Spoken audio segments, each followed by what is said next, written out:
Hey family, welcome back to my video. Today we will see, what if Naruto was in Marvel Manifested Extraction System? Naruto x Marvel x Goku x Hulk. Before we start, I would like to extend my sincere thanks to the original author of this story. Your generosity is greatly appreciated. Now enjoy the video. In the corridor of room 161, the distinctive smell of pure alcohol dominated the air, making it extremely uncomfortable for anyone who spent a lot of time there. Unfortunately, the only person who fit that description was me. Beep.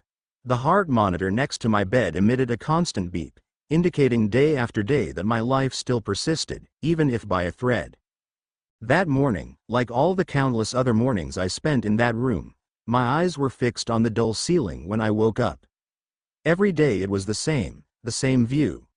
It felt like I was living in a loop created by some entity of dubious humor. Until a few months ago, I was a typical geeky teenager, a fan of online games, and also a notorious fan of comics of all kinds. However, all this became just a bunch of distant memories. A sneaky disease had taken hold in my body. At first, there were signs, such as headaches and extreme nausea. But I neglected it and, in the end, it drained my life force little by little until I could no longer ignore it. It was a rare disease with no known cure. At least it wasn't cancer, you might have thought. Yes, it wasn't cancer, but it was just as bad. Despite numerous attempts at experimental treatments, I felt weaker and weaker. In addition, I had been lying in that bed for so long that my lower muscles had atrophied and a series of problems began to appear in my body. It felt like I was cursed. The gap between the sounds of the machine that monitored my heartbeat was getting bigger and bigger. Sometimes I begged myself never to hear it again.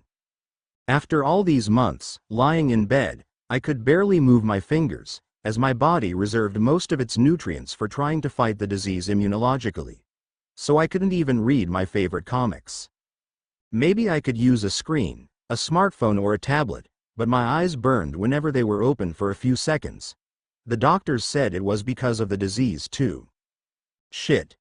Closing my eyes soon after waking up, I let out a tired sigh. If only I could live in a world like that. Virile, idiotic protagonists. I allowed myself to think aloud, as my room was empty. I'm sure I'd become a god or a harem owner in no time. Maybe both. Beep. I knew it was an impossible dream, but at that moment, dreaming was all I could do. Suddenly, when the monitor next to my bed emitted a continuous, high-pitched sound, displaying a straight line on the screen, I felt a strange wave of happiness. These were my last moments of life. How could I not be happy? And then, at the moment when the hospital room alarms were supposed to start ringing to alert the nurses to my cardiac arrest, everything fell silent for me. I was completely enveloped by a floating sensation and found myself in a completely dark world. Looking closely, I could see my hands and my naked body, but I was translucent, allowing me to see through myself into the darkness that surrounded me. I was about to ask when I abruptly stopped talking, swallowing those stupid words. Really, was I really about to ask that? Come on, Lucas. You're better than that. Of course you're in the afterlife. So I put a hand on my chin and started to analyze my surroundings. Honestly, I had always hoped that when I finally died, I would see a light at the end of the tunnel and then a goddess with a warm smile, like in most of the stories I knew. But there was none of that. Just darkness, a sea of darkness where nothing made sense. Where was the guide who was supposed to explain everything to me? Where was the escalator that would take me to paradise or hell? Where were the angels and demons who would fight over my soul?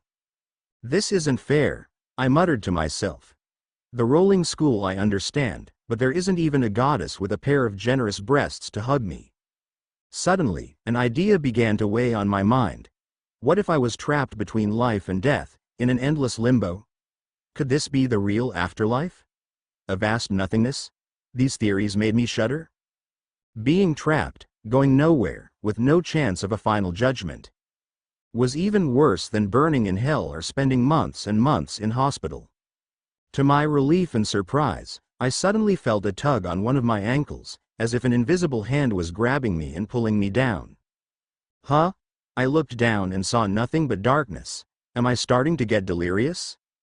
In response, I felt another tug. This time, stronger than the first.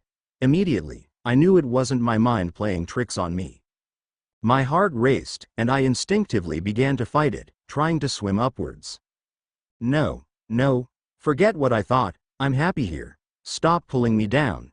I don't want to be sent to hell. I swear I didn't really like those Siscon mangas. As desperately as I tried to struggle, that mysterious force grabbed me and I went hurtling with brutal force towards a dimensional rift. But I hit what seemed to be solid ground at last. The impact hurt a little. It wasn't unbearable, but it was throbbing. Arg. Damn. Where am I? I muttered, struggling to sit up from where I'd fallen. My head was still spinning, and I would need a few seconds before trying to stand up. A strong smell of alcohol and mold invaded my nostrils, which immediately made me feel repulsed. I tried to raise my right hand to cover my nose, but my body felt heavy, as if I were moving for the first time after years of inactivity. Ah, yes, I haven't moved my body in a while. What is this place, anyway? My vision was still slightly blurred, but I was able to discern that I was no longer in the hospital because the walls around me weren't blindingly clear. I didn't die. If I was alive, where was I? I looked around, frowning and straining my eyes. It looked like I was in a small apartment, a very dirty apartment, with clothes strewn about and dirty dishes piled up in a small sink in the corner. An old, stained sofa was turned on its side, as if it had been kicked over in a fit of rage. The floor, littered with empty liquor bottles, revealed to me the reason for the strong smell that permeated the air. Was I alive or dead? Did the fact that I was no longer translucent mean that I was alive? I needed answers. But first, I needed to understand where I was. Walking carefully through the cluttered apartment, I found a cracked mirror hanging on the wall of a corridor. I took a step forward and looked into the reflection. What I saw made my heart race. The face staring back at me was identical to mine, but much healthier, perhaps. This body had an untrimmed beard and deep-set eyes, as if it hadn't slept for days. However, he was just as young as me. Who are you? I asked, touching the mirror with trembling hands and barely recognizing myself. It was then that a flood of memories invaded my mind, like an uncontrollable wave of images and feelings. I saw flashes of a life that wasn't mine, moments of joy and sadness, of hope and despair. This was definitely not my body, or rather, not exactly. This person's name was Lucas Hayes, just like mine. And the names of our parents were the same. I also had an older sister and this Lucas's life was similar to mine. No, he was literally me, but from a parallel universe. I had lots of questions, but something appeared before my eyes to interrupt my thoughts. Starting system download. Download completed. Starting card extraction system. My eyes widened, and I instinctively stepped back, but with a smile on my face. Card extraction system started. Hello, Lucas Hayes. You've been selected to be one of the users of a system for transmigrants. That's a fucking system. That's what we're talking about. Introduction. Cards are universal ways of representing material and immaterial things in all universes. Thus, cards can represent characteristics, objects, living beings and skills. Cards are the basis of the card extraction system. Extract cards is the best way. In this system, you, like a user, can obtain cards that represent things from the entire omniverse. The cards you obtain can be traded, equipped, assimilated or destroyed. If you choose to trade, you can offer the card you have for X amount of card points. If you choose to assimilate the card, you can make the card's power your own. When you equip a card, you can use the card's content without having to assimilate it. Finally, if you choose to destroy a card, you will never be able to get it again, but there is a small chance that you can get an evolved version of the same card by destroying it. User, do you understand? I swallowed. Cards, items, characteristics, omniverse. Okay, calm down, Lucas. You already know what all these things are. But what are card points? I sat down on the worn-out sofa, trying not to freak out at the avalanche of information. I had read stories like this before, but only briefly. They were Chinese novels about gotchas, novels that quickly turned the protagonists into gods. Unfortunately, this quickly made the novels tedious for me. However, if this was my turn to receive an ultra-op and completely unbalanced system, I obviously wasn't going to complain. Card points are the system points that the user can obtain by completing quests, trading cards, and in dozens of other ways. Other ways? Like what exactly? I asked. Before acting, I wanted to understand everything so that I could exploit the potential of my new power in the best way. Currently, your card extraction system is incomplete. There are many important features that still need to be unlocked. Therefore, currently the only way you can get card points are the two mentioned above. Okay, and how do I get quests? Is there a board I can choose from or something? It would be nice to be able to choose them as if I were an adventurer. When traveling to other universes, you can interact with characters and get opportunity quests that will give you the chance to get card points. The more card points you get, the more important and complex universes become available to you. Traveling between universes? Characters? Wait, system, are you broken or are you really telling me that? Suddenly, another sharp pain settled in my head, and more images started flashing through my mind. One of these images was of a man in red and gold armor flying through the sky above me. Then a man swinging on webbed strings between buildings and even a green giant that I saw literally knock down a pile of buildings on the horizon. Iron Man, Spider-Man and Hulk, respectively. These weren't movie memories, they were real-life memories. Holy shit, I'm in a Marvel universe. Earth 616 Marvel has always been the universe I've loved the most since I was a kid, and suddenly the memories that invaded my mind told me I was in one of those universes. I grew up collecting Marvel comics, watching all the movies and participating in the fan forums. I also read most of the most famous fanfics from every corner of the internet. So when I came back from the flood of memories, the excitement began to take hold of me, drowning out most of the fears that might arise in the mind of a normal person. I immediately took aim at the living room window of this strange apartment I was in. I got up from the sofa. The sounds of the city were muffled by this dusty window. My heart was beating like a drum as I approached the window and raised it. The typical din of a big city invaded the apartment. Sirens, horns, voices and the sound of car engines. No doubt it was New York. I had also lived my past life in New York, so I was so used to all this noise that I could easily distinguish it. I knew my memories weren't lying to me when I saw a certain building in the distance and recognized it. It was a huge skyscraper.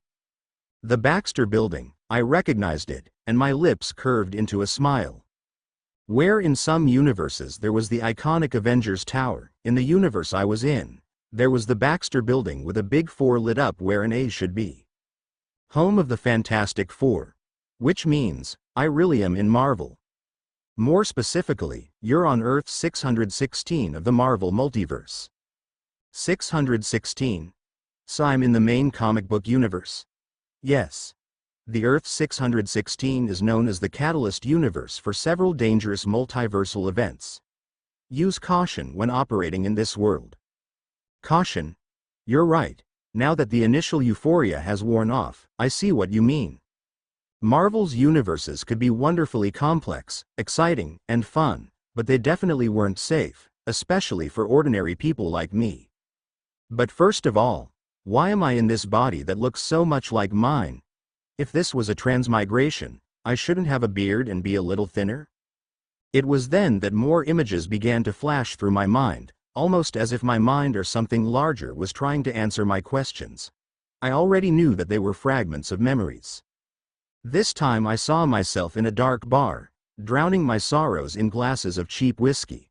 I also saw myself arguing with my parents more than once, as if it was a recurring event. Anger was all over my face as I slammed the door and left the house, vowing never to return. Soon after, I found myself lying on the torn sofa in that apartment, surrounded by empty bottles and cigarette ashes. The crumbling apartment around me reflected my inner state. A life wasted on addictions and bad choices. I was Lucas Hayes, first and last name. In other words, there was more than one version of me. Perhaps the idea of parallel realities was difficult in this world as well, but it was easy for me to accept and believe.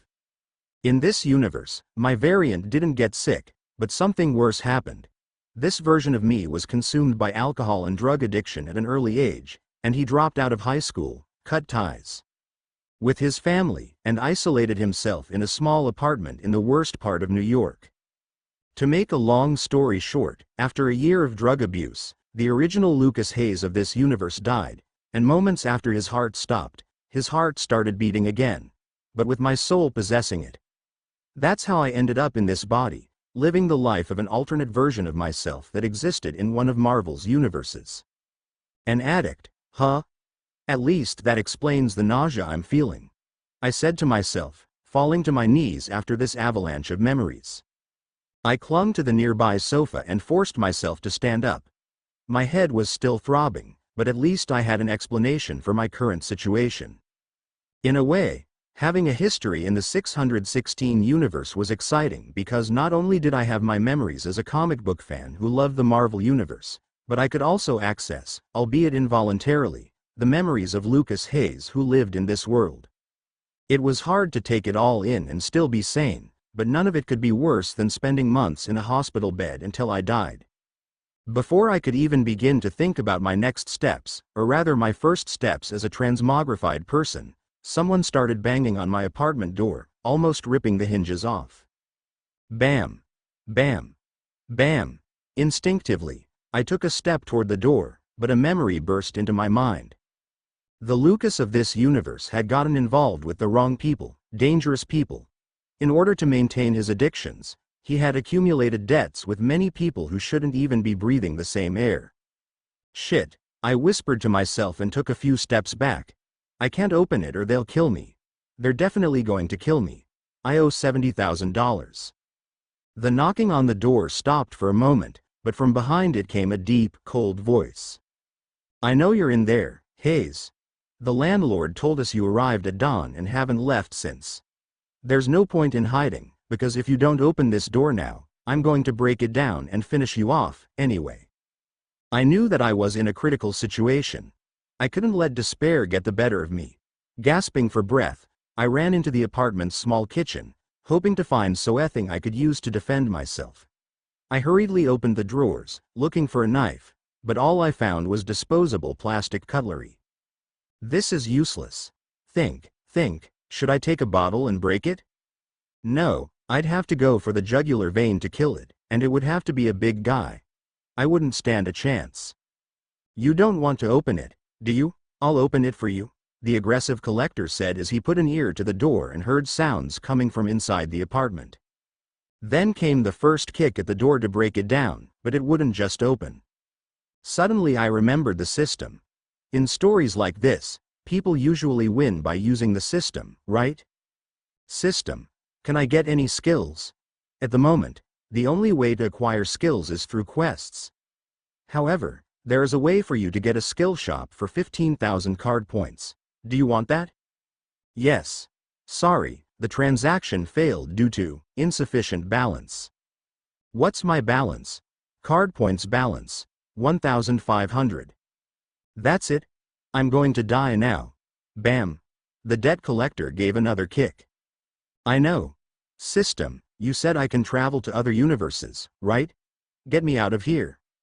There are currently 670 million possible destinations, but you don't have enough points to access most of them. The universes available with your current point total are. It doesn't matter, system. Just take me to the cheapest universe, where I have the best chance to survive. Your requirements match Earth 65 perfectly. Do you wish to confirm your choice? With my heart still pounding in my chest, I thought that no matter how bad the chosen universe was, I would still have a chance to try something, whereas if I stayed in this apartment, I'd only be beaten to death. Let's see if this really works. Sure, you can check. When I confirmed the selection, a countdown started on the interface. Interdimensional travel will begin in 10 seconds. Isn't it instant? As the countdown slowed, I heard the sound of metal scraping against wood. The man outside couldn't open the door with any force, so he was trying to force it open with some kind of tool. I held my breath and hid in a corner, desperately hoping that the system would get me out before the door collapsed. 5, 4, 3. The sound of splintering wood made me clench my fists. If there was no time, I would have to fight, no matter how weak I still was. It was better to die fighting. The door finally opened, and the collector entered. However, I was no longer there. Gwen Stacy. When the countdown reached 0, nothing happened for a moment, just a moment. Suddenly the world around me began to act, or rather react, and just like when I left that dark world of the afterlife, I was pulled so tightly that I felt as light as a feather. The system had done what it had promised, which was to get me out of this situation, but what awaited me on the other side was uncertain. The moment I had the courage to open my eyes, I found myself falling into a tunnel of bright lights and unreal colors. I wanted to scream, but I couldn't find my voice. I felt like I was being disassembled and reassembled 1,000 times. When everything stopped, I fell to my knees on the hard floor. I was panting and my inexperienced mind was trying to process everything that had happened in the last few minutes. I was alive, but definitely not in this filthy apartment. I slowly stood up, leaning on a brick wall that was 30 centimeters away from me. Congratulations, you have completed your interdimensional journey. You have arrived on Earth 65.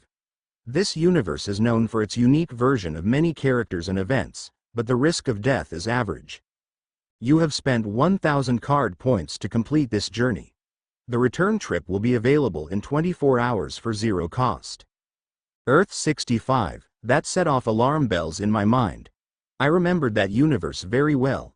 Of course, I didn't have much information because it was more of a tertiary comic book reality than a universe with a lot of focus and its own sagas. There were several differences between this universe and the main Marvel universe, but the main one was that in this universe, Gwen Stacy wasn't just a supporting character in Peter Parker's life. Here, she had the most important role in the world because she was Spiderwoman. Despite my excitement at being in a Marvel universe and having access to the infinite multiverses, I had no idea what to expect. And the worst part was that even though I had a system, I still felt like a normal person. In Marvel, being a normal human was literally asking to be a potential victim, because there were as many beings with superpowers as there could be. Fortunately, I had a message flashing insistently in the corner of my vision that gave me hope of changing that. You have 500 card points left. Do you want to open the item shop? Yes, no? I remember the system telling me that I can't buy skills yet, but there is an item shop? That's good. I hope I can at least get a robot suit to keep me alive. I was about to click yes when I heard a sound nearby. It was the sound of a door and then a loud sigh. Sigh. Lucas. Hey man, what are you still doing out here? I turned to see a boy about my age, between 17 and 18, walking towards me down what looked like the back alley of a building. He was tall, strong, with short, shaggy hair and an easy smile. He seemed genuinely relieved to find me. I thought you were just getting some air. The girls are getting impatient in there, you know. It was then that I realized that this boy hadn't mistaken me for someone else. Then, for a moment, I thought that this system had the skill to not only throw me out into the universe, but to take me in, or I was taking on the mind of another variant of myself. Either way, if the system could allow me to do that, this was probably the best multiversal travel technology I had ever seen. I stared at the blonde boy for a second, trying to remember who he was and what was going on. For some reason, he seemed familiar. It took a few moments, but I recognized him. However, it wasn't the variant memory recovery that helped me recognize him, but my own memories. This boy was Flash Thompson, and I recognized him not only by his superficial features, but also by the way he spoke. "Ah, man, I just needed a moment," I replied. "Whatever, let's go. We don't want them to give up, do we? Especially Gwen. You know how that girl is." My heart jumped when I heard Gwen's name. Was he talking about Gwen Stacy? It couldn't be. It would be too much of a coincidence, or not, since she's one of Flash Thompson's best friends in almost every universe. Curious, I followed Flash, and we entered a karaoke parlor with dozens of private rooms. Luckily, coming to this universe, I had also changed my clothes and showered, so I was presentable. "Are you okay, Lucas? You look a little confused," Flash asked, frowning as we walked down a long hallway. "Did something happen outside?" I forced a smile to look nonchalant. "No, I'm fine. I just needed some air, that's all." He looked at me for a few more seconds, but finally shrugged again. "Okay, then. Just don't disappear like that again." Muffled sounds of different kinds of music came from the many rooms of this place, and it wasn't long before Flash and I reached the private room where the others were waiting for us. As we entered, I saw how incredibly small the room was. There were 2 faux leather couches and a low table separating them. A large TV screen showed the lyrics of a song that 2 beautiful girls were singing together. I didn't care about them for more than a second, though, because my eyes glazed over at the girl sitting on the sofa to my right. She had short blonde hair, cropped at the ends, and her blue eyes reflected the light from her cell phone screen as she typed quickly. There was no doubt in my mind that this was Gwen Stacy. She was the same and much more beautiful than in the comics. I had read about her so many times, but to be in her presence, in the flesh, was something completely different. At this point, of course, the sitem finally kicked in again. "You have received the main quest, Secret Friends. Main quest, Secret Friends." Description: Gwen Stacy is a typical shy girl who interacts freely with only a few people, none of whom know her secret identity as Spiderwoman. Maybe it's because she doesn't have anyone she can really call a friend and trust with her biggest secret. Objective: get Gwen Stacy to reveal her secret identity. Rewards: 5,000 card points, 5 unusual skill cards, 1 assimilation slot, system feature, Discord, 2PN9TWXRNG. "No greetings. Finally, the great Lucas decided to show up," said a tall, dark-haired boy sitting on one of the couches in the karaoke room. I recognized him as Jason, a boy from the popular group. "I just needed some air," I replied. When I sat down on the couch next to Jason, he put an arm around my shoulders with surprising intimacy, as if we were cameras, and whispered, "Hey, Lucas. Help your friend out here. Gwen's cold as ice, man. I was thinking, you can help me out, you know? I can talk Betty to you and Glory to Flash. If you can get them out of here, Gwen can open up to me and..." Something inside me flipped. The idea of helping Jason win Gwen over was repulsive to me. I may not have been popular in the real world, but I still had my wills and principles, and one of them was not to let a third-rate character get close to the main character, now that I could. I moved away from Jason and took his arm off my shoulders. "Leave Gwen alone, Jason. She's not someone you can treat like other girls," I said, looking at him angrily out of the corner of my eye. Jason raised his hands in surrender, and a nervous smile appeared on his face. "Hey, it's okay, man, no problem. If you're interested in her, I won't fight you." He shrugged and leaned forward, picking up his drink to hide his discomfort. I took a deep breath and looked back at Gwen, who was still focused on her phone, seemingly oblivious to our conversation. I didn't know how much time I had before something else happened, before the system or this universe threw something in my way, so I had to act fast and talk to Gwen to get things moving. Just as I was about to tell Flash to excuse me because I was going to talk to Gwen, she got up and left the room. For a second, I wondered if she had noticed that I was looking at her a lot, but I had the slight impression that I saw her holding the phone to one of her ears. She had probably stepped away to take a call and hadn't said anything. In a way, that was even better for me. Gwen was alone now, and I couldn't miss the chance to talk to her. "Flash, excuse me. I'm going to get something to drink," I said, and then gave a quick wink with one eye, and Flash got the message. "Go ahead, brother. She's all yours." As I walked out into the hallway, I had no idea which way Gwen had gone, but I saw a sign pointing in the direction of the restroom, so I figured she had gone there to hear the call better. After all, the outside of the karaoke bar was very noisy. I followed the sign to the restroom, turned the corner to the right of the main hallway, and found a discreet, well-lit area with vending machines for drinks and snacks. Luckily for me, Gwen was standing next to the vending machine, her phone still pressed to her ear. It was then that her eyes met mine for the first time. Her eyes were very beautiful, an almost grayish blue. I hesitated for a moment, but it would be awkward if I turned around, because it would be clear that I had followed her uninvited. So I looked away and walked over to the soda machine, where I stood and pretended to think about what drink to buy. When she finally hung up, her eyes met mine, and she asked, "Aren't you going to sing, Lucas?" "Yes, but my throat is dry, so I came to get something to drink." Gwen smiled out of the corner of her mouth. "I see, I thought you were worried about me leaving out of the blue, but I only left because I didn't listen to MJ when she called me."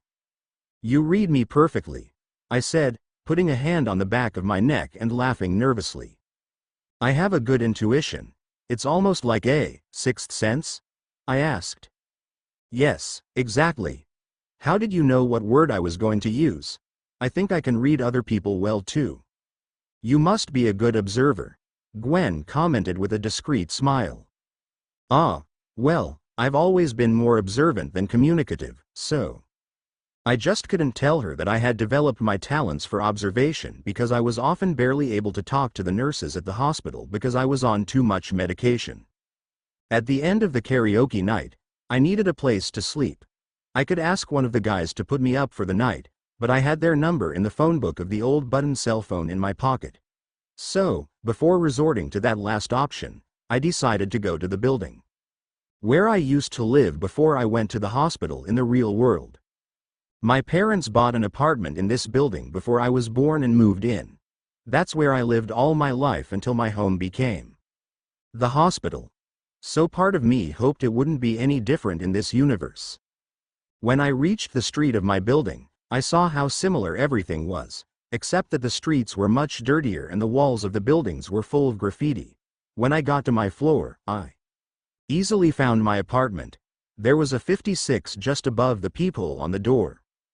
I put my hands in my pockets, but I didn't have any keys with me. However, there was a black carpet on the floor in front of the door. My version of this universe wouldn't be that stupid, would it? I wondered as I bent down. A smile appeared on my face as I lifted the black mat and found a key underneath. Yes, my world self was a bit stupid. At least that explains why I'm so popular here. I stood up and put the key in the door lock, and it fit perfectly. I turned the key, and the door was unlocked. When I opened the door, I found myself in a small apartment, and this was also my small apartment in this universe, because there was a large family photo of me and my parents to the left of the entrance. "Hello? Anyone home?" I asked as I shut the door. No greetings came. I decided to take a closer look at the picture of my parents in the alcove next to the door. The best parents in the world. Rest in peace. I read what was written in pencil at the bottom of the photo. "I am an orphan in this world. That's shit, that sucks. Normally I would think that as long as my parents are okay in the real world, I'd be happy, but this is the real world for me now. System, I want to distract myself now. Is there any way I can get card point in other than Waze quests? Something more direct? Currently, the only guaranteed way to get cards is through quests. However, there is an alternative way to try your luck at getting cards. Try my luck. How would that work? You can purchase the daily roulette feature for 300 card points. This wheel can be spun up to 10 times a day, and each spin will deduct 20 card points from your balance. Combining all the chances, you have a 10% chance of getting a card. This feature allows you to receive cards at random, with the possibility of receiving common, uncommon, and even rare cards. Daily roulette. The apartment I found myself in was a little different from my apartment in the real world. There wasn't the smell of my mother's plants or my father's chair. The walls were worn, and the furniture had seen better days, but it was still my home, somehow. I tossed my coat in the wardrobe and approached the coffee table, where a pile of papers and random objects were stacked in disarray.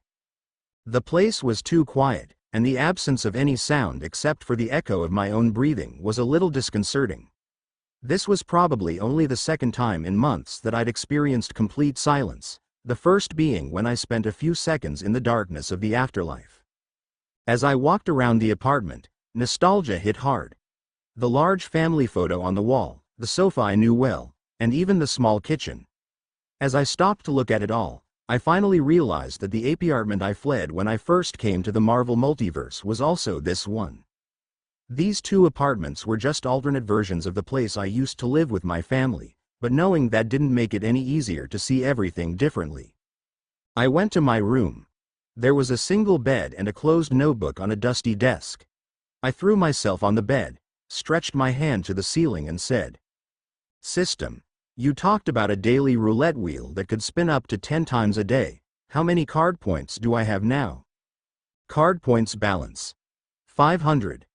Okay, so after I got the daily roulette, I was able to spin the roulette wheel 10 times for the price of 20 card points. Is this my only other way to get cards? Quests are the guaranteed way. Daily roulette would be pure luck, and you'd still need to complete the main and side quests to get more card points if you wanted to keep spinning. I see, so roulette is the desperate and ineffective way. Actually, 10% is a pretty ridiculous chance of getting anything. Even if I spend all my points, there's still no guarantee that I'll get anything. I need to think wisely. System, do I have a way to level up or increase my attributes like in a video game? It was a standard question, considering that having a system reminded me of video games, and it was logical that I could level up. You need 5,000 CPs to create the attribute leveling and fortification feature. I can't say if it's expensive, but considering that I had 1,500 CPs when I started and spent 1,000 to travel to this universe, and the main quest only gives me 5,000, it's logical to conclude that 5,000 CPs is expensive. However, it might be worth saving up and investing in it when I get stronger, as I could gradually get stronger without spending card points to roll or buy skills. Basically, the system was designed to force me to take risks and make difficult decisions. I had to choose my battles carefully and plan my moves as if I were playing a game of chess. While I was thinking about what to do, I heard a distant bang, like firecrackers, and then the barking of desperate dogs, honking of horns, and so on. If it weren't for my real-life experience of living in the suburbs, I would never have known that those loud bangs were actually the sound of gunfire. The sound seemed to be coming from somewhere nearby, perhaps from one of the nearby alleys. That's what I was afraid of. In practically every Marvel world, superheroes and criminals fought day and night, so ordinary people were the biggest victims of violence. What's more, it wasn't often that a hero would show up to save the day, so life in these universes could be brutal and short. It was a cruel reminder to me that even though this was the Marvel universe, tragedy and danger were more prevalent here. I must become stronger. System, I want to spin the roulette wheel 10 times. Let's see if luck is on my side today. As I gave the command to the system, my surroundings began to change. I felt as if everything had suddenly gone silent. 300 card points have been deducted from your account. Daily roulette has been received.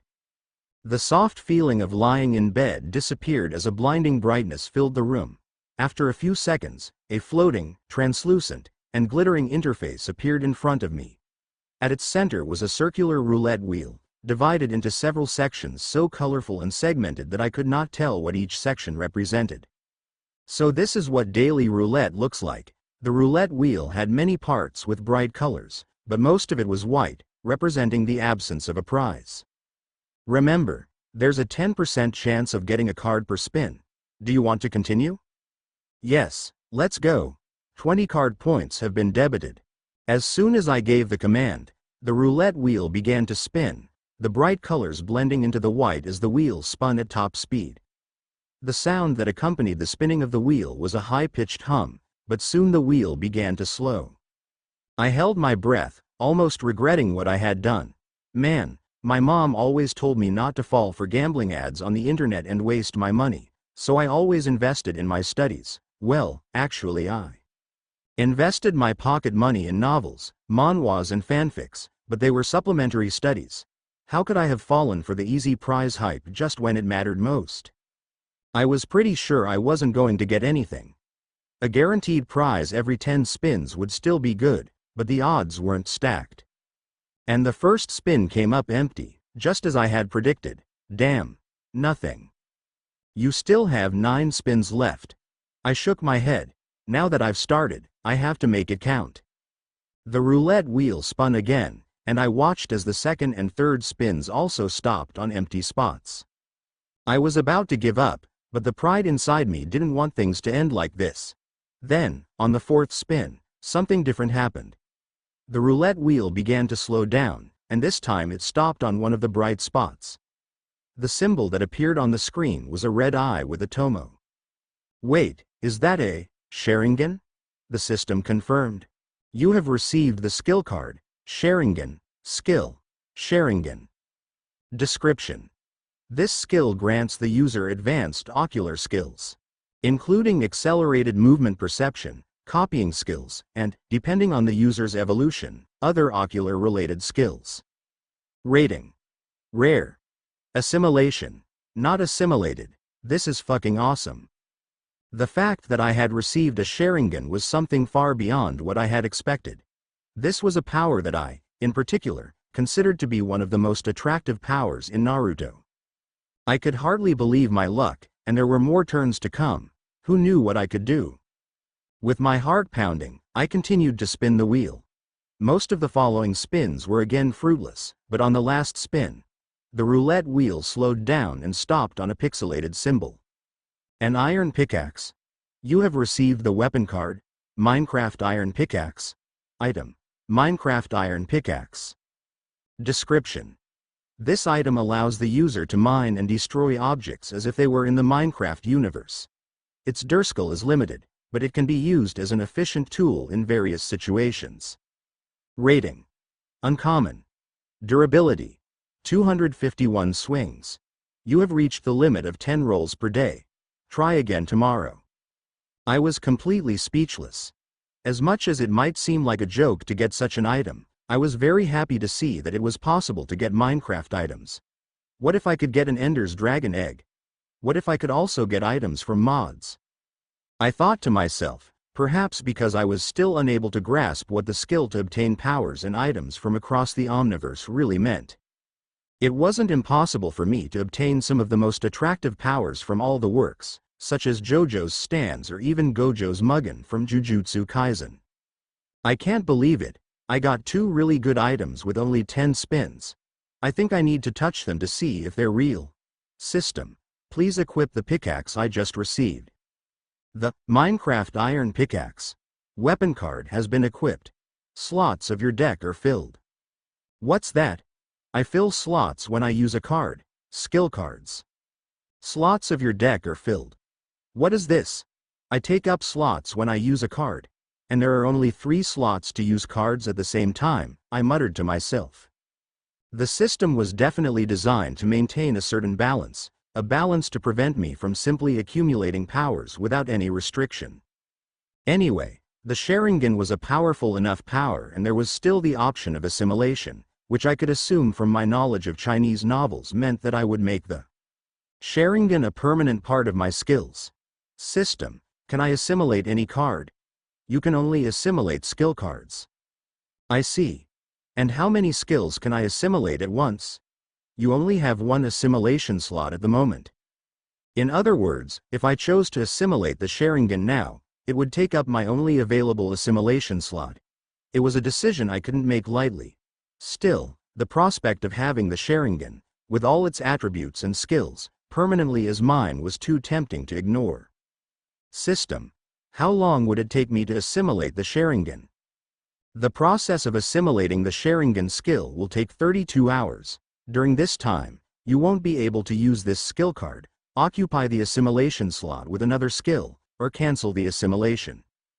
32 hours, assimilating the Sharingan would be incredibly useful in the long run, but during the assimilation time, I would be completely vulnerable, as this was my only power for the time being, and thus the only thing that could help me get out of any dangerous situations.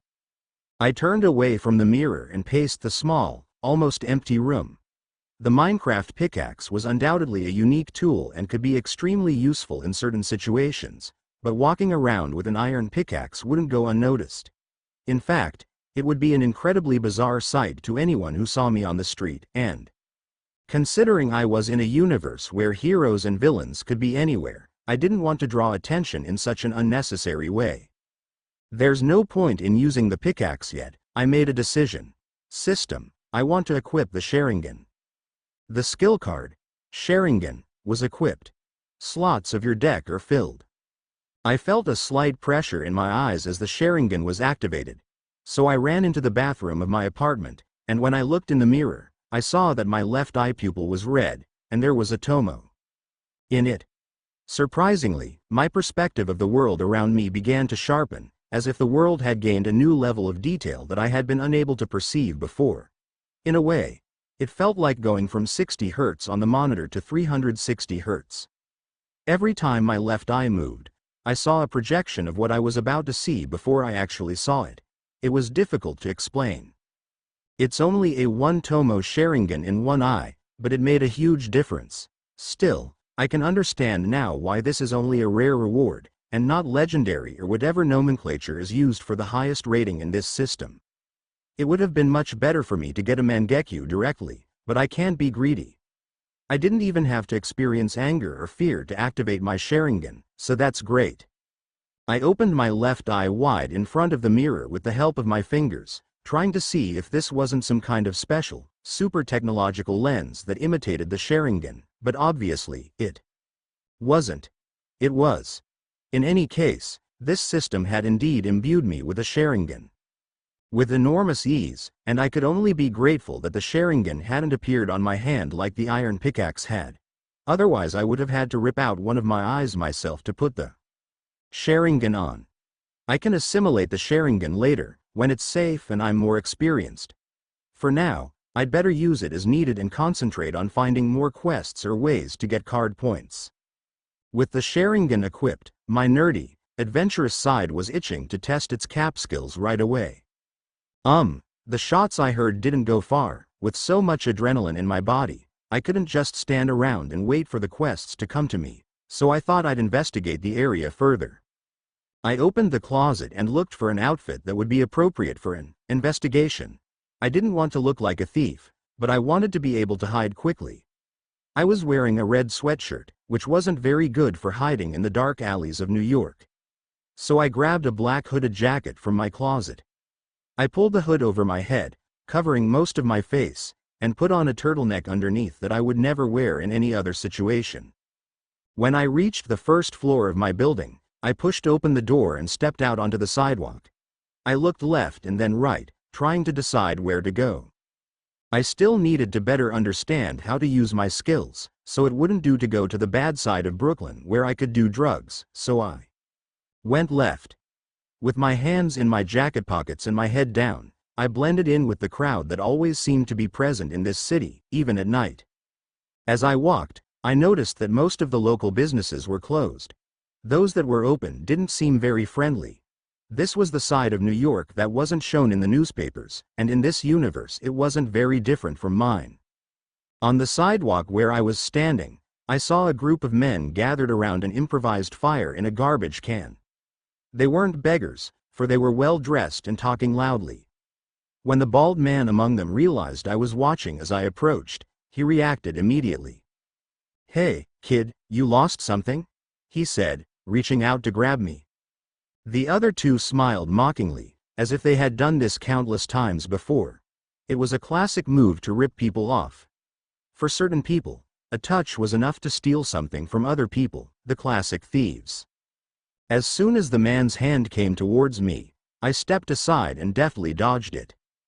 What the look of surprise on the man's face was almost comical. He obviously hadn't expected me to be fast enough to avoid contact, but my secret wasn't speed, it was anticipation. I just ignored it and walked on as if nothing had happened. I didn't want a stupid mess. However, the three men became irritated even when I just continued on my way. The same man who had tried to rob me yelled, "Hey, kid, wait a minute. We know each other, don't we? Come here. You have received the side quest, Neighborhood Defects." Side quest. Neighborhood Defects description. A man tried to rob you and you stopped him, but it seems to have complicated things. When the wrongdoers see the righteous as weaker, the righteous must face their mistake to teach others a lesson so they won't make more mistakes. Objective: deal with the 3 thieves. Rewards: 200 card points.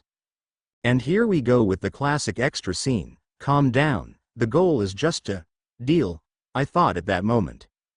Discord.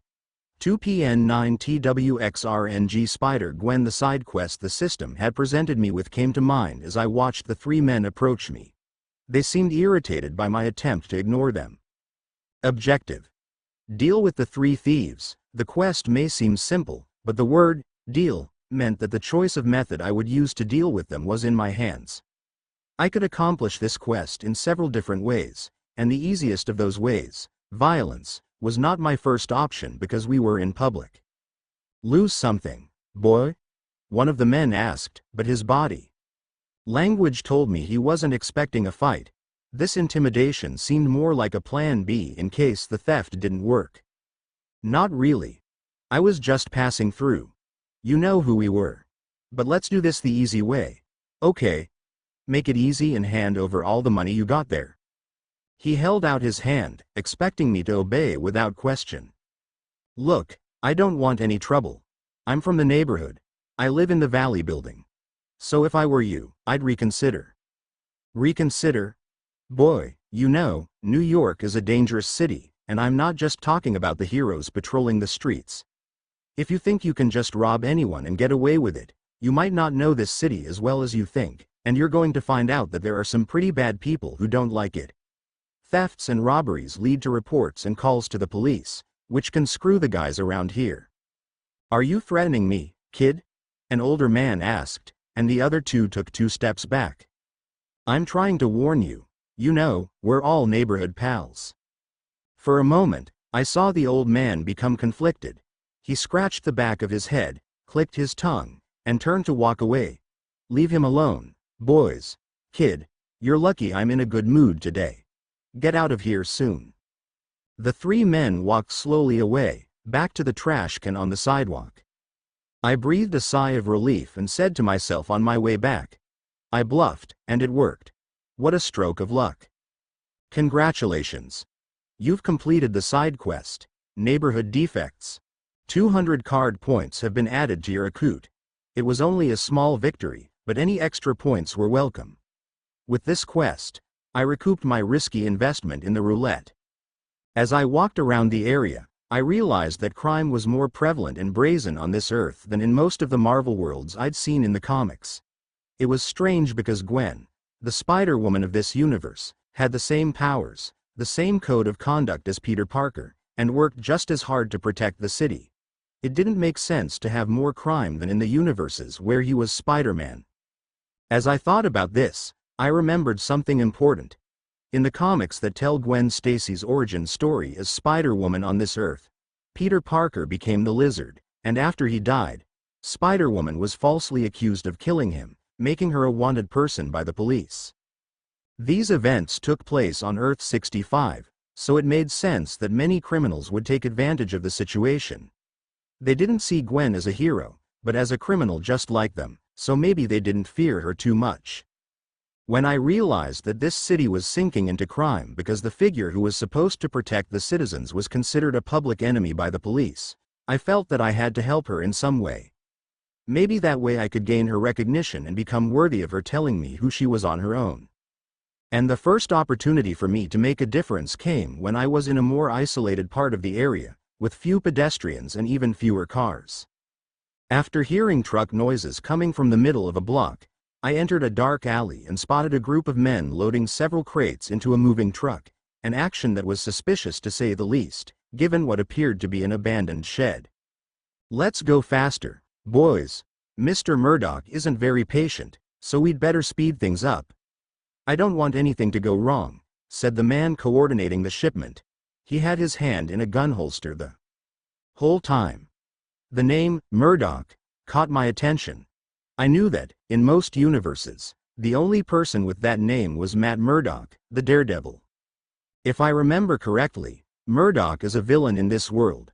Do these men work for him? I wondered. There were more than 10 men loading the big truck. I wanted to test my Sharingan, but I wasn't stupid enough to try to fight them. Even with the Sharingan, which allowed me to predict the trajectory of the movements of everything around me, I still didn't have enough speed or strength to act against so many opponents at once. Suddenly, the armed man frowned and sniffed the air. He had a strange nose, flatter than most people would consider normal. Then he gestured for the others to stop. Wait a minute. There's something strange here. I smell something. My heart almost stopped. Had he noticed my presence? I was hiding in a relatively safe position, but considering there were mutants and people with superpowers around every corner, I couldn't really say I was safe. Good sense of smell. A female voice replied ironically, I even took a shower to come here. I was surprised to hear the voice, as it had only been a short time since I had heard it in a less muffled form. I turned in the direction of the sound and saw Gwen, dressed as Spiderwoman, perched on her tiptoes on the edge of a building next to the shed. Her heroine's uniform was mostly white, with black detailing on the sides and arms, down to her gloves. Her mask had 2 large white eyes and was covered by a white hood. The men froze for a second when they saw Spider-Woman, and I was relieved because it meant they hadn't spotted me, but Gwen. The leader immediately pointed the gun in her direction. Don't tell me the most wanted criminal in the city came to us. The police will love it when we tell them we caught you. Maybe they'll even turn a blind eye to us this time, he said. You know, before I point a gun at someone, I'd make sure it's unlocked. She stood up. Then the leader looked at the top of his gun for a moment and remembered that this gun didn't have a lock. Your piece of, without giving the criminal any time, Gwen launched webs that covered the man's mouth and the exit from the barrel of his gun. Come on, we're enemies now, but at least use the training your mother gave you, she said. Then she threw a web to the ground and she pulled up, throwing herself into the middle of all these criminals without fear. The spider caught in the web. Get her! One of the criminals shouted as Gwen landed in the middle of them in the backyard of the illegal shed. But they were just ordinary criminals, extras who quickly fell in front of Gwen. She was agile and had a dexterity that would make even the best Olympic gymnasts jealous. The criminals could barely follow her movements with their eyes, let alone their limited bodies. When 2 men attempted to attack her from the side, she leapt 10 feet into the air, dodging both of them, and launched 2 lengths of webbing from the ground, then used them like a slingshot to hurl herself at them. A sharp kick from her to the ribs of the first man sent him crashing to the ground, while the other was hit by one of her heels and knocked out. I watched from behind a dumpster as Gwen took them down one by one with ease. When they were all down and unconscious, Gwen breathed a sigh of relief and clapped her hands together, dusting them off. Phew. There were a lot of them. I even broke out in a sweat, she said as she approached the truck loaded with crates. Now let's find out what you were carrying. Gwen got into the truck and just as she was about to open one of the crates, I saw her take a step back. Because she was sure that I had defeated everyone, her spider sense was slowed for an instant, and that was crucial. There was a man hiding behind a false wall made of the crates, and he knocked the crates over. This man reached out a metal tail and hit Gwen with a powerful electric shock. The shock was so strong that even with her superpowers, her body twitched and Gwen fell to the ground motionless. Gwen! I mentally shouted as I watched the scene unfold. Seconds later, the man with the bat came out of the truck, carrying Gwen's unconscious body on his shoulders. He looked proud as he flashed a broad smile across his thickly mustached face. No more pretending, boys. Get up, our plan worked, he said with a mocking tone. To my surprise, the men Gwen had just defeated started to get up. Some of them were still groaning in pain, for the blows she had dealt them had been real, but they didn't look as incapacitated as they should have. This was a trap from the beginning. They're not here for the shipment, they're here to capture Gwen. The man with the flat nose, the one who had looked like the leader earlier, approached the man with the shock baton. I knew she was strong, but that kick was unexpected, he said, looking at Gwen's hooded face and smiling mischievously. Now we finally get to see who's behind the mask. He reached for Gwen's mask, but the man with the stick, clearly the true leader of the group, moved to stop him. No, that's not for us. The boss wants to do it first, but our job was to catch them, not expose them. Let's just take a look, no one here will say anything.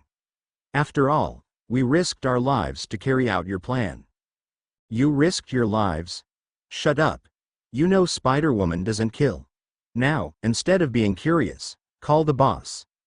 Tell him the job is done and he can come. The man with the flat nose grumbled, but did as he was told. He took a phone out of his pocket and stepped back while the leader, still holding Gwen, looked at the rest of the group and ordered. Come on, get things ready in the shed. We need everything in order to make sure she doesn't escape. I was completely frozen as I watched the scene unfold. The men entered the shed carrying Gwen as if she were a trophy. At that moment, the system gave me a new quest. Side quest. The spider caught in the web. Description. You've seen men working for Mr. Murdoch, an organized crime boss in New York of Earth 65, capture Spiderwoman, or rather, Gwen Stacy. It would be a very bad thing if the city lost one of its few heroines. Objective. Help Gwen Stacy escape before Mr. Murdoch arrives. Time limit, 15 minutes. Rewards. 300 card points. 5 daily spins for 5 days. 1 mysterious unique skill card. My mind was racing.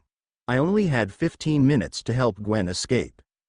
However, acting recklessly could not only put me in danger, but also make things worse for her. I had no choice but to think strategically, something I had always prided myself on doing, but which was now much more difficult under the pressure of time. First, I analyzed the shed where the criminals had taken Gwen. It was an old, abandoned building that had probably been used by the criminals as a warehouse for a long time. It had large rusty metal doors and windows covered with wooden boards. There were a few possible entrances, but all of them would leave me directly exposed to anyone inside. I needed a plan before I acted. I had already bought my 10 free spins on the daily roulette wheel, so I couldn't spin any more and try to get other skills or items. So the only way to get other alternatives for action was the store. System. Is there anything in the shop that can help me? I whispered. There are millions of items available. Okay, and is there anything that can help me with a stealth action? The store has invisibility potions of various durations, silenced weapons, and even costumes like the villain, Ghost, that can help you in stealth quests, but you don't have enough card points to buy these items yet.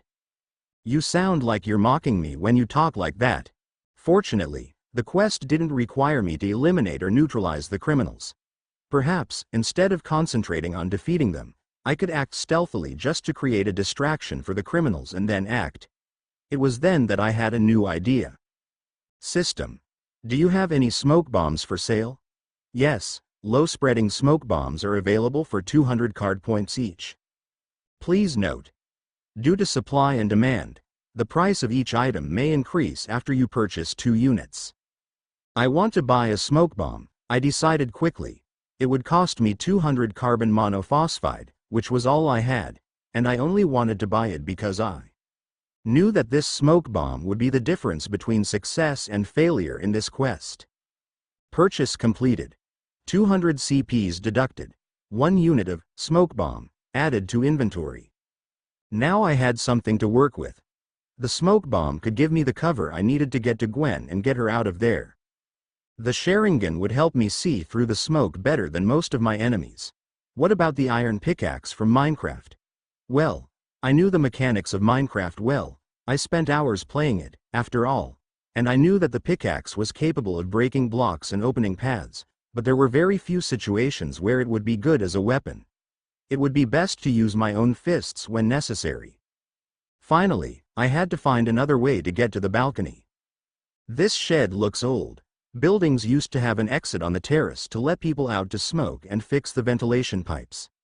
The top door shouldn't be locked and there shouldn't be anyone watching, so I could get in through there without any problems. But, how am I going to get up there? I thought, remembering the item I had just discarded for battle, but which could be very useful now. Weapon card. Minecraft iron pickaxe is equipped. Slots of your deck are filled. Dream night. There are 13 minutes left before Mr. Murdoch arrives. I knew that every second wasted could cost Gwen her life, or at least put her in greater danger. My plan was risky, but it was all I had. Wielding the iron pickaxe from Minecraft, I looked at the side wall of the shed. It wasn't the ideal tool for climbing, and it didn't even have that function in the game, but what did its actual function matter if I could use it for something else? So I swung the pickaxe and made a small hole in the wall and started climbing.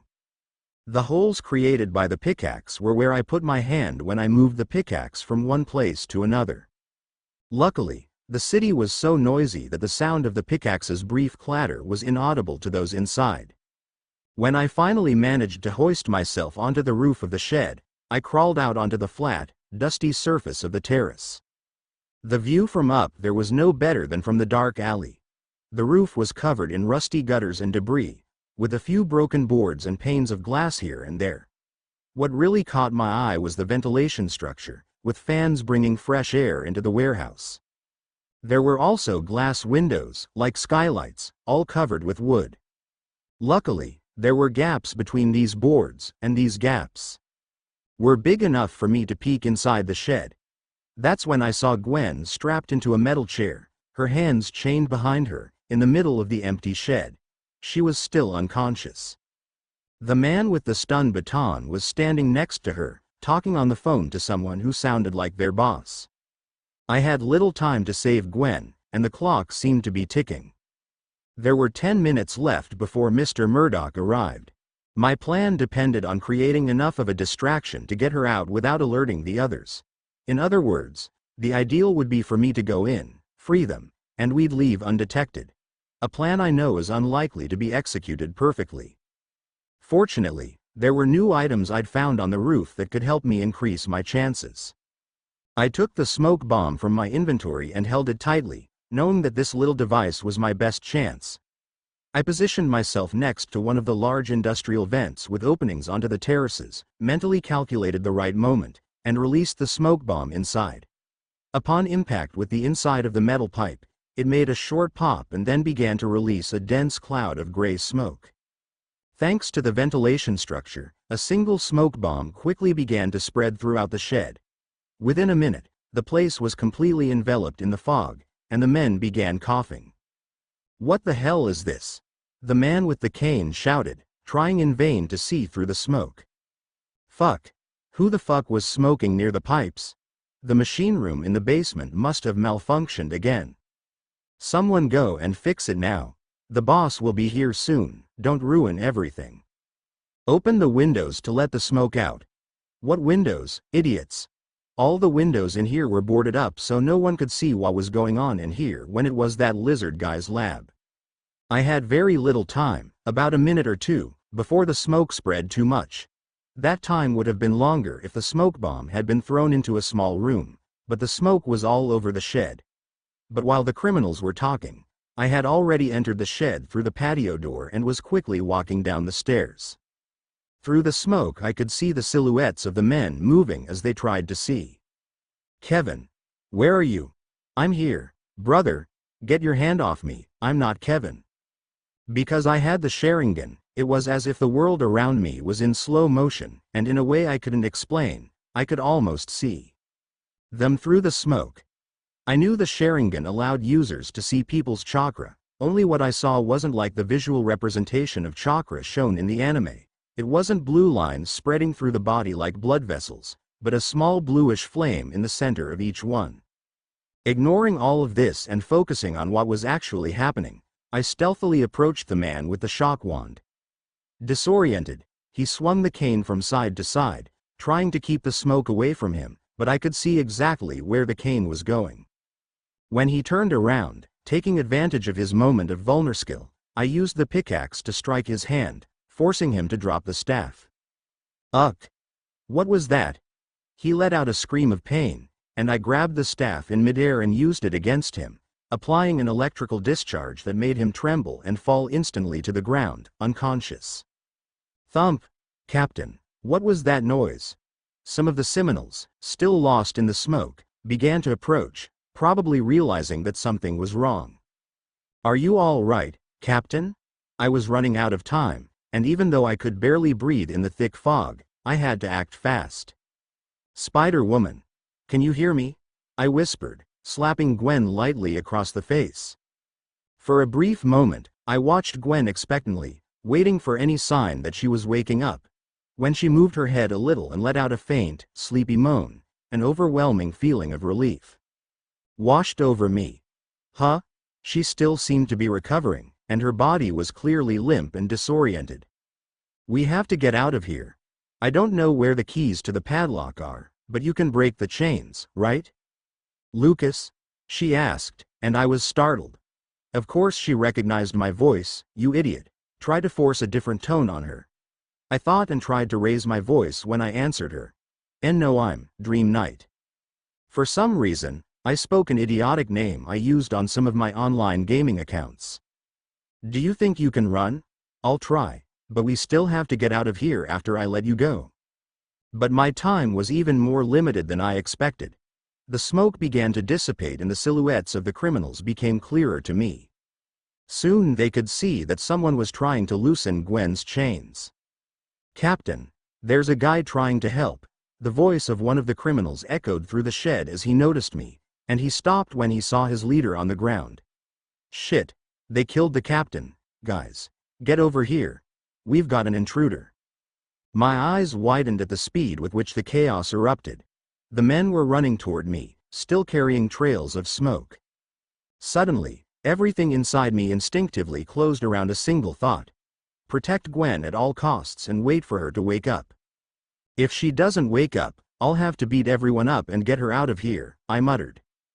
Honestly, my confidence was a bit exaggerated, but considering that I've seen all kinds of Marvel supporting characters defeat random extras like this all my life, my confidence had a logical basis. I stood up quickly and raised the shock baton.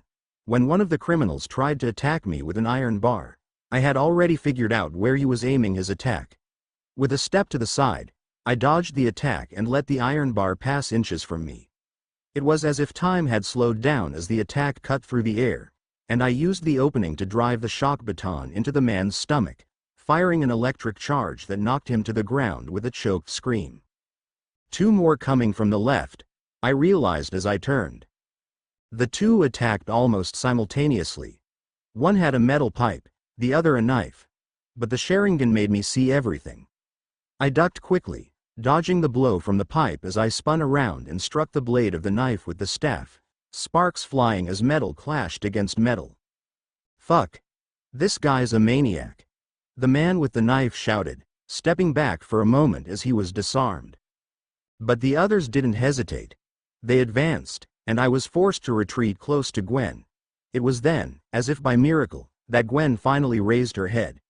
In a few moments Gwen looked at the situation, analyzed it and understood what was happening.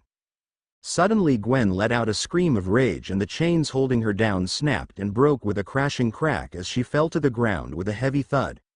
For a moment, even I was paralyzed at the sight of such superhuman strength. You're screwed for setting a trap for me. Gwen stood up and released a web that stuck to the head of a man standing near me.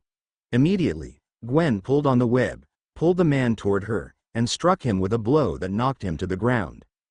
The other criminals, realizing that it was them now, began to retreat, but Gwen wasn't about to let them get away so easily. Like a storm, she knocked each of them down, this time making sure to use a good portion of her power to really knock them out. In the end, it was just Gwen and me standing on the counter. Then she turned to me and looked into my eyes. Since she was wearing a mask, I couldn't really see her eyes looking at me, but I could definitely feel them. You. Who are you? And why did you help me? She asked. Discord. 2PN9TWXRNG. Mr. Murdoch. You. Who are you? And why did you help me? Gwen asked. I took a deep breath and lowered the shock stick to show that I wasn't a threat. I'm a new vigilante for the city. My temporary name is Dream Knight. It's a pleasure to meet you, Spider-Woman. That left eye of yours, are you a mutant? She looked me straight in the eye. I turned my face slightly, surprised not only that she had recognized the Sharingan so easily but also at her quick deduction. Considering how complex the true nature of my powers was. They weren't really mutant, but something much more complex and unique that even I didn't understand. I decided it would be easier to follow her line of reasoning when explaining my powers to other people from now on. Yeah, something like that, I replied. She looked at me for a moment before smiling slightly. Nice. Her unexpected compliment made me feel a bit relieved. I was about to ask if she was all right when a low rumble cut through the air. The roar of car engines, followed by the high-pitched screech of skidding tires, came from the front of the warehouse. It wasn't a sound you heard for no reason. There are 0 minutes left until Mr. Murdoch arrives. If I knew the sound of screeching tires meant trouble, what about Gwen? In the blink of an eye, she approached me, grabbed me around the waist and lifted me into the air. She used one of her webs to propel herself and used what used to be a high glass window, but was only boarded up, as a way out to get us out of this place quickly. Hey, what are you doing? I asked. We don't have time for explanations. You helped me and now I'm going to help you. Just don't take advantage and get too attached. The way she held me as if my weight was nothing was, shall we say, chilling. She quickly took me up to the height of the big buildings and, carrying me, showed me for the first time what it was like to swing on nets between skyscrapers. The sensation was fantastic at first, but to be honest, after a few seconds I felt a bit nauseous, so I had to close my eyes for a bit of relief. Eventually, Gwen stopped next to an old building about 4 stories high. All the surrounding buildings were brick, indicating that this was still the suburbs. Gwen looked around to make sure no one was around and then let me go. My heart was still racing, and I leaned against the wall to catch my breath. Ha, why did they do this to you? It was clearly an ambush, I asked, my head still reeling as my human body recovered. I don't know, those guys were terrible at fighting, but practically all the criminals in this city are. The problem is when these incompetent idiots start organizing, and they certainly did this to me at the behest of someone powerful. Damn, I made a bad mistake. Calm down, it's all right. No, it's all right. They know now that I'm investigating something. You're investigating? Yes. I mean, it's none of your business, Gwen said, looking very upset and nervous. Look, if it's any consolation, I know they don't know who you are. Apparently, they wanted to wait for their boss to arrive so their boss would have the pleasure of discovering your true identity. They said one name. Murdoch. Gwen was obviously surprised. Murdoch? You know him? Yes, well enough to know it's not a name, but a family name. So, what do we do now? She looked at me and nodded. Well, we don't do anything. I do. Don't confuse things, I work alone. The Gwen of this universe was strong, probably stronger than any of her variants in Marvel's infinite universes. However, her strength was more of a barrier than a shield. A barrier erected to protect her not only from her enemies, but also from anyone who tried to get too close, and I knew I needed to get too close to complete my main quest in this universe. Look, I understand that you want to do things on your own, but sometimes having someone to help you can make all the difference. I'm not saying you have to trust me right away, but... She held up a hand, cutting me off. You don't understand. It's not that you don't want help. It's about not being able to. The more people involved, the more dangerous it gets. For everyone. I took a step forward, trying to find some words in my head that would somehow convince her to let me help her, but Gwen jumped back and landed softly on the parapet of the building. I have to go. I need to find out what else they know, and you need to stay out of this. Wait. They want you to go after them. They'll set up more ambushes, and it might be too dangerous. Gwen smiled slightly under her mask before shaking her head negatively. I do it all the time, Dream Knight. Don't worry about me. With those words, she fell backwards off the ledge, shot a web at a building next door, and in one agile motion, launched herself away and disappeared between the buildings. I sighed heavily and rubbed my temples. I was tired. My body ached, and exhaustion weighed on my shoulders like a lead blanket. It had been a very long and exhausting day. Well, at least I tried, but it was pretty obvious that I couldn't complete my main quest in just a few hours in this world. Still, did she really have to leave me on top of a building? Luckily for me, I noticed a metal door with a small sign that said, "Service Elevator." I was relieved. Inside the old elevator, I took off my hood and pulled down my face mask. I also cleaned my clothes, which were slightly dusty and frayed from the smoke. When I finally reached my apartment building after walking a few blocks, each step to my floor felt like a journey. When I entered my apartment, I dropped the cane in a corner and threw myself on the sofa. All I wanted to do was rest, but the symbols in the corner of my vision that continued even when my eyes were closed were hard to ignore. So I opened my eyes and mentally activated the interface. Congratulations! You've completed the side quest, The Spider Caught in the Web. 300 card points have been added to your balance. You have received 5 daily spins for 5 days. You received 1 unique skill mystery card. The 300 card points were valuable, of course, but what really caught my eye was the mystery card of unique skill. This was the first card I'd gotten without spending any points, and I was so excited to receive it that I couldn't sleep. I reached for the notification and felt a slight resistance when I touched the line that said, 1 unique skill card. At that moment, the system notification expanded, and another window appeared. Item: Mysterious Unique Skill Card. Description: A new unique skill card is available. Rating: D. Click here to reveal the card's contents. 20%. Click here to reveal the card's contents. So this is how I get skills in this system without spending money. I don't have a skill shop yet, and it seems that these skill cards I get as quest rewards are random, so I can't choose the skills I get, nor can I level up or improve my attributes yet.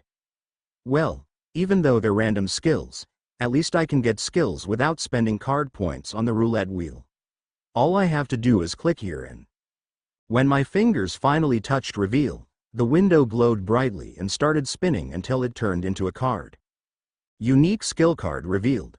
The 1 for all 20% skill card has been obtained. 1 for all 20% has been added to your inventory. 1 for all. This is what I'm talking about. I finally got some kind of super strength. Having super strength in Marvel is practically a minimum requirement. It's only 20%, but 1 for all isn't just a strength skill, it's a body skill. It's a skill that allows me to gain 20% more agility, speed, and strength, and it's not 20% of my current strength, it's 20% of the total of 1 for all. Of course, in the long run, it would be better if I obtained the Kaioken, which would increase my power by up to 20 times, but it's still very good. However, 1 for all had its limitations and risks. It reminded me of how Izuku Midoriya had serious problems with it, and it took him many months to master it. Also, at the beginning of the anime, it was said that if the 1 for all user who received the skill didn't have the body ready for such power, it could cause their body to implode. I didn't get 100% of 1 for all, but I wonder, what could 20% do to my body? I muttered to myself, trying to control my excitement and think rationally. Calm down, Lucas. Don't be an idiot. Just because you've been given a powerful skill doesn't mean you can go off and use it without thinking. The skill would only effectively become a part of me if I put it in my deck, just like when I equipped the Sharingan. It was wise to assume that 1 for all could only affect me if I chose to equip it. If I try to use it without being prepared, I could end up much worse off than when I was in the hospital. I might even die, because although I'm slightly tall, I don't have an athletic body at all. I wasn't completely skinny, but I probably didn't have half the strength to withstand 1 for all yet, considering that Izuku Midoriya had to clear tons of garbage from a beach before he was fit. I let out a tired sigh and fell back onto the sofa. No matter how tempting it was to try this skill now, I knew it would be foolish. Luckily, I felt I was a bit more advanced than the nerdy Izuku from the beginning of Boku no Hero, as he was slim and short, so a few days of weight training would probably be enough for me to handle the 20% of 1 for all. Okay, Lucas. Let's do this smart, I said after deciding I wouldn't use it, but then I thought of another alternative instead of leaving the skill card in my inventory. System. How long would it take me to assimilate the 1 for all 20% skill card if I decided to do it now? About 16 hours. Ouch, it's much smaller than the Sharingan. Is there a reason for that? The 1 for all 20% skill card is a card with a predefined limit in the essence of that card. The Sharingan skill card is a card with an undefined limit, i.e. you evolve the card.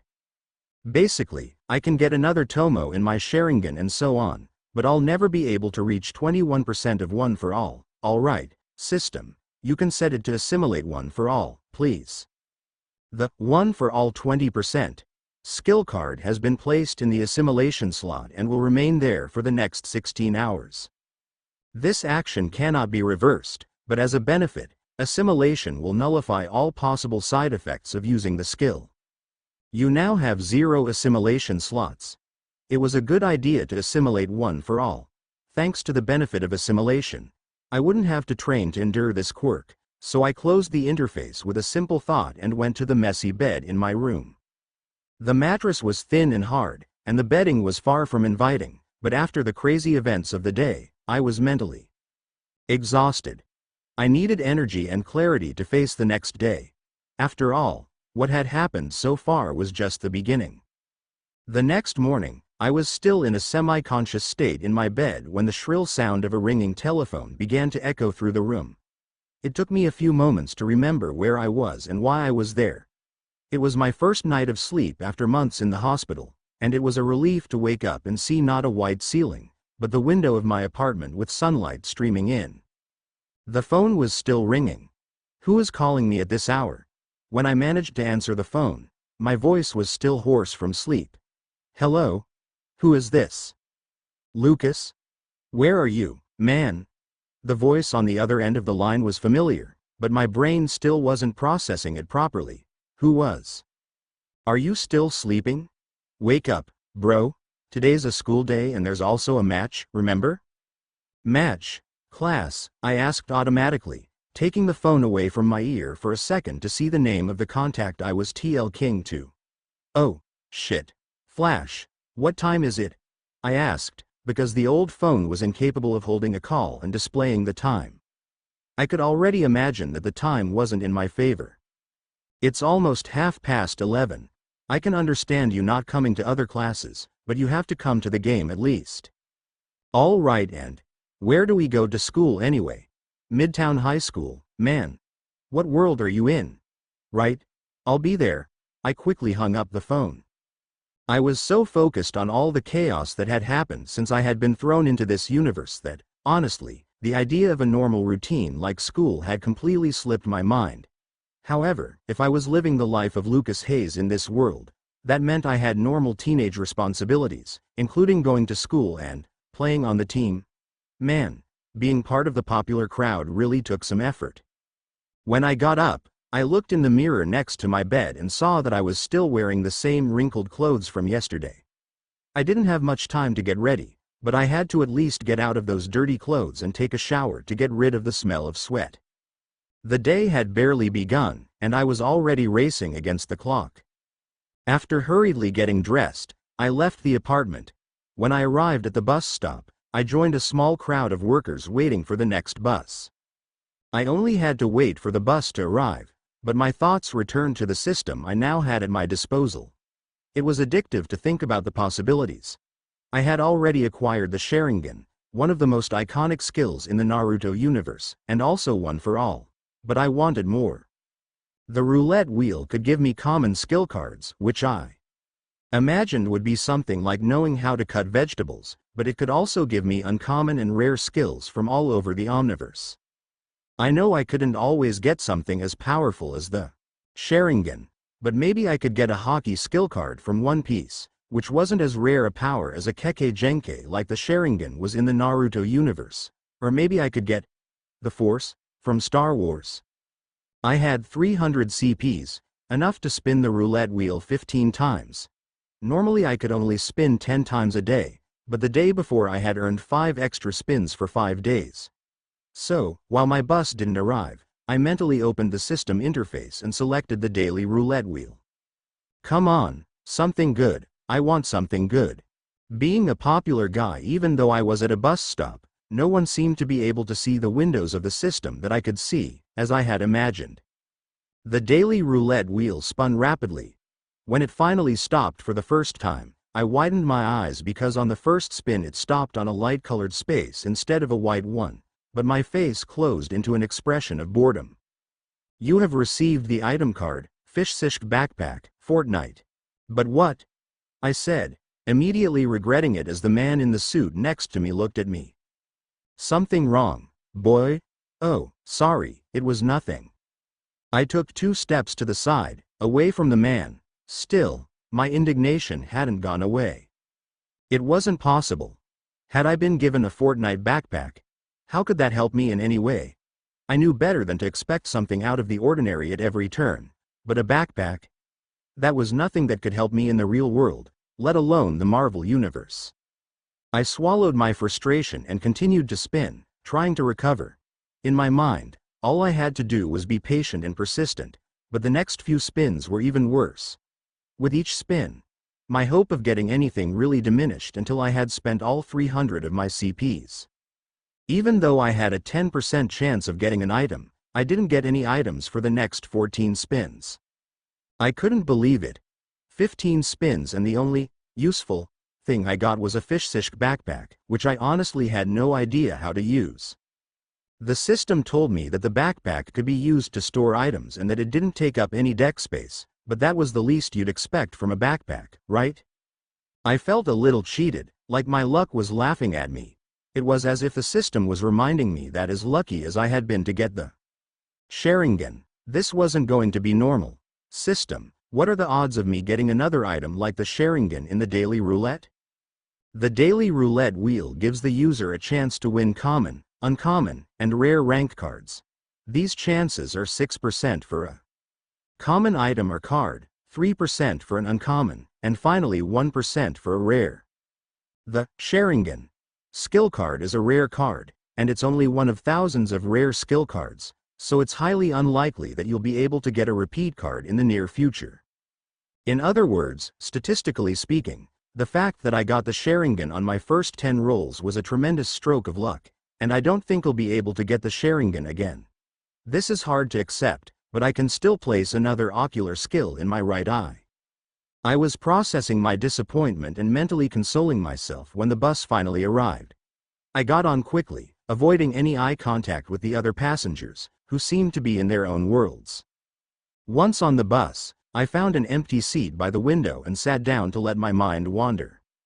Looking out the window, I noticed that New York City seemed to be at its usual frenetic pace, and that it seemed a safer place during the day than at night. I also realized that compared to my universe, I seemed to be a few years in the past. If I had to guess, I'd say I was somewhere between 2010 and 2015, and I could tell by the fact that on the bus I was one of the few people who still had a cell phone with buttons, and even then the smartphones weren't as modern as the ones in my world. Anyway, the year didn't make much difference to me, it just made me wonder how long it had been since my parents died in this world. When the bus finally stopped in front of Midtown High School, I hurried off.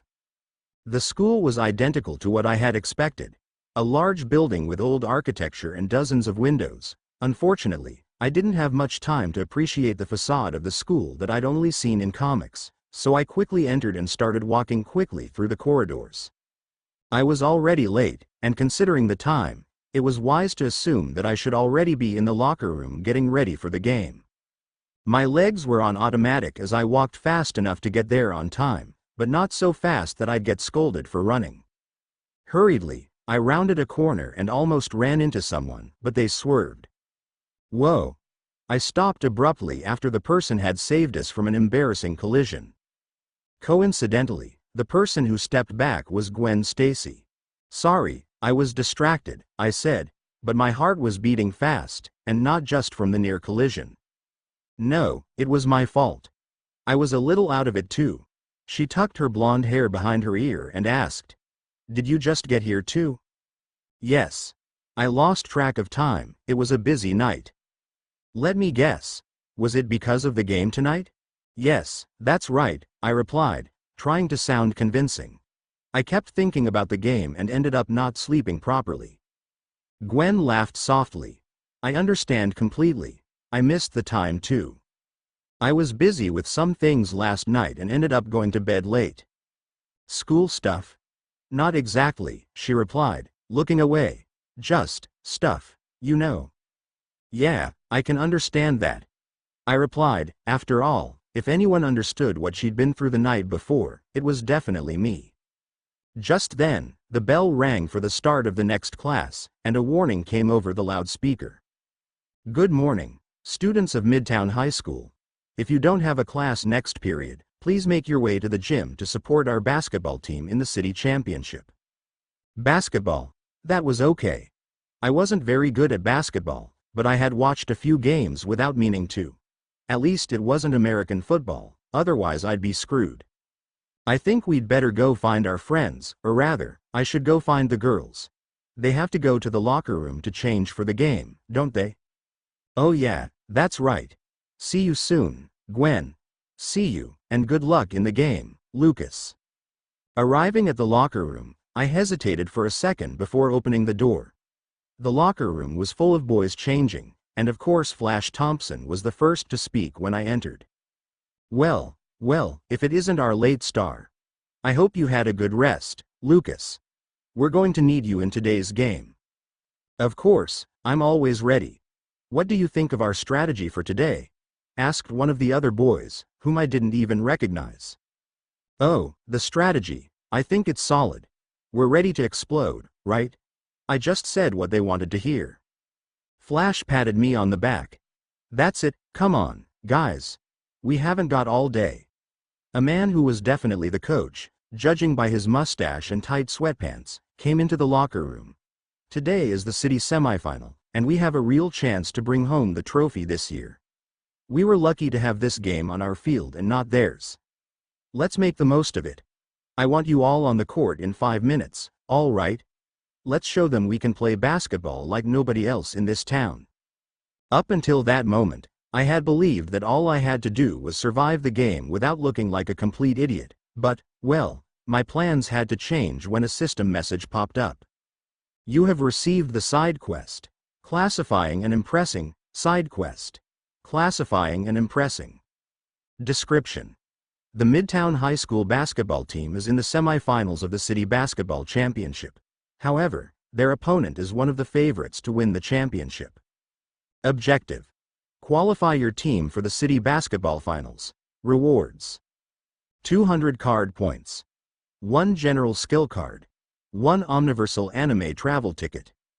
Support me to write more and read 20 chapters ahead of all regular. Palmer 1998. Just remove the hyphen to access normally. Sheringan in basketball P1. As if the pressure wasn't enough, the system presented me with a new quest. Since it was a minor quest of little importance, I normally wouldn't bother to win a simple basketball game. However, one of the rewards was an omniversal anime travel ticket.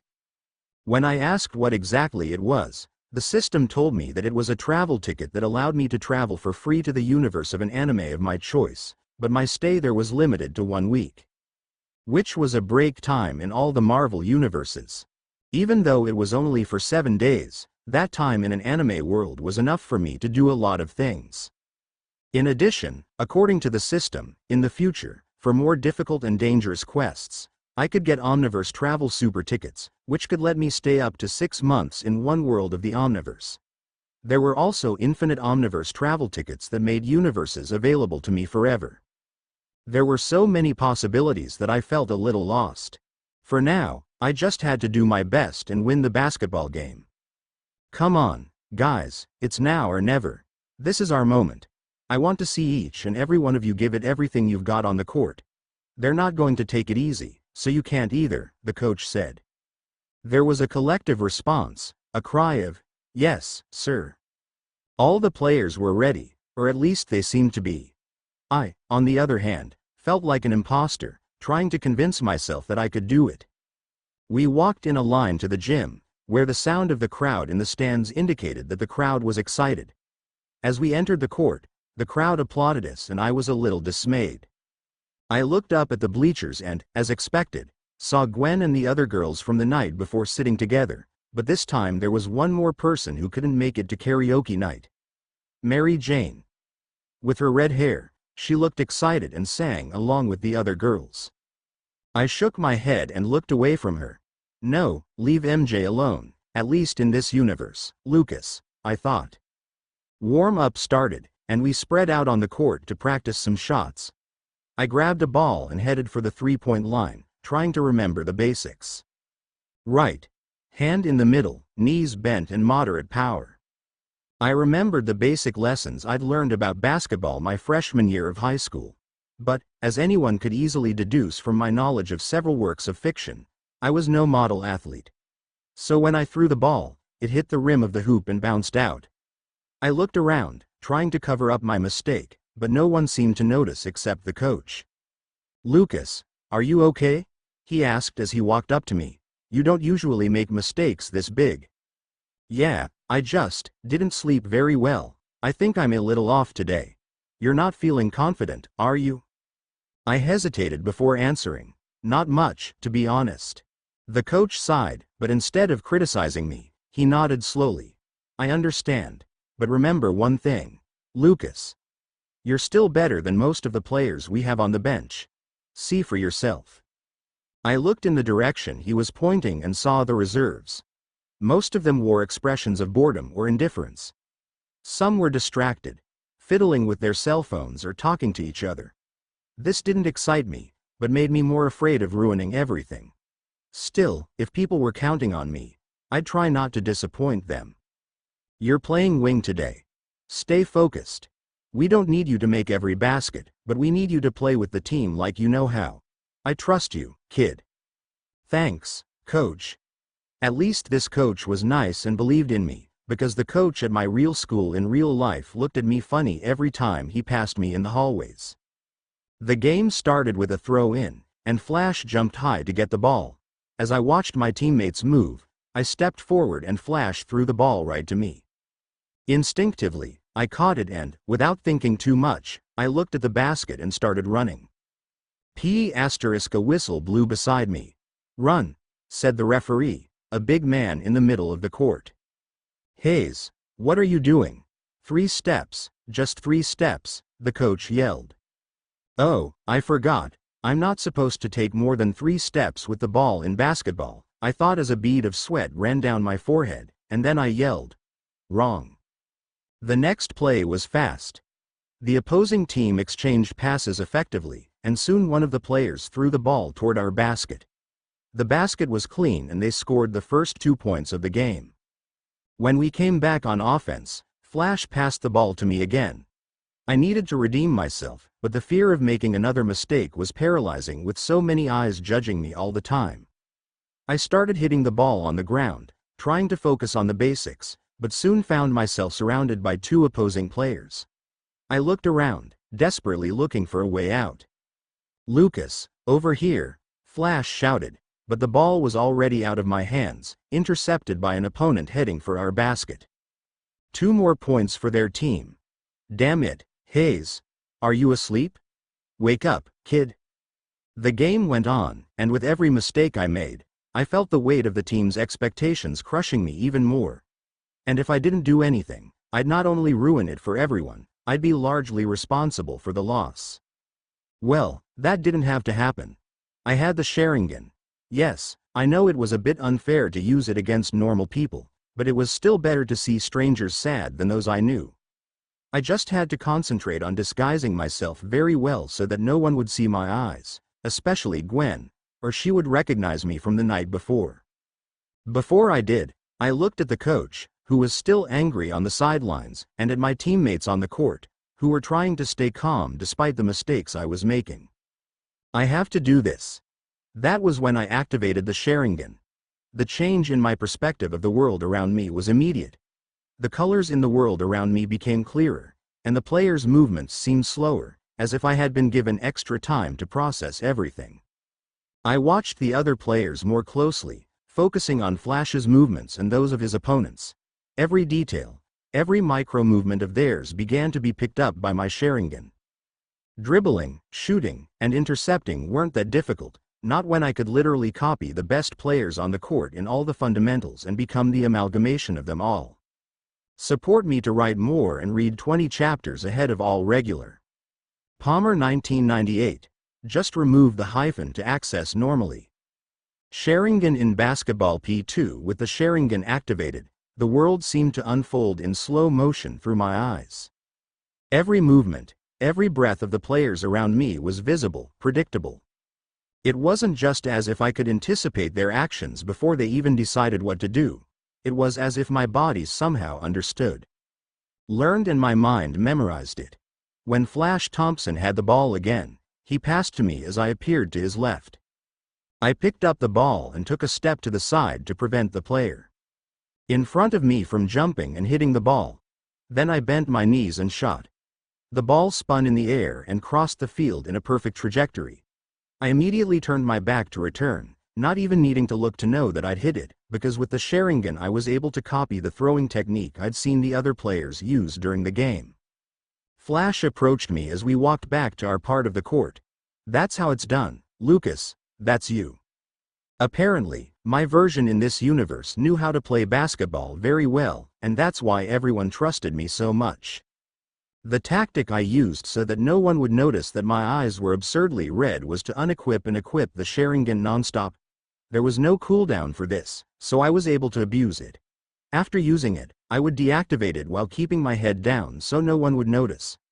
Honestly, it took a bit of mental effort, but it was better than being the anchor pulling the team to defeat. As the game went on, I continued to use the Sharingan to analyze and copy the movements of the players around me. I studied them and then replicated them. The score quickly began to turn in our favor, and the frustration of our opponents became apparent. They just couldn't keep up.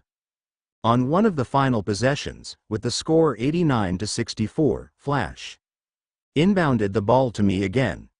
I dribbled past one opponent with a misstep and easily passed another with a spin move. When I got to the basket, I jumped and buried the ball hard. I didn't even know I could jump that high, but dunking in basketball was much more than just a matter of momentum and height. When the final buzzer sounded, the scoreboard showed an overwhelming victory for Midtown High School. Midtown High School 91-64 Brooklyn High School. We had won, and as much as the reason I had done so well was the Sharingan, I was smiling because I had done something my old self never thought possible.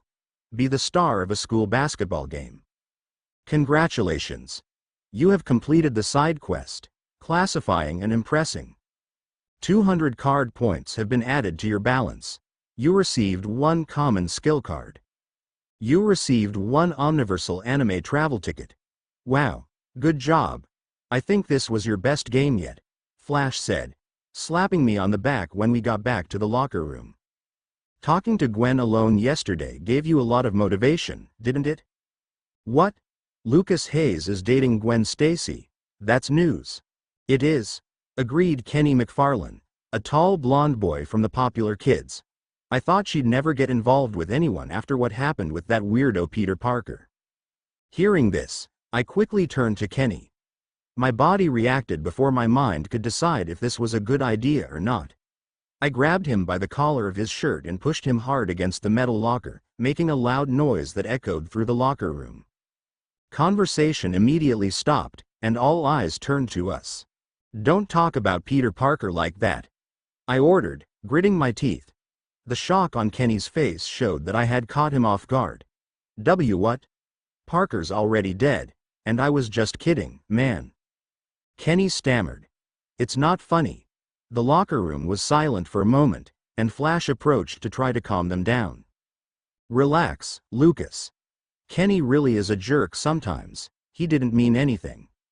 Realizing that everyone was looking at us, I let go of Kenny, grabbed my backpack, and closed my locker tightly. My anger was so obvious that people even made room for me as I left the locker room. People may have wondered why I reacted so explosively to hearing such a simple offense, and, honestly, I can't give you an exact answer. Emotions aren't that simple. I think it was because I was feeling a bit guilty about hanging out with the people who had upset Peter, but that still wouldn't be such a plausible reason. In the end, it was just an impulsive action by a confused teenager. Hey, Lucas! Flash called out after I exited the locker room. What? Let it go. Let's not spoil the victory party. Let's go bowling with the guys tonight. It'll be fun, man. Let's celebrate the team's win. He gestured as if trying to convince me. No thanks, Flash, but I think I'll stay home today. Oh, don't do that, man. You played good today, You deserve a break. Besides, a mischievous smile appeared on his face. Gwen will be there. And guess what? She asked if you wanted to go. Those last words touched me in a way I didn't want to admit. Gwen. Why would she ask about me? Why would she? Just because of a short conversation the day before and now? It didn't make sense. Or had she seen my eyes during the game? I tried my best to hide the Sharingan from everyone, and especially from her during the game, so I always had my back to the bleachers where she was. Still, she was Spiderwoman.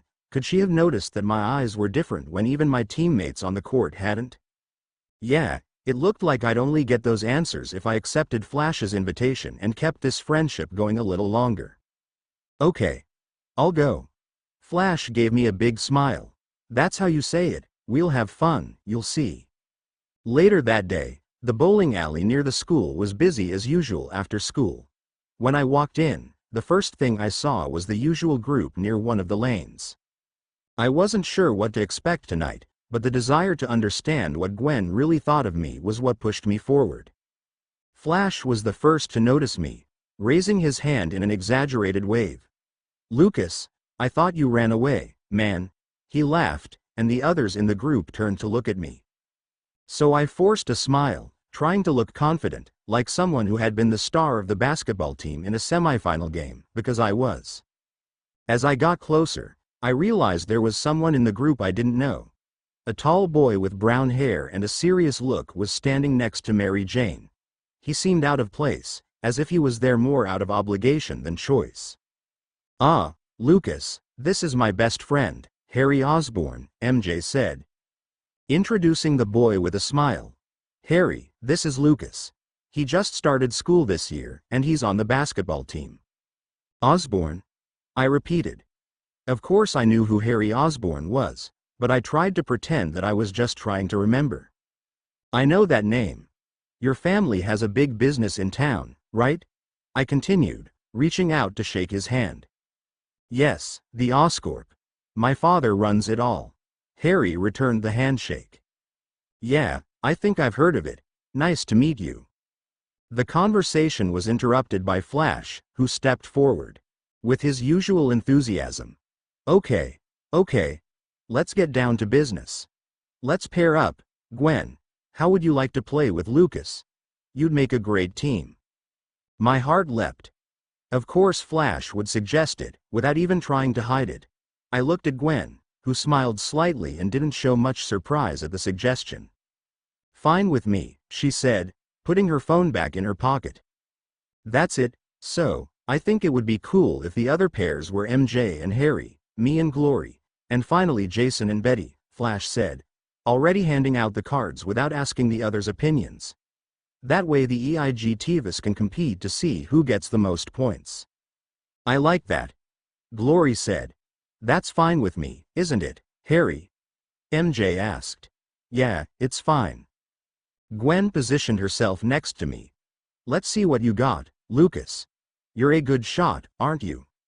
I think I used up all my energy in the game earlier. I hope we can work well together to beat the others, I said, which made them laugh for a moment, and then I turned to the others and asked, so guys, how about we all make things more fun with a bet? What do you suggest? Betty asked. How about the couple with the lowest score has to kiss as punishment? I suggested. Support me to write more and read 20 chapters ahead of all regular. Palmer 1998. Just remove the hyphen to access normally. Assimilation. What if the team that scores the fewest points has to kiss as a punishment? I suggested, and everyone looked at me in surprise. Why did I do that? Well, because I had just been given a quest that was quite difficult to complete without a good excuse.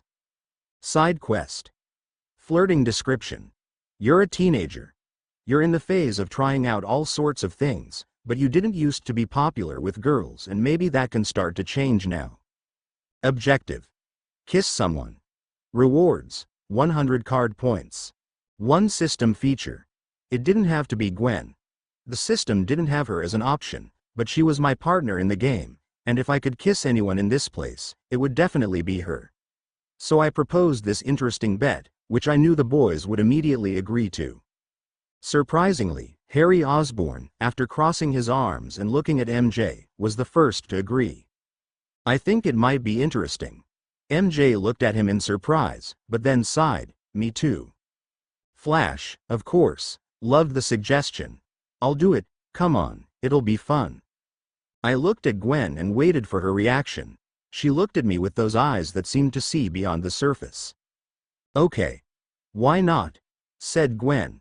When the rounds began, Jason was the first to play. He stood confidently at the edge of the lane and threw the ball with little force.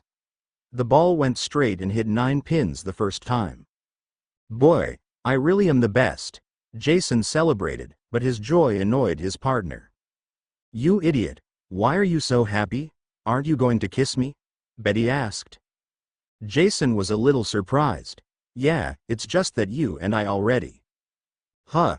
It doesn't matter that you want to see the others kiss. Do your worst while I do my best. Okay. Everyone laughed at the interaction between Betty and Jason, especially as the players in the next lanes stopped to listen to the brief argument. MJ and Harry were next. Harry looked confident, but the ball he threw deflected at the last moment and only knocked down 3 pins. MJ, on the other hand, was calm and knocked down all the pins. She tossed her hair to the side and smiled. Then it was Flash and Glory's turn. Flash, as usual, was over-enthusiastic and ended up throwing too hard, leaving 3 pins standing.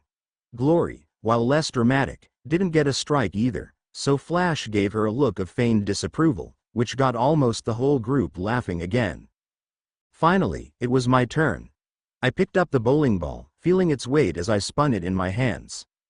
I was a good bowler, but I wasn't stupid enough to throw a strike ball now. Still, I couldn't make a complete mistake and let it be known what I was up to, or else Gwen might start to hate me. I only needed to hit 5 or 6 pins to get a little above last place. Come on, Lucas. Show them how it's done.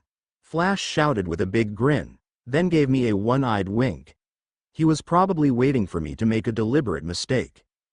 I positioned myself on the lane, adjusted my feet and visualized the line I wanted the ball to follow. I knew how to play to get a strike, but it was much harder to know how to knock down a certain number of pins. I took a deep breath, and the smell of polished wax flooded my senses. With a gentle motion, I released the ball. It rolled down the lane, but I deliberately didn't give it the force it needed to strike. The ball veered slightly to the right, knocking down only 5 pins. Oops, looks like somebody lost their hand. Flash teased. Relax, we've only just started, I replied. Gwen didn't say anything, just picked up a ball and walked to the lane. I didn't know what to expect from her, if she would use her powers or not. When she released the ball, it rolled down the lane at a medium speed and was a little crooked until it hit 8 of the 9 pins. I couldn't help but smile when I saw the satisfied smile that formed on Gwen's lips, knowing that she hadn't used her powers, otherwise the ball would have hit much harder. Wow, you're good. I complimented her. I used to come here with my dad on my birthdays, it was almost a ritual. So I know how to play a little. As the match went on, it became clear that I wasn't going to get what I wanted by suggesting this game, because Gwen was carrying our team. Finally, we made it to the final round. Gwen and I were in first place, while Jason and Betty were dangerously close to last place. Betty picked up the ball and threw it carelessly down the lane. The ball rolled and knocked down only 2 pins before going out. That can't be right. Jason laughed wildly.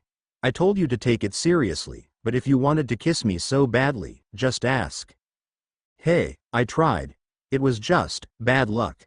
I think we have our losers. Time to settle the bet, Flash said. Jason and Betty exchanged glances, knowing that they had to serve their punishment, and they had no problem with that. Still, we were all excited for the moment, but unfortunately, at that moment, the lights in the bowling alleys began to flicker, as if the power was about to go out, and the ground suddenly seemed to shake slightly, until everything went out. Guys, what's going on? Where are you? Asked Flash. It's probably just a power outage, it's no big deal, Jason commented. When the emergency lights came on, there was a man in the middle of the bowling alley. He was hovering a few inches off the ground, surrounded by an electric field that crackled like a plasma torch, emitting little snaking beams around him. When I saw him, I had no doubt that he was Electro, or rather an alternate version of this universe's iconic villain. He didn't have blue skin or Jamie Foxx's face like in the movies. He was bald and wore tight-fitting clothes that mixed green and yellow. Electro's face was partially obscured by a star-shaped mask, and he had the smile of a predator who had just sighted his prey. However, the prey was not anyone from this place. "Everyone, get out of my way. I don't have time to play with you. My target is the powerful generator behind these tracks. And while I'm at it, maybe I'll take some of your money, too," Electro said as he looked at a bowling alley employee who just agreed without saying a word and started running. "That's it. Do the right thing and get out if you don't want to be electrocuted." "Let's get out of here," a man shouted, grabbing his son and running for the exit. Within seconds, the bowling alley was in chaos. People began running toward the exit, tripping over their own legs in their haste to escape. Running would be the most logical thing to do. What could I do about Electro? When I looked over to see what Gwen was going to do, she was obviously gone, which meant Spiderwoman would soon be. Coincidentally, I received a message that made me smile. The "one for all 20% unique skill card has been fully assimilated. Support me to write more and read 20 chapters ahead of all regular." Palmer 1998. Just remove the hyphen to access normally. Blackout. Since all the people in the bowling alley that night were civilians, i.e. ordinary people, the natural reaction of most of them was to scream and run frantically for the bowling alley exit. Jason, Betty, and the rest of the group of locals who were with me naturally joined the panicked crowd that was gathering like a flock of sheep. "Come on, we have to get out of here," Jason shouted, pulling Betty's arm. Because of the general souse, some people fell, others tripped over each other in their eagerness to escape, and children cried loudly. The only thing most people were focused on was the flashing light that signaled the exit. Harry grabbed Mary Jane's hand when he saw her lagging behind and pulled her close. "MJ, come on, now." But Mary Jane resisted, her eyes searching the chaotic surroundings, apparently looking for someone. "Harry, wait. I don't see Gwen. Where did she go?" She tried to pull her arm back, but Harry wouldn't budge. "What matters is that you get out of here safely. Don't worry about the others," Harry replied. At that moment, Flash looked back and realized that I was still standing there. "Lucas, what the hell are you doing? Come on," he yelled at me. I was only paying attention to all these details because I was looking around for ways to deal with this situation. Then my eyes fell on Flash, and I did my best to keep a look of concern and fear on my face instead of excitement. "You go ahead. I have to find Gwen before I go." Flash shook his head in disbelief. "Damn, men in love really do turn into idiots," he muttered and then yelled at me. "All right, but don't delay. Glory is already calling the police. We'll wait outside." I watched them disappear into the crowd that was gathering at the exit and was a little more relieved because I hadn't really intended to go looking for Gwen. Electro hovered over the tracks, so focused on his target that he ignored all the sounds around him. He reached forward and sent a bolt of lightning toward one of the bowling lanes, causing it to explode from the overload, sending shards of wood and metal flying into the air. This revealed the high-powered generator hidden behind it. I could die if I tried to absorb power from a substation, or I could be lost forever if I tried to steal it from a pole in the street. But generators are independent, they're safe, and this is the largest generator in the region. Who knows, once I've absorbed this and become more powerful than ever, I might actually be able to level up, Electro muttered to himself as his eyes glazed over the generator. "Maxwell Dillon," I shouted.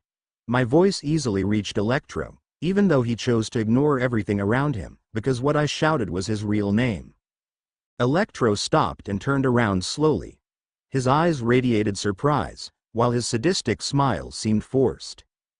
"How do you know my name?" he asked, his eyes glaring at me without even blinking. "It doesn't matter. What matters is that you stop now, otherwise everyone will know who you are and soon the police will be here." What do these things matter? With the power of this generator, nothing can stop me. Jewels, women and social power, everything will be within my reach. Not if I can stop you. Electro laughed out loud enough to put a hand on his stomach as he swung his legs in the air. You? Are you going to stop me? What a joke. He raised a hand and yellow sparks began to transfer between his fingertips. Then I clenched my fist and sparks of a pale blue color shot out of my fists. But it wasn't lightning, it was the one for all.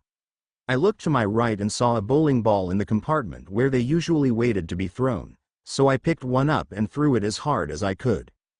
The bowling ball flew like a cannonball towards Electro and hit him right in the chest with such force that the bad guy was thrown backwards and crashed violently into one of the bowling alley walls. Even I was surprised at how easily I threw the ball, considering it seemed no heavier than a sheet of paper. I closed my fingers and looked down at my right hand. This strength, man, I'm at a new level, but it's hard to maintain. It feels like my whole body is shaking with fear and my heart is racing. Yes, as much as the system has assimilated the one for all 20%, it should only negate the extreme side effects of using the skill, but it doesn't teach me how to use it properly. I need to calm down and reduce my usage. Maybe 20% is still too much to use in my first fight. However, I shouldn't think about slowing down, because all the Electros could withstand a few kicks and punches from Spider-Man before being defeated, so obviously he wouldn't be defeated with just a bowling ball. Amidst the wreckage of the wall, the villain coughed and struggled to his feet, this time without the smile. You will pay for this. You have no idea who you're up against. He shouted at me and raised his hands, and I felt my hair stand on end from the static energy he was gathering. Okay. Time for plan B. I thought aloud and started running in the opposite direction, using my increased speed to try and catch up. With a bowling ball. If one wasn't enough to take you down, maybe another will. I'm not going to be beaten by a kid. Before I could reach the ball to throw it, Electro sent a powerful electrical discharge into the area, hitting me and throwing me hard against a metal table. As I felt the pain of my spine hitting the metal, I asked myself, why am I doing this? I didn't receive a quest from the system asking me to fight or defeat Electro. And Gwen will be here soon to defeat him, so why am I? Damn it, I don't even have to ask myself that a second time. Of course, like any comic book fan, I've always wanted to fight a villain, I've always wanted to be a hero, and now that I'm here, am I going to be a coward if I feel a little pain? Of course not, that's part of the job. Within a second, I was back on my feet, but unlike before, I was the one with a smile on my face, a big, happy smile. Heroism quest. Blackout. Description. Electro is destroying the bowling alley where you were having fun with your colleagues. If he manages to touch the generator, he'll become more powerful than ever, and this could be a dangerous path for this already decaying city. Objective. Defeat Electro. Rewards. 1 mysterious rare skill card. Support me to write more and read 20 chapters ahead of all regular. Palmer 1998. Just remove the hyphen to access normally. Heroism quest. The constant tingling I felt in my body was a message that I was going beyond my usual capability because of One for All. However, I had no time to hesitate or weaken. I had a villain in front of me. Even though my limbs were a little shaky from the shock I had received, I could still move faster than I had ever been able to before. So I ran to a cart where some bowling balls were stored. If I could pick up several balls and throw them at him, it would probably give me a chance to get close to him. Considering that my strength was far superior to Electro's, a well-placed punch might be enough to finish him off.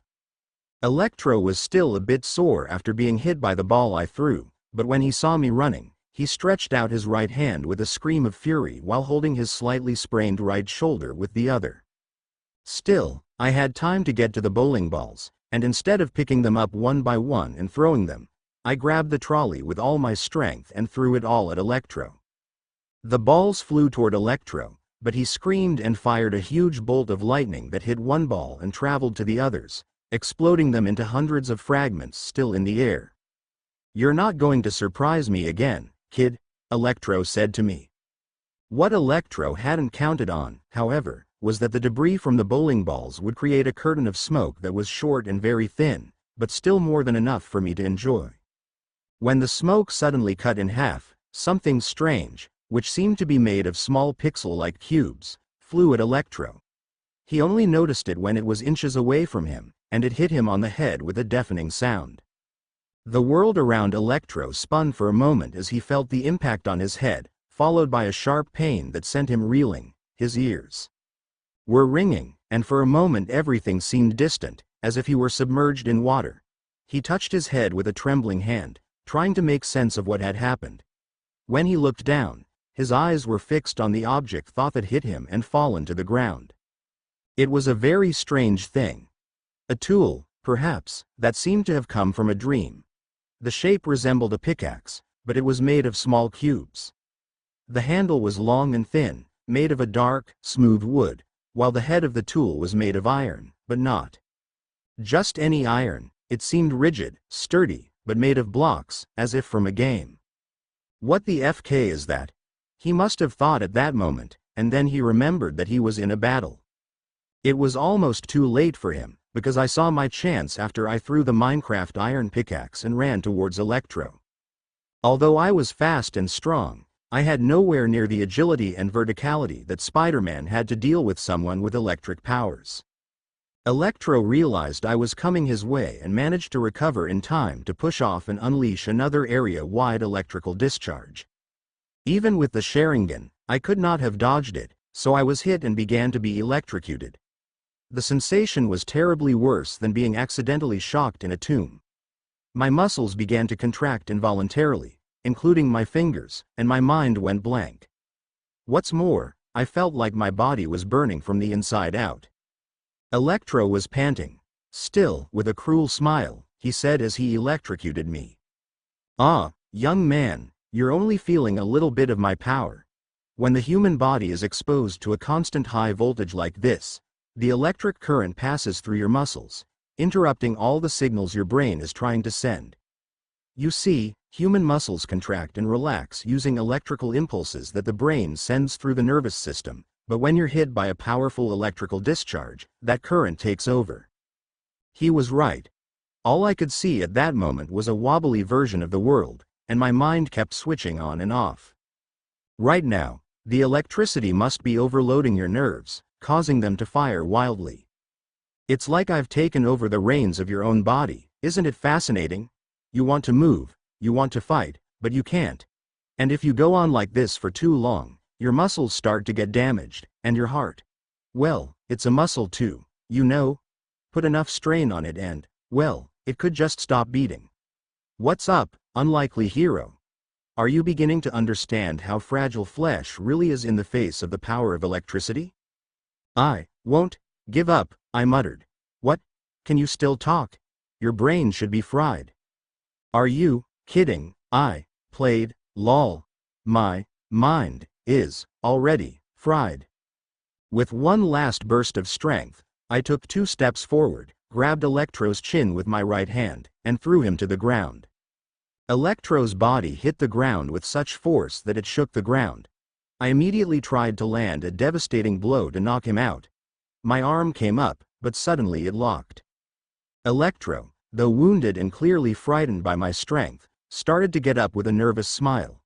"You're strong, kid. You must be a mutant, but you don't understand, do you? Electricity. It paralyzes the muscles for a while, especially after the flow stops." I tried to speak, but my lips wouldn't move. I was conscious but unable to react, trapped in my own body. Electro's smile widened as he realized he had the upper hand. "Looks like the game is over for you. And now it's my turn," he said, but stopped when he saw a smile slowly appearing at the corner of my mouth. "If I were you," I began to whisper with what little strength I had, "I'd look back." "Hey, moron," Spiderwoman said. "You should be more aware of your surroundings." Without giving Electro a chance, she threw a web over the villain's head, covering his mouth, eyes, and especially his nose, preventing him from breathing. Then, as he tried to pull the web off, she lunged forward and punched him straight in the stomach, knocking all the air out of him and easily rendering him unconscious. "Sorry to keep you waiting," she said, ducking her head slightly at me, which made me smile. "What happened? Was there traffic on the way?" I asked her. "Congratulations. You have completed the heroism quest, Blackout. You received one mysterious rare skill card. Support me to write more and read 20 chapters ahead of all regular, Palmer 1998. Just remove the hyphen to access normally. Linda Carter, my nurse." "What happened? Was there traffic on the way?" I asked Gwen, still struggling to speak. At least my joking tone served to ease the tension, and Gwen let out a light laugh as she finished trapping Electro with her webs. "We meet again, Dream Knight," she said. Of course, she recognized me because I had activated the Sharingan, and worse, this time, nothing covered my face. My identity was revealed. Now she knew that Lucas and Dream Knight were the same person. "Are you following me?" I asked, still in a joking tone. Gwen put her hands at her sides and shrugged. "It must be fate, who knows?" "It seems so, ARH, suddenly, the sound of sirens could be heard, and they weren't far away. It's the police." Gwen recognized the pattern of the sirens, as if she'd already gotten used to it. "Then you should go out the back," I said seriously, pointing with my chin to the corridor that led to the toilets and probably to the back of the establishment. She looked in the direction I had indicated and then looked back at me. "What about you? What will you tell the police if I go out and they find you here with Electro? You'd be the only one here, and they're not usually very tolerant of civilians trying to be heroes." The truth was that I could barely move after all that energy had gone through my body. I was at the limit of my strength. "I can't get out, after what Electro did to me. I can barely move. By the time they get here, I'll probably be unconscious and pretend I don't remember anything. There's no power. The cameras are off, so they didn't film what happened here today. In any case, they won't have any evidence of what happened, neither to you nor to me." Gwen hesitated.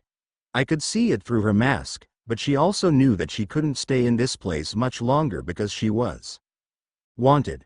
"All right. I trust you with him," she said, looking at Electro. "Thank you for trusting me. If you can, come visit me in the hospital," I replied with a tired smile. The last thing I heard wasn't Gwen leaving, but the sound of my own thoughts as my mind collapsed. When I woke up, there was a nostalgic smell in the air. It was the smell of pure alcohol, and I even heard the sound, also nostalgic, of the monitors beeping in a steady rhythm. I blinked a few times and I have to admit that I was a little startled to be back in this environment. For a few moments I thought it had all been a long dream, but I soon realized that this was a slightly different room than the one I'd been in for months. The first difference was that this room had a large window. It was night outside. I sighed, relieved not only that I was alive, but that it was real. I don't know if I would have been able to carry on mentally if everything hadn't happened. I was probably saved after the cop went into the bowling alley. Shit. Considering the state of my apartment, I don't think I can afford insurance, so, am I going to have to deal with the hospital debt now? In the midst of my loud thoughts, the bedroom door opened softly, and a woman walked in. She was a woman in her 30s, with short black hair and a kind smile. I quickly deduced from her green clothing that she was a nurse. "Good evening," she said as she approached my bed. "I'm Linda Carter, the nurse in charge of you tonight. I'm glad to see you're awake and recovering." I tried to smile at her, but it seemed that my face was still a little stiff. "Linda Carter?" Maybe it was just the confusion in my head, but it seemed like I'd heard that name somewhere before. Unfortunately, I couldn't remember. "Yes, that's my name. I think your mind is still waking up," she said as she checked the monitors. "I'm fine. I just need some time to recover. I imagine you do. Frankly, kid, it's a miracle you survived all had electricity, considering you're a normal human. So, yes, of course you need a rest. And if you're worried about medical expenses, I have to inform you that they've already been paid for." Did you hear me? Of course I did. The doors here are thin so we can hear if the patients call.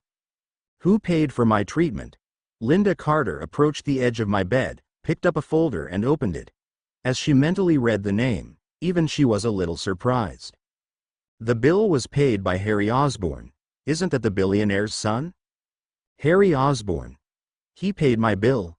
Well, that didn't make sense. We hadn't exchanged a word. Why did he do that? Anyway, tomorrow morning the police should come and ask you some questions about what happened, since you were Electro's only victim and you were the only other person in the bowling alley. You'd better get as much rest as you can until then. After that, Linda Carter said goodbye and left the room, which was completely silent. I lay there wondering why Harry Osborn would help me. Did he feel guilty in some way, or was he doing it to impress Mary Jane? Lost in these thoughts, I almost didn't notice the soft sound coming from the right side of the room. I turned my head slowly, feeling a slight discomfort in my muscles, and saw Gwen opening the window. She was dressed as Spiderwoman, of course. She moved discreetly even as I looked at her, probably so as not to make any noise that would alert the hospital nurses. Clinging to the ceiling, she closed the window after entering and then let go of the other ceiling elements until she was hanging by the fingertips of only one hand. Then she let herself fall, and as she approached my bed, she said, "You asked for a visit, so here I am. I think we need to talk a little, don't you? Support me to write more and read 20 chapters ahead of all regular, Palmer 1998. Just remove the hyphen to access normally, healing potion. You asked for a visit, so here I am. I think we need to talk, don't you?" Despite my tiredness, I smiled at her as I sat down. "So you're someone who keeps his promises. Yeah, that's pretty heroic." Gwen approached the bed and stopped next to me. "I'm trying. How are you feeling?" "I admit I've had better days, but I'll survive. And you? How did you manage to get out of this mess?" "I have my methods. But I'm more worried about you. Fighting Electro is never easy, and the annoying part is that he always manages to break out of prison. Fortunately, my webs are good insulators, but you had nothing." "Are you kidding?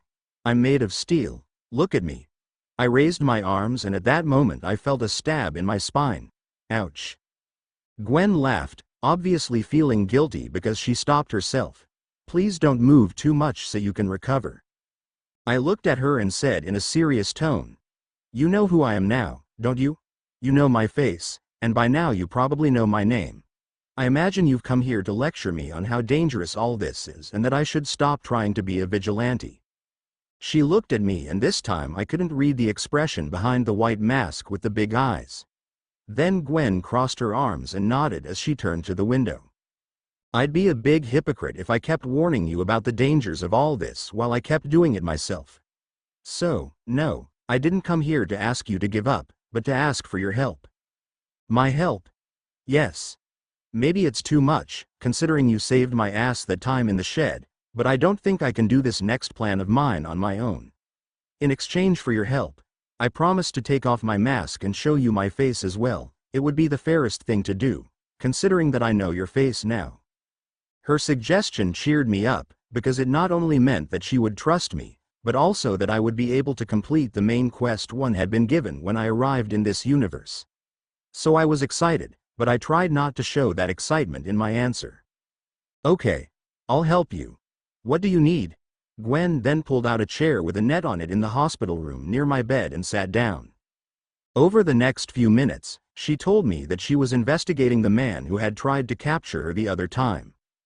Mr. Murdoch was how this man was known to the public, as well as the criminal underworld. She told me a few things I already knew about him, like how he was a lawyer and partner of the former Kingpin. She also said that she was one step closer to proving that Mr. Murdoch was running a major drug and human trafficking ring in New York. The final step she needed to take was to discover the whereabouts of Murdoch's best friend from college, a man named Foggy Nelson. "Wait, do you think his old friend is going to be a snitch?" I asked Gwen. "I don't know, honestly.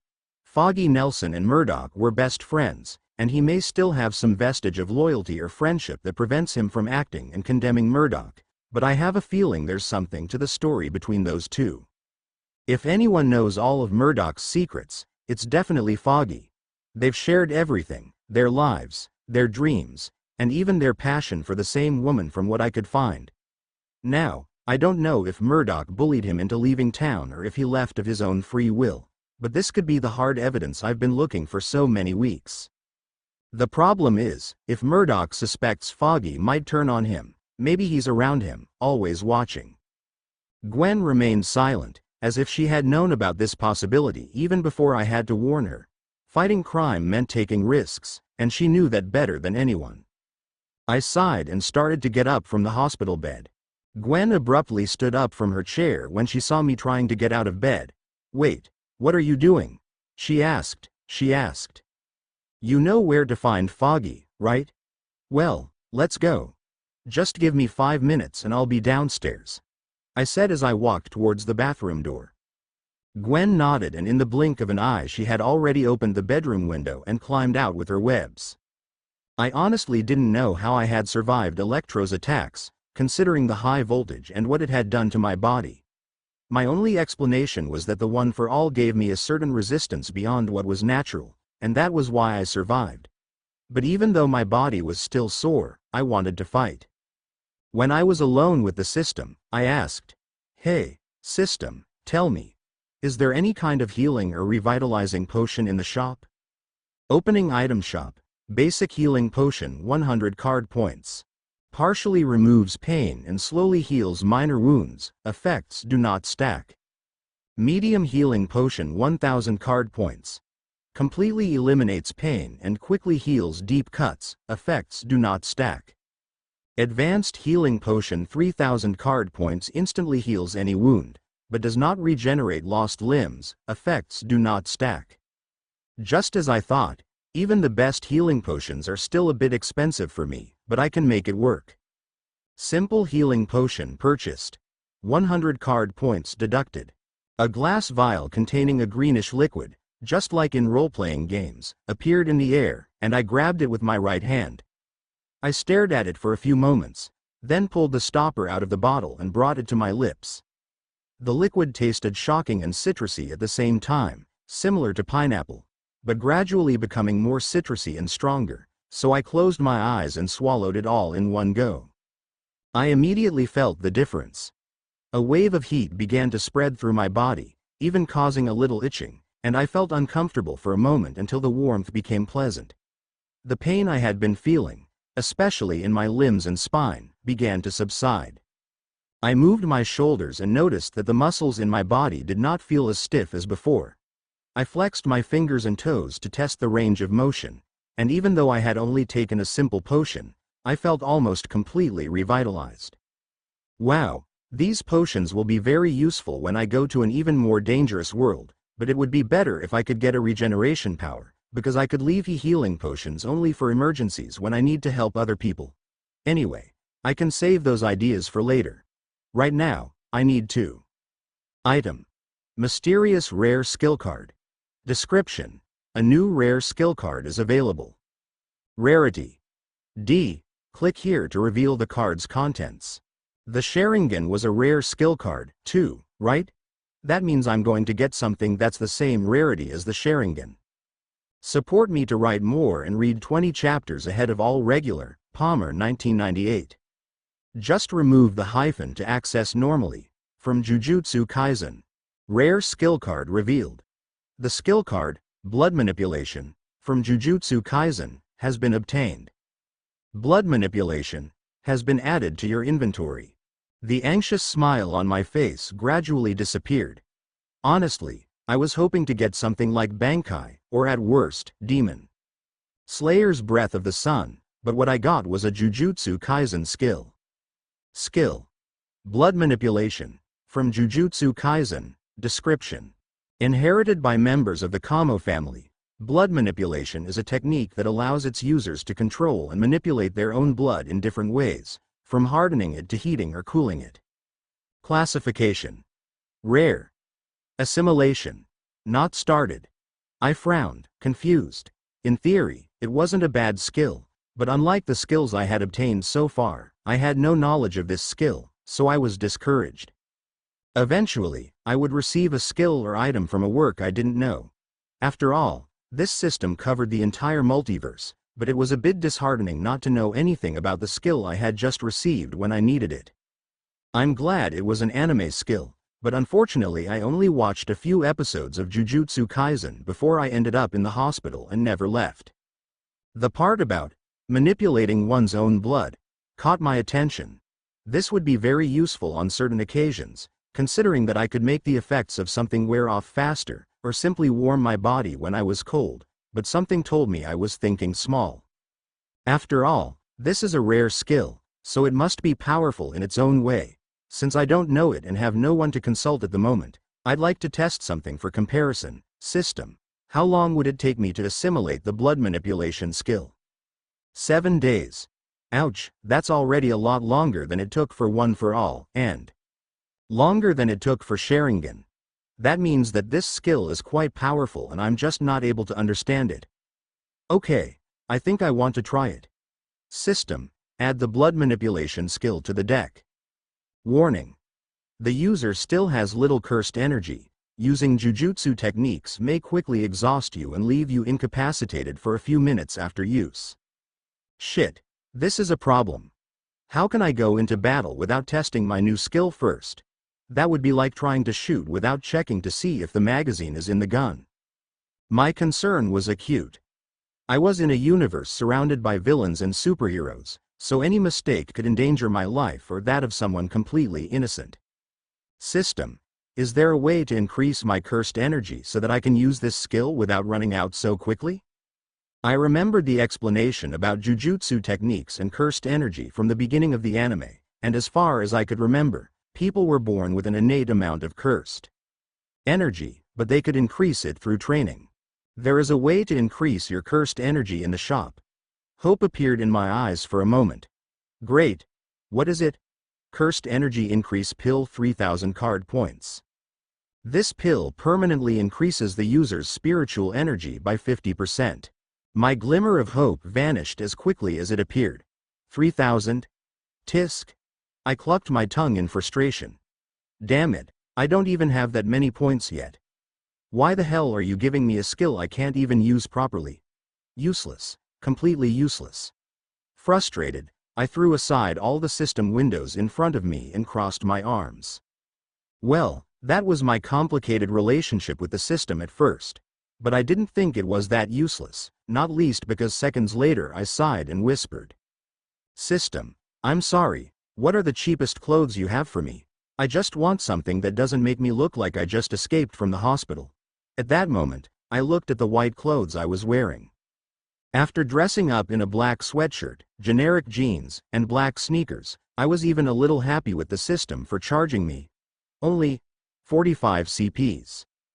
Well, at least they look decent, I muttered as I looked at myself in the bathroom mirror. Well, I have to go. Gwen's waiting for me. As I left the bathroom, I walked over to the window Gwen had used to get out and opened it. I leaned out of the window and observed the distance between the floor I was on and the ground. It was at least 30 meters. A short laugh escaped my lips, and I turned away from the window. I'm not ready for a superhero landing yet. I'd better do what normal people do and take the elevator, I concluded. Before I left the room, I looked both ways down the hall to make sure no one was there. Unfortunately, there was a nurse, but she was too busy checking a file of charts to notice me. So I managed to find a way to the elevator, and after that I easily made my way down to the first floor, and then exited through the normal entrance as if I were just someone visiting a relative. There was an alleyway at the side of the hospital and I figured that would be the best place to meet Gwen without the chance of anyone seeing us. I hoped he thought the same. As I looked around, trying to find Gwen, I heard a soft thump behind me. Just as I was about to turn around to see what was making the noise, I heard her voice. Took you long enough, huh? Were you helping an old woman with a cane down the stairs? I turned to face her, smiling out of the corner of my mouth. Haha, very funny to joke with someone who's injured. The truth is, it was just hard to find decent clothes in the closets. Gwen laughed. You look better. That's because I stole some morphine on the way to the elevator, I replied in a serious tone to see her reaction. The funny thing is, I don't really know if this is a joke or not. I'll leave you in doubt for now. But where are we going? The Empire State Building. And you don't even have to tell me. I know that place is probably the most heavily guarded building in the city after the Shield office and the Baxter building, but Murdoch's law office is there, and guess what? There's an archive section. Even if we don't find Foggy's whereabouts, we might find something else. All right, if that's your plan, we'll do it your way. Now, how do we get there? The Empire State Building is on the other side of the city. At that moment Gwen stretched out her arms as if for a hug, but I knew it meant something else. No, last time I almost threw up, and you threw me on top of a building, I said, turning away from her. Oh, come on Dream Knight. You survived the last time, and this is faster. Besides, it's not that far. We'll be there before you know it. I sighed, resigned. I had no other choice. Getting in through the Empire State Building's terrace was much better than trying to get in through the main entrance with all those cameras and guards. All right, but if I throw up on you, it's your fault. Fair enough, she said and threw a net in the air. Then she landed on my side, wrapped an arm around my waist to make sure, and pulled us up. Support me to write more and read 20 chapters ahead of all regular, Palmer 1998.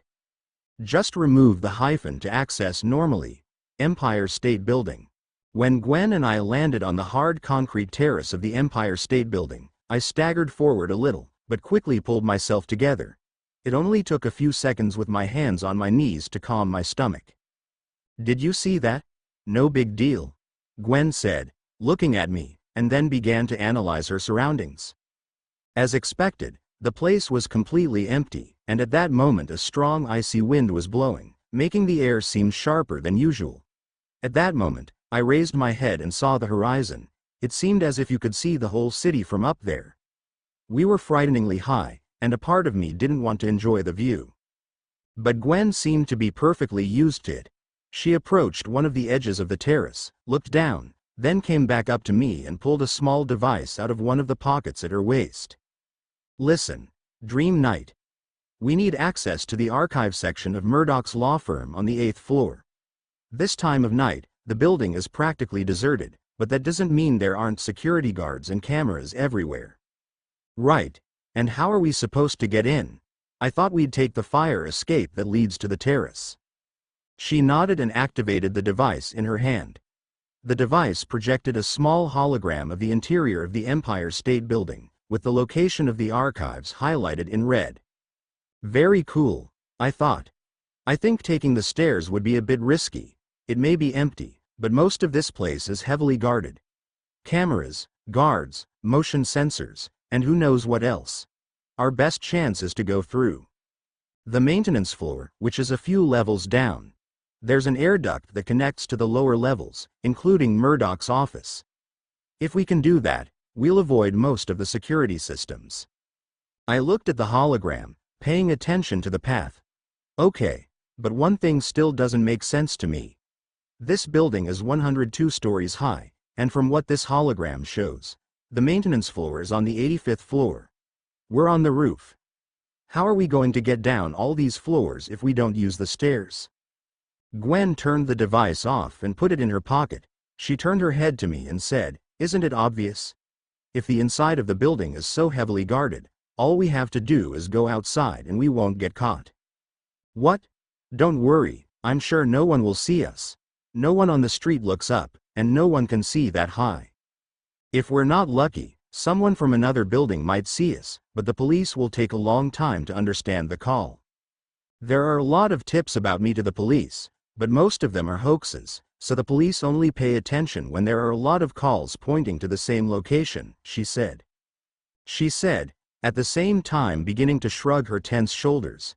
Anyway, let's go down quickly and get in through a window. It would be better if there was a window on the floor where Murdoch's office is, but they took the windows out of the offices after the number of workers throwing themselves in got too high. Now there are only windows on the maintenance floors to let the structures breathe.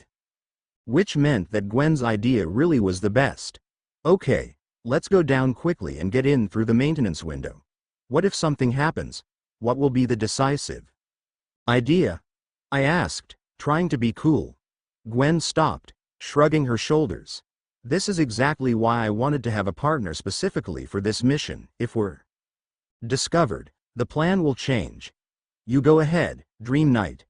I'll draw the guards' attention and keep them at bay while you locate and steal the files. Don't worry, I know my way around. I didn't want to question her or tell her how dangerous it would be to draw all the attention to herself, because she was an experienced heroine and I was only one day into this risky life, so I had to trust her judgment. All right, but how am I supposed to get down? By holding on to you? No, I think you're ready for something more independent. Gwen smiled slightly and pulled up one of the sleeves of her clothing. She showed what, at first glance, appeared to be a simple metal bracelet, but I knew it was much more than that. I'm going to lend you one of my web launchers. You'll be able to climb down the building without my help. I'll show you how to use it, but it's easier than it looks. She held the device out to me. I was bursting with excitement, barely able to contain it. I took the launcher and examined it with my eyes. The one in my hands was a little different from Peter Parker's classic web slinger. It was more like Black Widow's shock wristbands. It was light but looked sturdy, made of some kind of polished metal. There was a buckle to fasten it around the wrist, but no button to throw the web. Right. How does it work? It's simple. Gwen began to explain as she showed me how to put the launcher on. She adjusted the buckle on my right wrist. First you attach it to your arm, like this. And to fire the net, all you have to do is press down on it with your hand, moving your middle and ring fingers all the way back so the bracelet knows to fire. But be careful. You will need to hold the web tightly as soon as it catches on something. It's not as easy as it looks. Gwen's explanations were easy to understand, especially since she showed it so clearly. But maybe the last thing I mentioned was the problem, why I didn't pay so much attention. She smells of lavender. I wonder if that's from her shampoo. Gwen moved away a little and pointed to the edge of the terrace. Let's do a test. Aim at the ground here on the terrace and shoot. You have obtained the item, Spider-Gwen's web launcher. Item, Spider-Gwen's web launcher. Description. This item allows the user to shoot webs of high Durskal, viscosity and resistance. Rating. Epic Durskal. 100 filaments. Support me to write more and read 20 chapters ahead of all regular, Palmer 1998.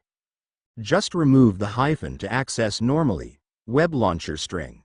I could hardly contain my happiness. Wearing a web launcher was something I had fantasized about since childhood, and even if it wasn't my own web launcher, I was happy to finally make this dream come true. The metal bracelet fit my arm perfectly, as if it had been custom made for me. But that was just one of the web launcher's technologies. Gwen took a few steps back to give me room to test the web launcher. The secret here is trust. You just have to trust the web launcher. It may seem difficult at first, but you have to trust it. My fingers were shaking a little from excitement and nervousness. It's just, point and shoot? I asked. That's right. Just extend your arm in the direction you want the web to go. The launcher does the rest. When the web catches, you'll feel a slight jolt. If you fall and don't hold on, the web thrower will recognize that you don't want to use the web anymore, so it will cut the filament. In theory, it didn't seem that complicated, and we didn't have a lot of time to play on the patio, so I pointed to the ground in front of me and visualized the web coming out of the launcher and attaching itself there.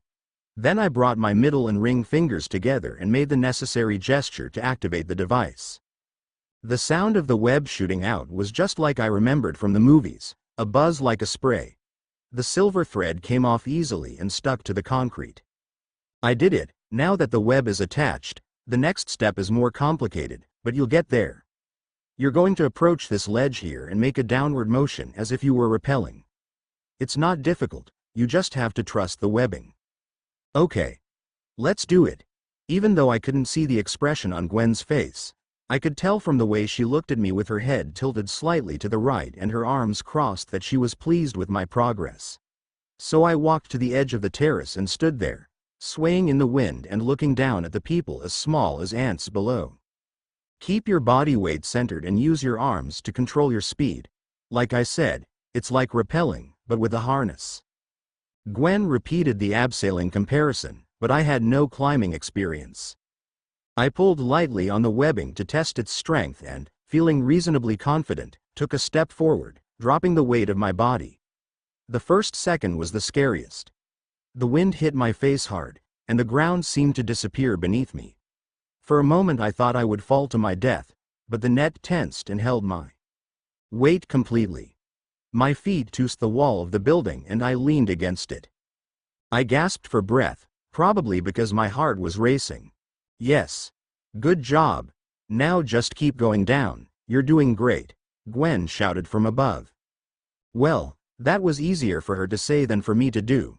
The wind made my clothes and hair sway and the technique wasn't that easy. Still, I felt a little more confident with every step I took down. Being suspended hundreds of meters above the ground was a terrifying experience, but at the same time there was an indescribable excitement that I was finally experiencing something I had only dreamed of as a child. Remember, watch out for the windows. Gwen, who had just been above me, was down beside me in the blink of an eye. And try to be a little faster. The comparison to rappelling made even less sense when I saw the way she was descending, using her skill to stick to surfaces.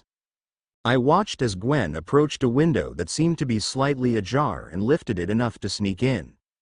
I continued my descent, mostly avoiding rooms with lights on. However, when I was a few feet from the window through which Gwen had entered, I felt the web I was holding on to begin to stretch more than usual, as if it were getting thinner and thinner. The friction of the web against the concrete edge of the building was wearing it down. My eyes widened as I noticed this, and finally, even as I increased the speed of my descent, the web gave way and broke at the edge. I felt my body fall, and for a moment I saw the wall of the building rush past me, the windows blurred. I wanted to scream in despair, but inside I was more rational than I thought I could be. If I use one for all, maybe I can hit the ground and stop my fall. That was the same thing Midoriya thought in the first episode of the anime, wasn't it? It might work, but I only have 20%. Shit, I need another PLA. But then something suddenly pulled me up and stopped my fall. Gwen shot out a web that grabbed my arm at the last moment. As she started to lift me up, like a fisherman pulling the line from a fishing rod, I didn't even know what expression I had on my face or what I was supposed to say. I blundered like the amateur that I was. In a matter of seconds, I was inside the building, trying to catch my breath as I leaned against the wall. "Are you okay?" she asked worriedly. "Yeah, I'm fine. Thank you. Thank you. You saved me." She shook her head negatively. "That's why I told you to go quickly. The webs are very resistant, but with time and friction, they can begin to weaken. Try to keep up the pace next time, okay?" I regained control of my breathing and looked around, observing our surroundings. The ground we had entered was completely different from what I had imagined. It wasn't an empty room, not completely, for there was a supercomputer, dozens of screens, and an empty chair. "This is supposed to be the maintenance floor, right?" I asked. Gwen nodded. "It should be, but it looks like someone took advantage of the fact that no one comes here." At that moment, we looked at each other and said in unison, "Murdoch. Support me to write more and read 20 chapters ahead of all regular, Palmer 1998. Just remove the hyphen to access normally, talk. Murdoch." Gwen and I said in unison. The name came out of our mouths almost automatically, as if it was obvious that the person who was the current kingpin was behind this room. I barely knew the history behind this man in this universe, but just hearing his name was like a heavy cloud covering the sky above me. Matt Murdoch was usually not only a skilled urban hero, but also an intelligent man. The latter trait was certainly no different in this universe. He was dangerous, that much was clear. Suddenly, a sound echoed through the room, like a propeller turning on, and then the computer screens in the room began to light up one by one, casting a white light in our faces. Most of the dozens of screens were white, without any image or message, but the largest one displayed a message in red letters. "Enter password." I read aloud. What, a password? So this wasn't a computer that wasn't being used. Below the message asking for the password, confirming our suspicion, was the name of a company called simply Murdoch. In most universes, Matt Murdoch started a company with his best friend from college named Foggy. But this reality seemed to be different, and so the office bore only Matt's first and last names. I moved closer to it and read the message that appeared just below the text box. Just a try. Gwen took quick steps forward, approaching the keyboard before I did. This is much better than we thought. Of course Murdoch wouldn't leave the classified information about himself and his plans in the office where he has normal employees, but here it is, in the same building where he works, and he can come here anytime and alone if he has the elevator key. As she said this, her fingers hovered over the keyboard. I think we can try. The password has to have something to do with Murdoch. I watched with a lump in my throat and knew she wasn't thinking as rationally as before. She was eager to arrest the new kingpin. So, before she could type a single letter, I gently put my hand on her shoulder and said, "Hold on, Spiderwoman. Let me try." "You?" "Yes, I know I'm not the most experienced guy here, but give me a chance to prove what I can do with my mutant skills." Gwen seemed to think for a moment, wondering if she should let me do it or not, but in the end, she took a step back to make room for me. I sat down in the chair in front of the various screens, knowing that I couldn't make a mistake or the whole plan would be compromised. However, the mutant skills I had told Gwen about were, let's just say, not real skills. "Hey, system, can I buy the full password?" "Yes, the password can be purchased for 4,500 card points." I almost let out a bitter laugh. 4.500? There was no way I could afford that. I tried to think of another solution. What if I want different help? Something cheaper. You can buy the number of characters in the password and the type of password for 300 card points. I looked at Gwen, who was standing next to me, waiting for me to figure it out. I didn't have time to think about saving money. 300 card points was practically all I had, but there was no other option. "All right, you can charge it.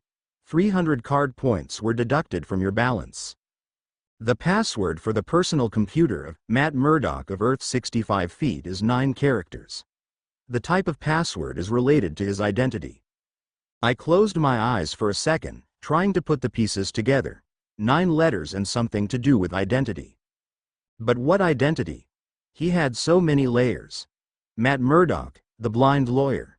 Matt Murdoch, the boy trained by a vigilante. Matt Murdoch, the new kingpin.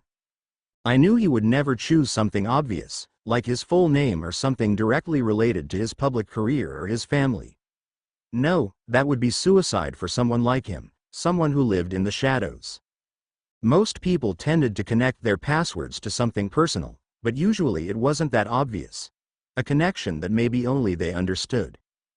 Gwen looked at me out of the corner of her eye, watching my process, perhaps without much confidence that I would figure it out.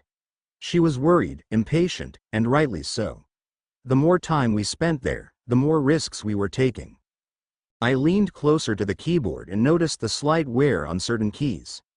The keyboard had been used a lot, but not all the keys looked the same. The E was one of the most worn keys, which made sense since it was the most used key in most languages. The Control key also showed signs of use, but somehow the D key also looked particularly scratched. It wasn't common for that key to be used so much, unless it was part of a specific word. D, I muttered, and then the word, daredevil, came to mind. It was a hunch, an immediate correlation, when I noticed how often D was used. Daredevil.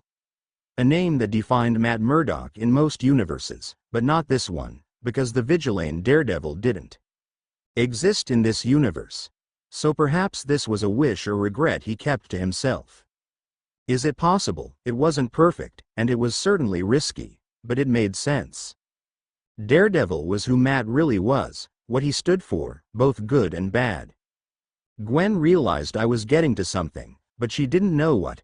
Just as she was about to ask, my fingers moved quickly and I typed DAREDEVIL. For a second, the cursor flashed on the screen. Did I get it right? The risk of getting it wrong was too great to fail now. But then a soft mechanical sound echoed through the room, and the screen blinked again before opening to a new panel, revealing a series of files and folders on a shared digital desktop. "It worked," I said, a smile on my face. "What did you put in?" Gwen asked. I turned to her. "Daredevil." It was the nickname his father, the boxer, used to go by. "I looked up Murdoch when you left the room at the hospital." I lied. Gwen was silent for a moment. She seemed to be considering what I'd said, maybe trying to decide whether to trust me after I cracked a kingpin's password on the first try. There was something in the way she looked at me that suggested she wasn't entirely satisfied with my explanation. Finally, she turned to the keyboard and said, "All right, let's see what's in here." I moved the chair away to make room for her to take over. Gwen approached the keyboard and began to work on the computer.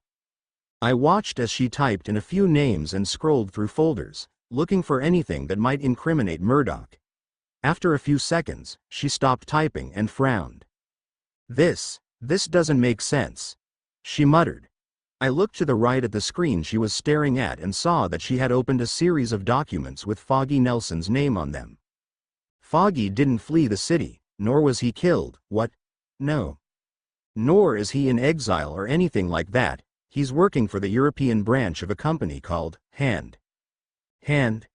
The name sounded vaguely familiar, but I couldn't remember exactly where. "I've heard that name before," I muttered, trying to remember. Then, like a flash, the memory came back. The Hand era is a ninja organization. Criminals, assassins for hire. In the universes where Matt Murdock is Daredevil, they are one of the greatest threats he faces. Daredevil. Why does that word seem to be running through my head since I thought of it a few moments ago? The meaning is ironic.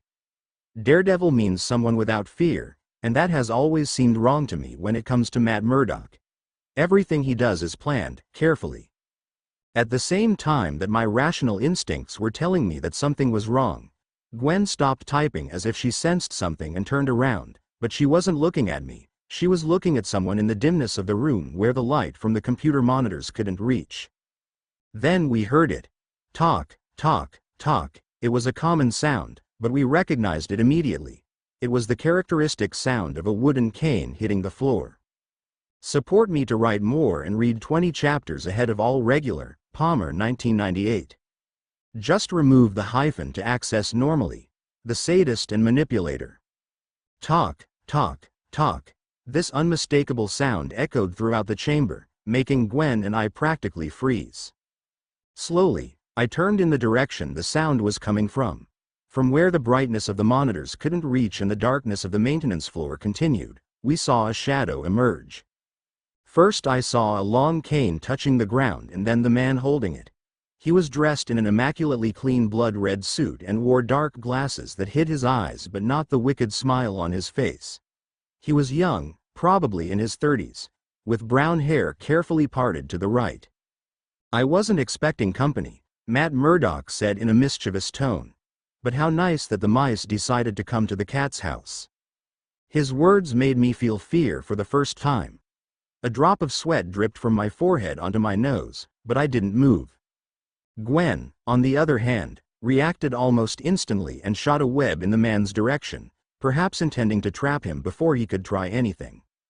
With a movement so fast that my normal eyes could barely keep up, he slid his left hand over the cane, revealing it to be nothing more than a scabbard for a sword. The blade of that sword sliced right through the net, and Murdoch didn't even make a visible effort to do so. Only his arms had moved. He tucked the blade back into his cane in an instant, looking again like a simple man in a red suit who had stepped out of the shadows. But his smile was even more ironic now. "You should think twice before you fight me, because I'm not alone." At that moment, Gwen's spidey sense seemed to go haywire, as she began to look around the room, and in every corner she looked, another shadow emerged from the darkness. They were all ninjas dressed in red robes. Their faces were covered by masks and you could only see their eyes. Within seconds, we were surrounded. I counted at least a dozen of them scattered around us. They didn't seem to be able to make a sound, not a thought, not a breath. Murdoch swung his cane casually in his right hand, as if at ease. "You're tense. I understand why. After all, I'm the villain of the piece to you, right?" Murdoch didn't seem to be in any hurry, and that made me even more nervous. I looked around, trying to assess the situation. If we moved too fast, I knew the ninjas would attack us, but none of them had acted yet. They were waiting. Gwen stepped forward and stood beside me. Whatever would happen, we would face it together. I know what you're thinking. You think I want to fight like my predecessor. Matt Murdoch sighed, almost in disappointment, and slowly raised his left hand in a gesture of peace. But no, it's not that. Then what do you want? Why did you try to capture me the other day? Asked Gwen. I want to give you a chance, Spiderwoman. I mean you no harm. In fact, I want us to be partners. Partners? You think I trust you, Murdoch? I understand how you feel, girl. You only see me as someone who spreads violence in the city. But I'm more than that. I'm the one who brings order here. Being the kingpin isn't about committing crimes. It's about power, influence and management.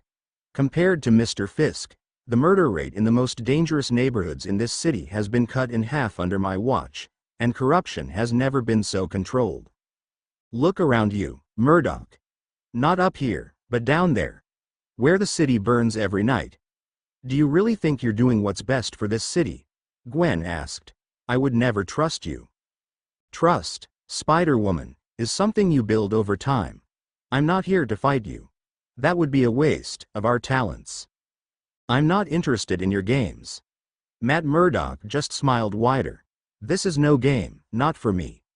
The politics of this city are not what you imagine, and there's no talk of common law. There's a lot worse than me out there. So what I offer you is something no one else can offer you. Protection. Not only for you, but also for Police Captain Stacy. What do you think? Gwen froze for a moment. I noticed the subtle movement of her head as she gave me a sideways glance, as if she wanted to make sure I'd heard what he'd just said. I didn't know how to react. Should I try to play dumb and somehow show that I hadn't been able to make the connection between Police Captain Stacy and Gwen Stacy's identity as Spider-Woman? Or should I act as the surprise of a breakthrough? In the end, I chose to maintain the same expression of seriousness that was on my face, so she turned to face me. Captain Stacy is in a difficult position. He's been given the impossible task of capturing Spider-Woman, something he and I have tried and failed to do together. I could feel Gwen tense up beside me, her fists clenched so tightly that her knuckles were probably turning white. If he carries on like this, the authorities will begin to question his competence, and eventually he'll be removed from office. Maybe even expelled from the police force. He'll lose everything he's worked his whole life for, just because he can't catch someone who's closer to him than he realizes. I saw Gwen flinch slightly, but she didn't say anything. But I can stop that. I can make sure that Captain Stacy remains untouchable, that he never has to worry about his position or the consequences of not fulfilling his mission. In return, all I ask is that you reconsider your fight. By my side, you would no longer have to be a fugitive. You can protect your family, you can live without fear. And you can finally make a real difference in this city from the shadows. I looked sideways at Gwen. She was listening. I couldn't help it. She looked at me again, and this time I realized it was a different look than the others. So I sighed loudly and got up from the chair. Sorry, man, but she's already got a partner. I don't know if you're aware of it, but watch pairs work like corporations with two majority shareholders. One doesn't make decisions without the other's approval. And you can be sure I don't approve of this partnership between you. Murdoch's smile faded, and he clenched his teeth. Put yourself in my shoes, Lucas Hayes. Support me to write more and read 20 chapters ahead of all regular. Palmer 1998. Just remove the hyphen to access normally. Ninjas of the Hand. Put yourself in your place, Lucas Hayes, Murdoch said to me. I was surprised when he said my first and last name.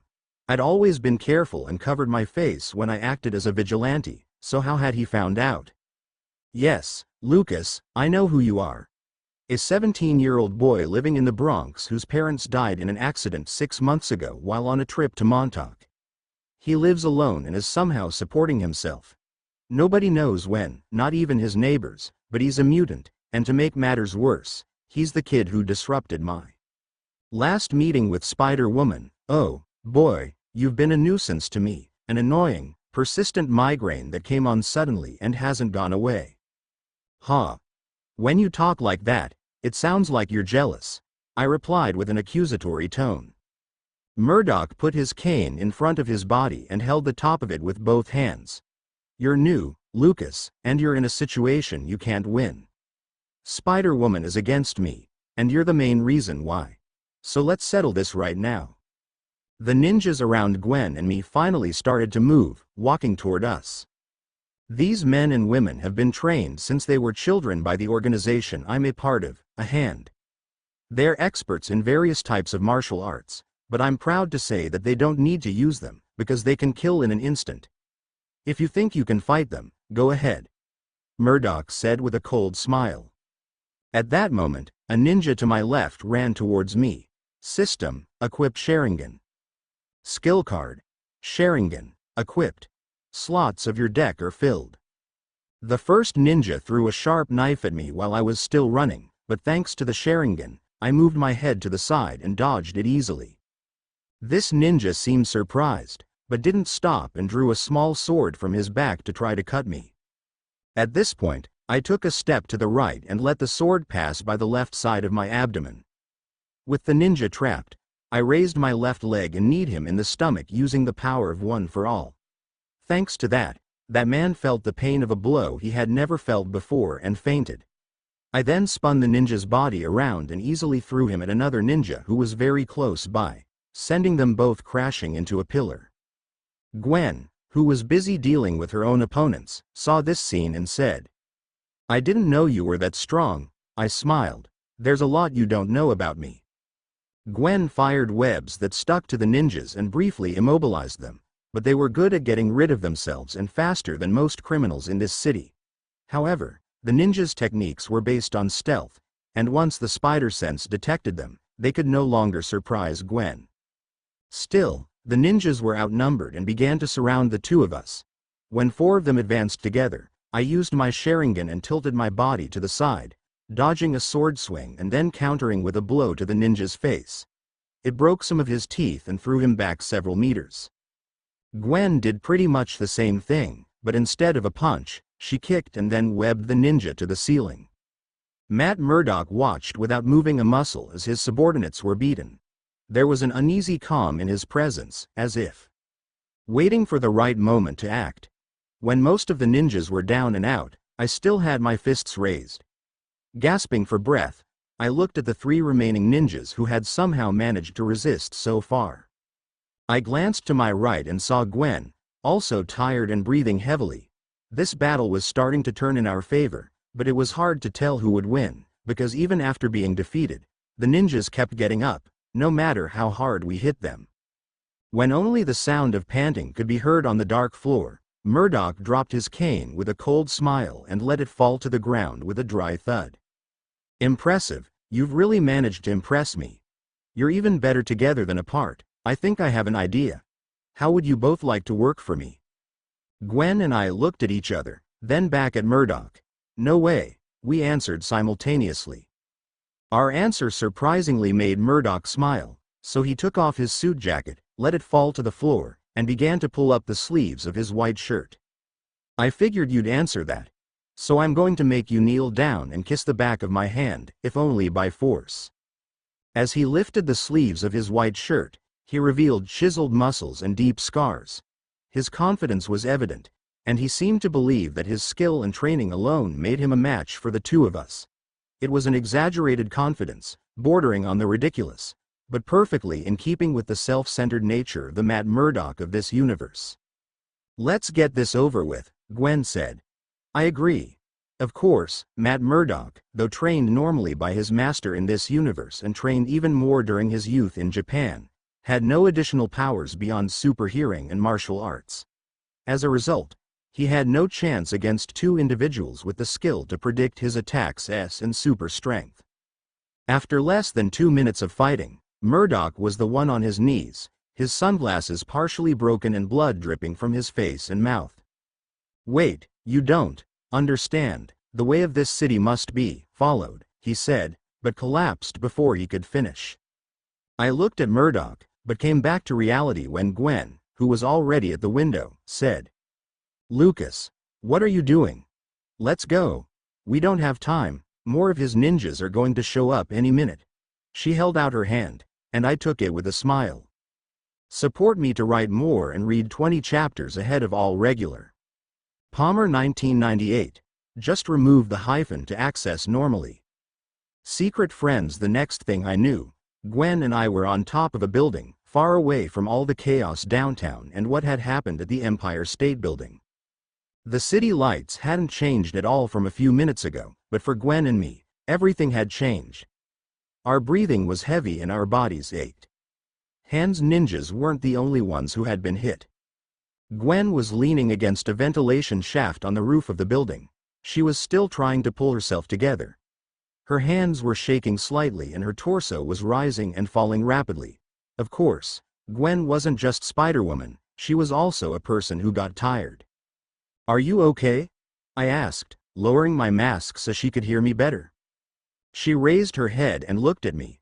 "I'm fine, and you?" "Nothing I can't handle, it's just a shame we left empty-handed after getting so close." "What do you mean?" She pulled something out of the sleeve of the tight clothing she was wearing, showing an object as she held it in her fingertips. "A small pen drive." "No, it was tiny to say the least.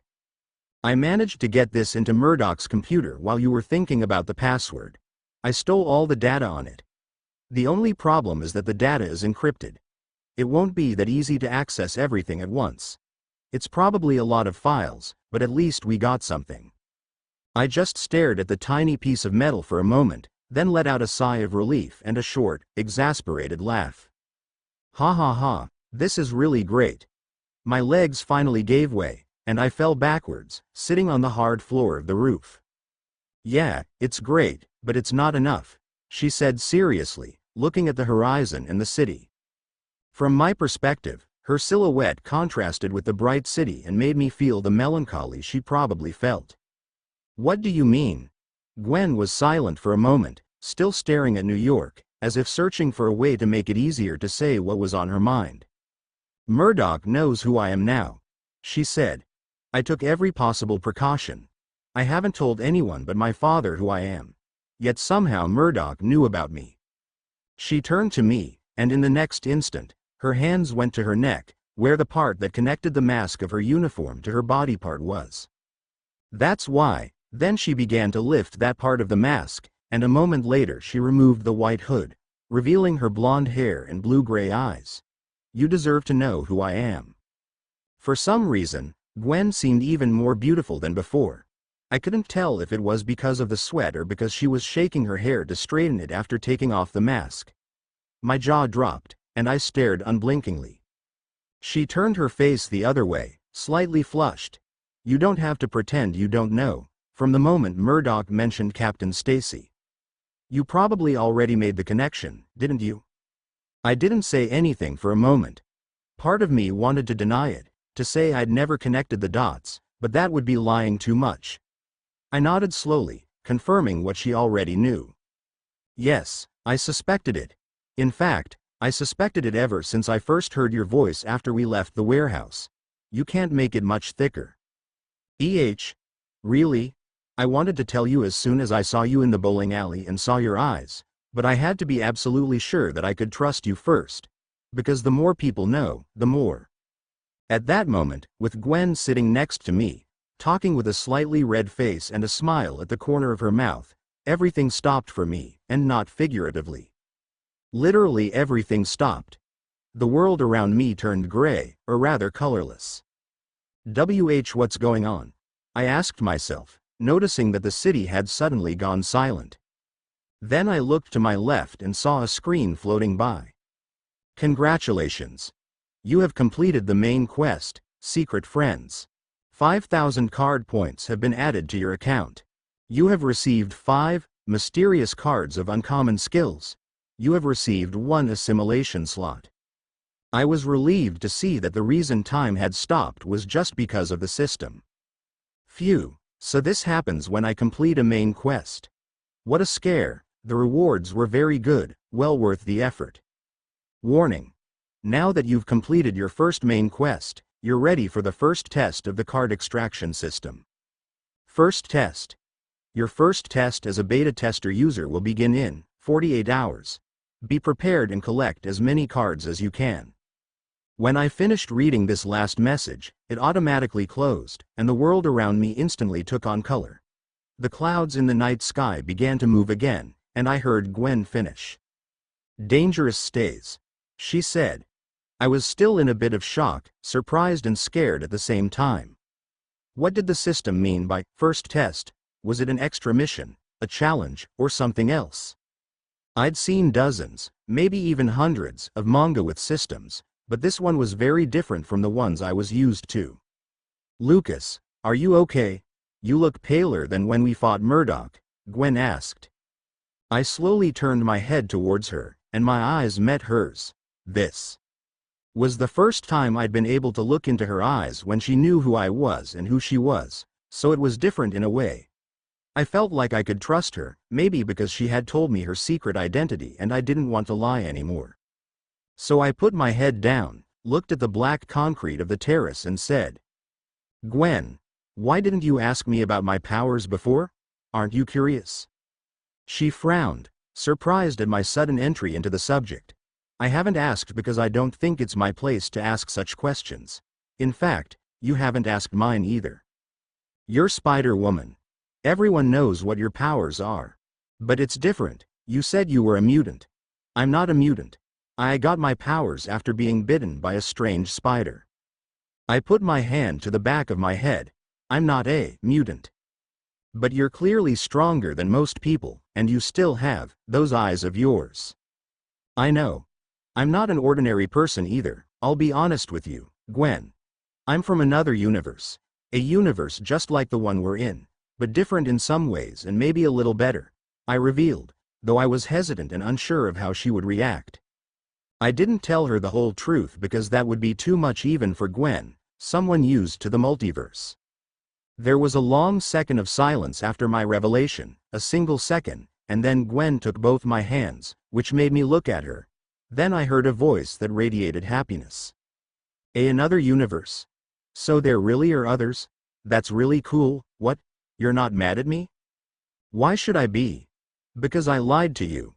It's okay, sure, it's not nice, but sometimes it's necessary. I'm probably the biggest liar in town. And it makes a lot of sense that you're from another universe, because you've only been in school for 6 months and actually, I've only been in this world for 1 day. Really? What do you mean?" "This skill of mine to transport myself between universes allows me to possess the bodies of other Lucas Hayes, it seems. That explains why you've changed so much from one day to the next. Honestly, you used to be a bit of a jerk like Flash, and that's why you got along so well, but I've noticed that you've changed since our conversation at the karaoke. Anyway, is that your power? How do you have super strength?" "Honestly, my power is complicated to explain. Let's just say that I have the skill to turn things into cards and use them. Be it skills like super strength or items." "I don't understand, but would it be possible for you to show me your universe? How different is it?" I put a hand to my chin and closed my eyes, pretending to think, but actually asking mentally. "System, would it be possible to show Gwen how Earth 616 looks like? Support me to write more and read 20 chapters ahead of all regular." Palmer 1998. Just remove the hyphen to access normally. Capture card. It is impossible to use the card extraction system to create interdimensional portals to show glimpses or transport characters. Shit, this is. However, there is an alternative. If the user turns a character into a character card, it would be possible to keep the character card in the deck or inventory and equip it to take the character out of the card, thus completing an interdimensional journey. My eyes widened in astonishment. This was incredible, this was great, this was significantly more than I wanted. This way I could take other characters to help me in other universes. Knowing you, system, there must be a price to pay. Character cards work differently than other cards. For a better understanding, think of them as Pokeballs. The comparison surprised me. Pokeballs? You have to buy a capture card from the store before you can use it on a character. The fixed cost of a capture card is 1,000 card points. If I thought of character cards as a way to store characters, it would be just like catching a Pokemon, and the cost wouldn't be as high as I thought. Okay, but what's the catch? It can't be that simple. Right, it's not simple. To turn a character into a character card, the character has to be weakened or agree to the process. Also, the more powerful the character is, the better the capture card must be, just like Pokeballs. Of course, I thought with a sigh. So basically, I can't go around trying to turn everyone into cards, because not only will each card cost me a lot, but I'll need cards that are probably even more expensive if I want to capture someone powerful like Thor or Drive. Strange. The character cards were a huge new piece of information because it meant I could build my own team that could fight anywhere. However, there was obviously a problem with all of this. Do character cards need to be equipped like the others? Yes, all cards in this system are still part of the deck. Okay, that's complicated. I would have allies, but I would have fewer slots for skills that aren't assimilated. Now assimilations have become much more important to me. After transforming a character into a character card, can I release it or undo the transformation? Yes, it is possible to release a character from being tied to the card, but if you want to turn it back into a character card, you will have to spend card points to buy another character card. Basically, this meant that I could cheat the system a bit and release a character from my domain so that I could use the space in my deck just for skills, but I would have the disadvantage of having to spend more card points if I wanted to take it back to another universe. Okay, I think I understood everything you wanted to know. Thank you, system. Hello? Earth to Lucas.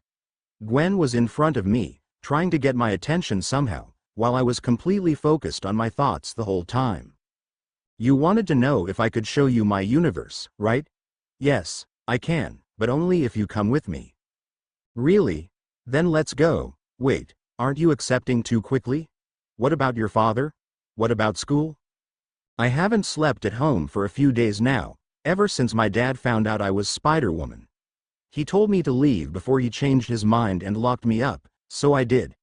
Since then, I've been focusing my efforts on getting information on Murdoch to show this city where the real corruption lies, but now that Murdoch himself knows who I am, it would be best not to go back to class so as not to endanger the staff.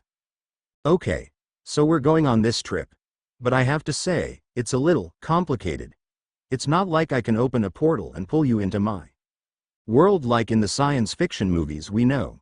The power I have, well, it's a little different. To transport someone with me, I would have to turn them into a card. Essentially, you would be stored in a card, a kind of character card that I could summon in other universes. Gwen's expression changed from confusion to complete disbelief. You said you weren't a mutant, and that you were from another universe, but now some kind of entity is starting to appear. Are you a god who possessed the head of my classmate Lucas or something like that? No, I'm not some kind of being or god, not that I know of. But using cards is the main part of my power. Her lips curved into a smile of disbelief, and she shook her head slowly. So what you're saying is that I become, what? Some kind of miniature action figure you can keep in your pocket and use when you need to? It's not exactly like that. You wouldn't be, miniaturized. More like a drawing of the queen on a playing card. You'd be in a kind of hibernation, inside the card until we were in the other universe. One moment inside the card and the next you'd be back in action, in the other universe. Gwen was silent as she stared at me. She wasn't the kind of person to accept every idea without question, so she analyzed me, trying to find any trace of a lie. Okay, you don't seem to be kidding, she said with a more serious look, but how can I trust that there won't be any side effects? What if something goes wrong while I'm on this card? I swallowed. Her concern was valid, and I didn't have all the answers myself. I can assure you that it's safe while I'm transformed as a card, but honestly, I'm still discovering the limits of it. If you want to see what the other universes are like, you'll have to trust me. Of course I already trust you, you idiot, she said, stretching her right arm forward a bit and weakly punching one of my shoulders. Then she stepped back and opened her arms. "All right, I'm ready. You can do it." "Are you sure?" "Of course I'm sure. I can't wait to see what the realities parallel to mine are like. Will I find another one of me?" I just smiled and thought. Buy a standard capture card. Standard capture card 1000 card points. Do you want to buy it? Yes. Standard capture card purchased. 1000 card points deducted. Activate standard capture card. I thought, letting the system do what it needs to do. A bluish light began to form around me, as if particles of energy were being pulled out of the air and gathered around Gwen. She stared at her own hand in surprise as the tiny lights, glowing like fireflies, encircled her body. "That's really cool," she said with a look and smile of fascination. Gradually, Gwen's body began to dematerialize, becoming a silhouette of pure energy until all that was left of her was a glowing mass of bluish light. Then, in a flash, she became nothing but light that gathered together to form a card. In front of me, a holographic card floated in the air, spinning slowly. It was different from the other cards I'd collected so far, blinking like a Pokeball I hadn't caught yet. Spider-Gwen character capture in progress. Support me to write more and read 20 chapters ahead of all regular. Palmer 1998. Just remove the hyphen to access normally. A messy mind, a messy place, Spider-Gwen character capture in progress. So when I use a capture card, even if the person agrees, the process is not instantaneous. The constant blinking of the card began to slow, probably indicating that the process was almost complete. After a final blink, the capture was complete. Spider-Gwen character successfully captured. The card stopped blinking and began to fall slowly, floating to the ground. Instinctively, I reached out to pick it up. As I held it, I felt a slight vibration.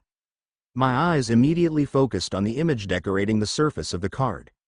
It was a picture of Gwen. She was dressed in her Spider-Gwen uniform, but her face was visible. Her blonde hair was naturally down to just above her shoulders, and her expression seemed calm, serene. I turned the card over and over in my hands, studying every detail.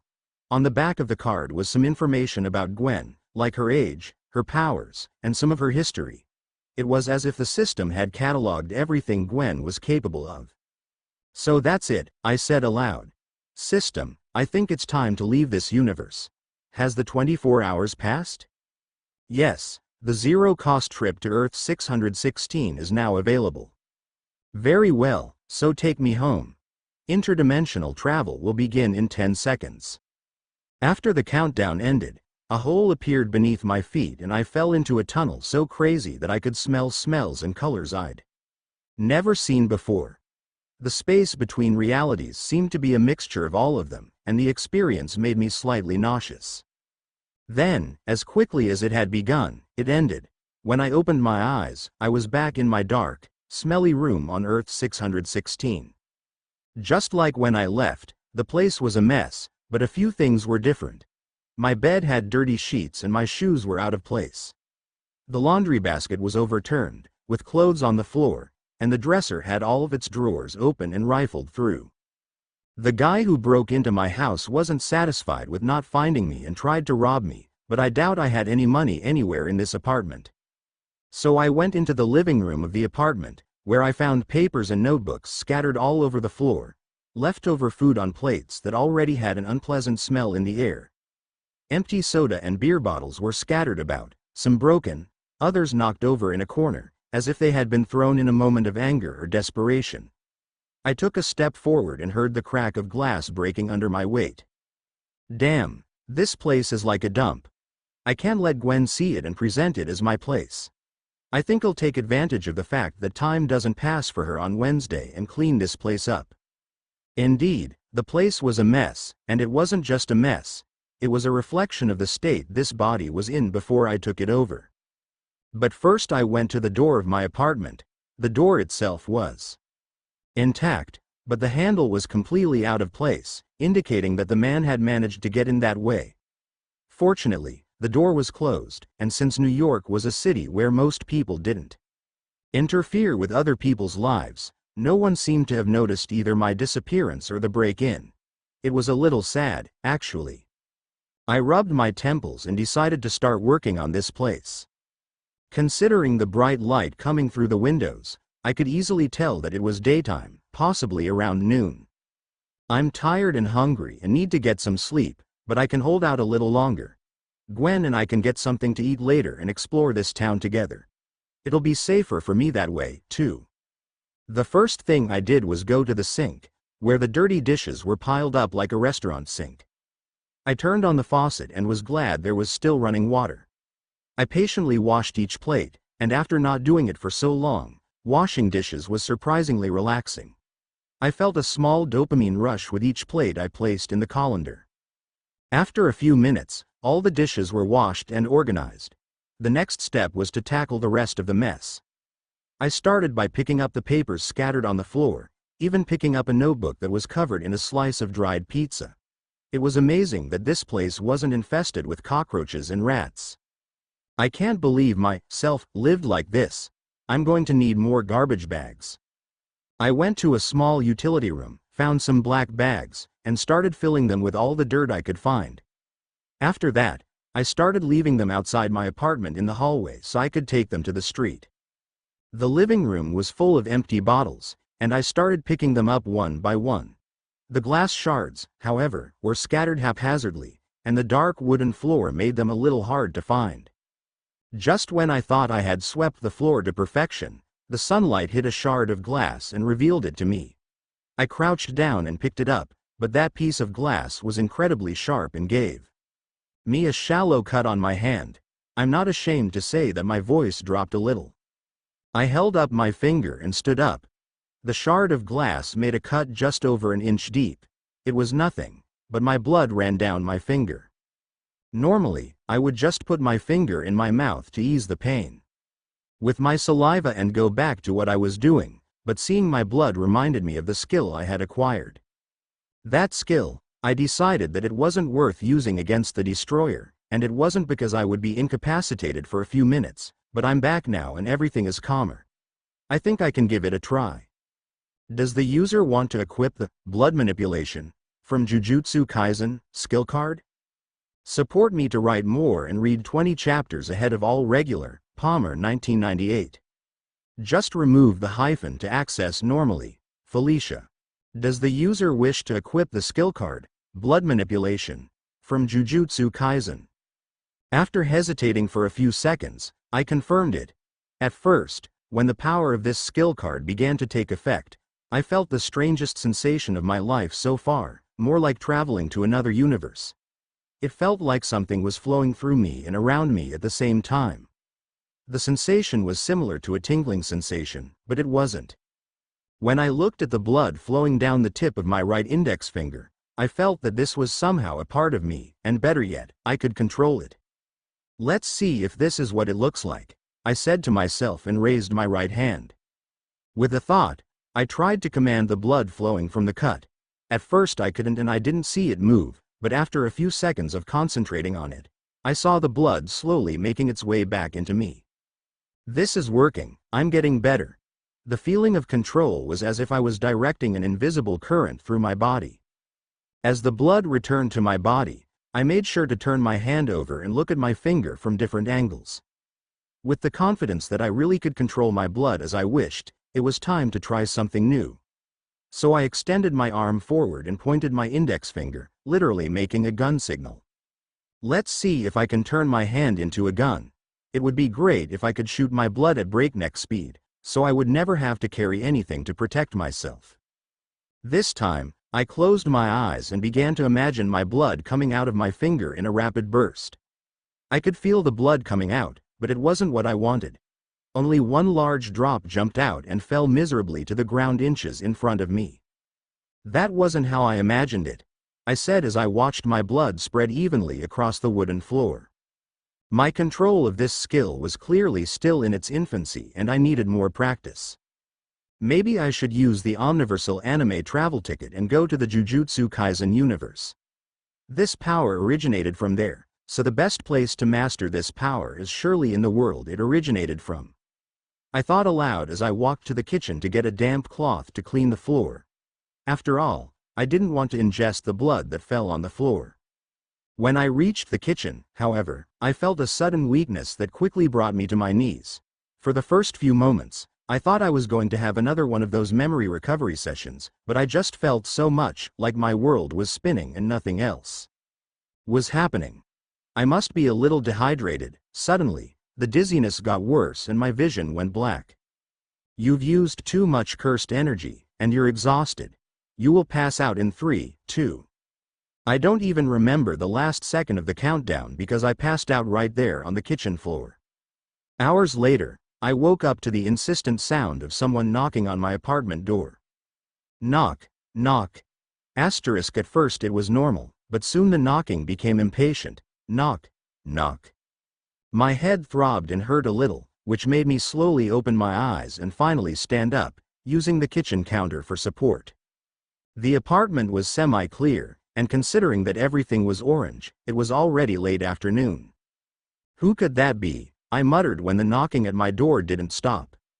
When I reached the door, I remembered that I should check who was on the other side before opening it. I put my eye to the peephole and saw, a little blurred, the figure of a slender young girl with long white hair tied up in a ponytail. She looked to be about 20 years old and was walking around. Okay. Whoever she is, at least she's not a brute, I thought as I straightened up and opened the door. You can't just leave trash in the hall like that. Just because this building is old doesn't mean you have to act like a pig. The girl shouted in annoyance, pointing at the black bags in front of my apartment door. I blinked, a little confused. Okay, I'm sorry. I just put the garbage here for a minute. I was cleaning up my apartment, I explained, my voice still heavy with sleep. The young woman crossed her arms, took a deep breath, and seemed to calm down. I left a few hours ago, and I'd already seen this garbage in the hallway. It's still there now that I'm back. As the girl spoke, I frowned and looked directly at her, trying to remember where I recognized her from. When I realized that I might have been staring too long, I lowered my head. I dozed off a bit after the cleaning. I was tired. I was going to take out the garbage as soon as I felt better. Look, honestly, I's no big deal. I'm just warning you because the landlord is a very annoying old man and he might impose a fine if the garbage stays here. Where are your parents? She asked, apparently meaning that it wasn't just my responsibility not to leave things here. Oh, I live alone.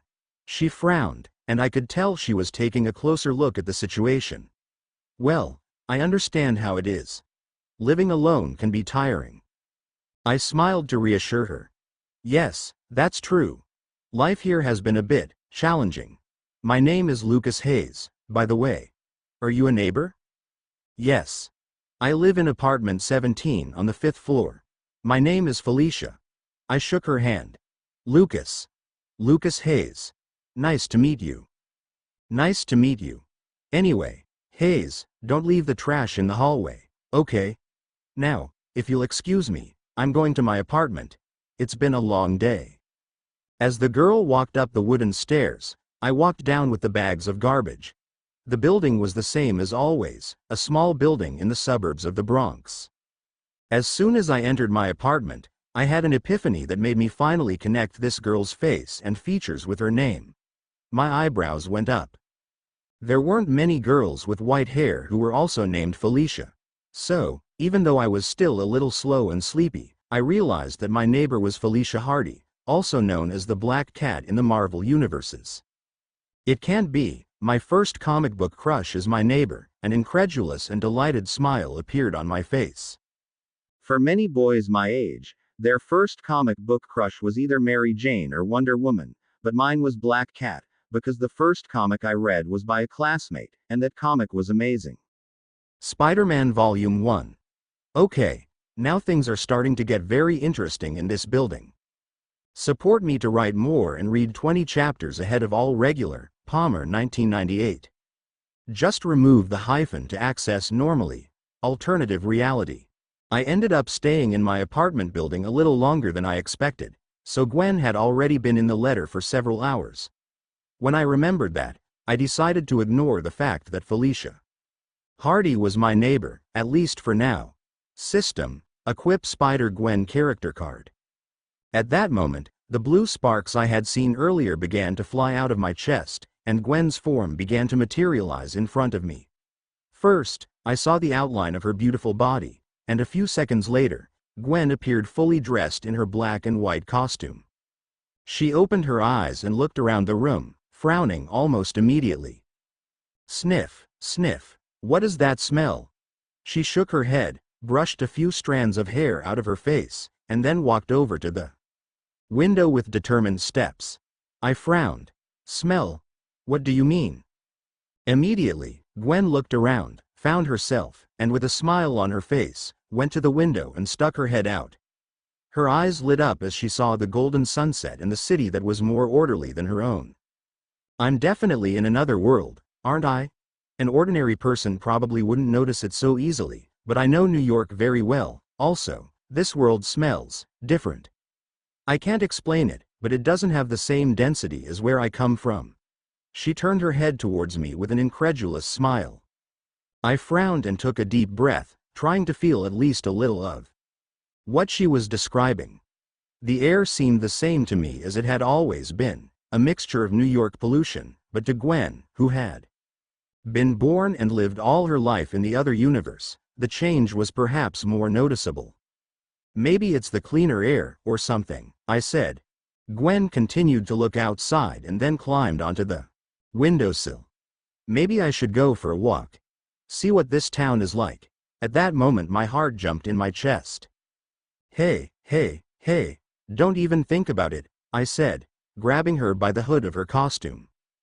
Gwen stopped and turned around with a confused look on her face. What? I was just going to look. I let out an exasperated sigh and let her go.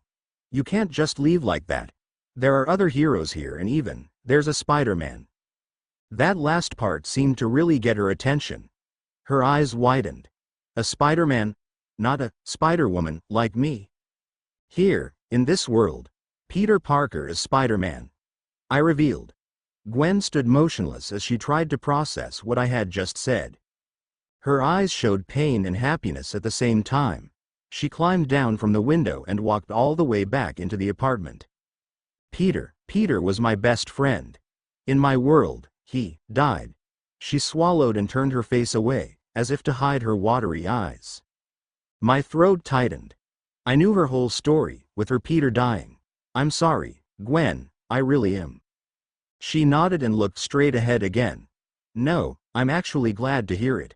Of all the people I've known, Peter was the one who most deserved to have the powers I have, because I know he would make a great hero. I'm sure he would. We can still go outside, but first you'll have to change your clothes, I said, pointing at her costume. Gwen lowered her eyes and let out a short, slightly nervous laugh. I guess you're right. It wouldn't be a good idea to walk around like this. Do you have any idea where I could get some normal clothes? I'm sorry, but you don't look like the kind of man who would keep other women's clothes in a drawer in his closet. Hey, maybe I would. Do you? Well, no, I don't, but I might.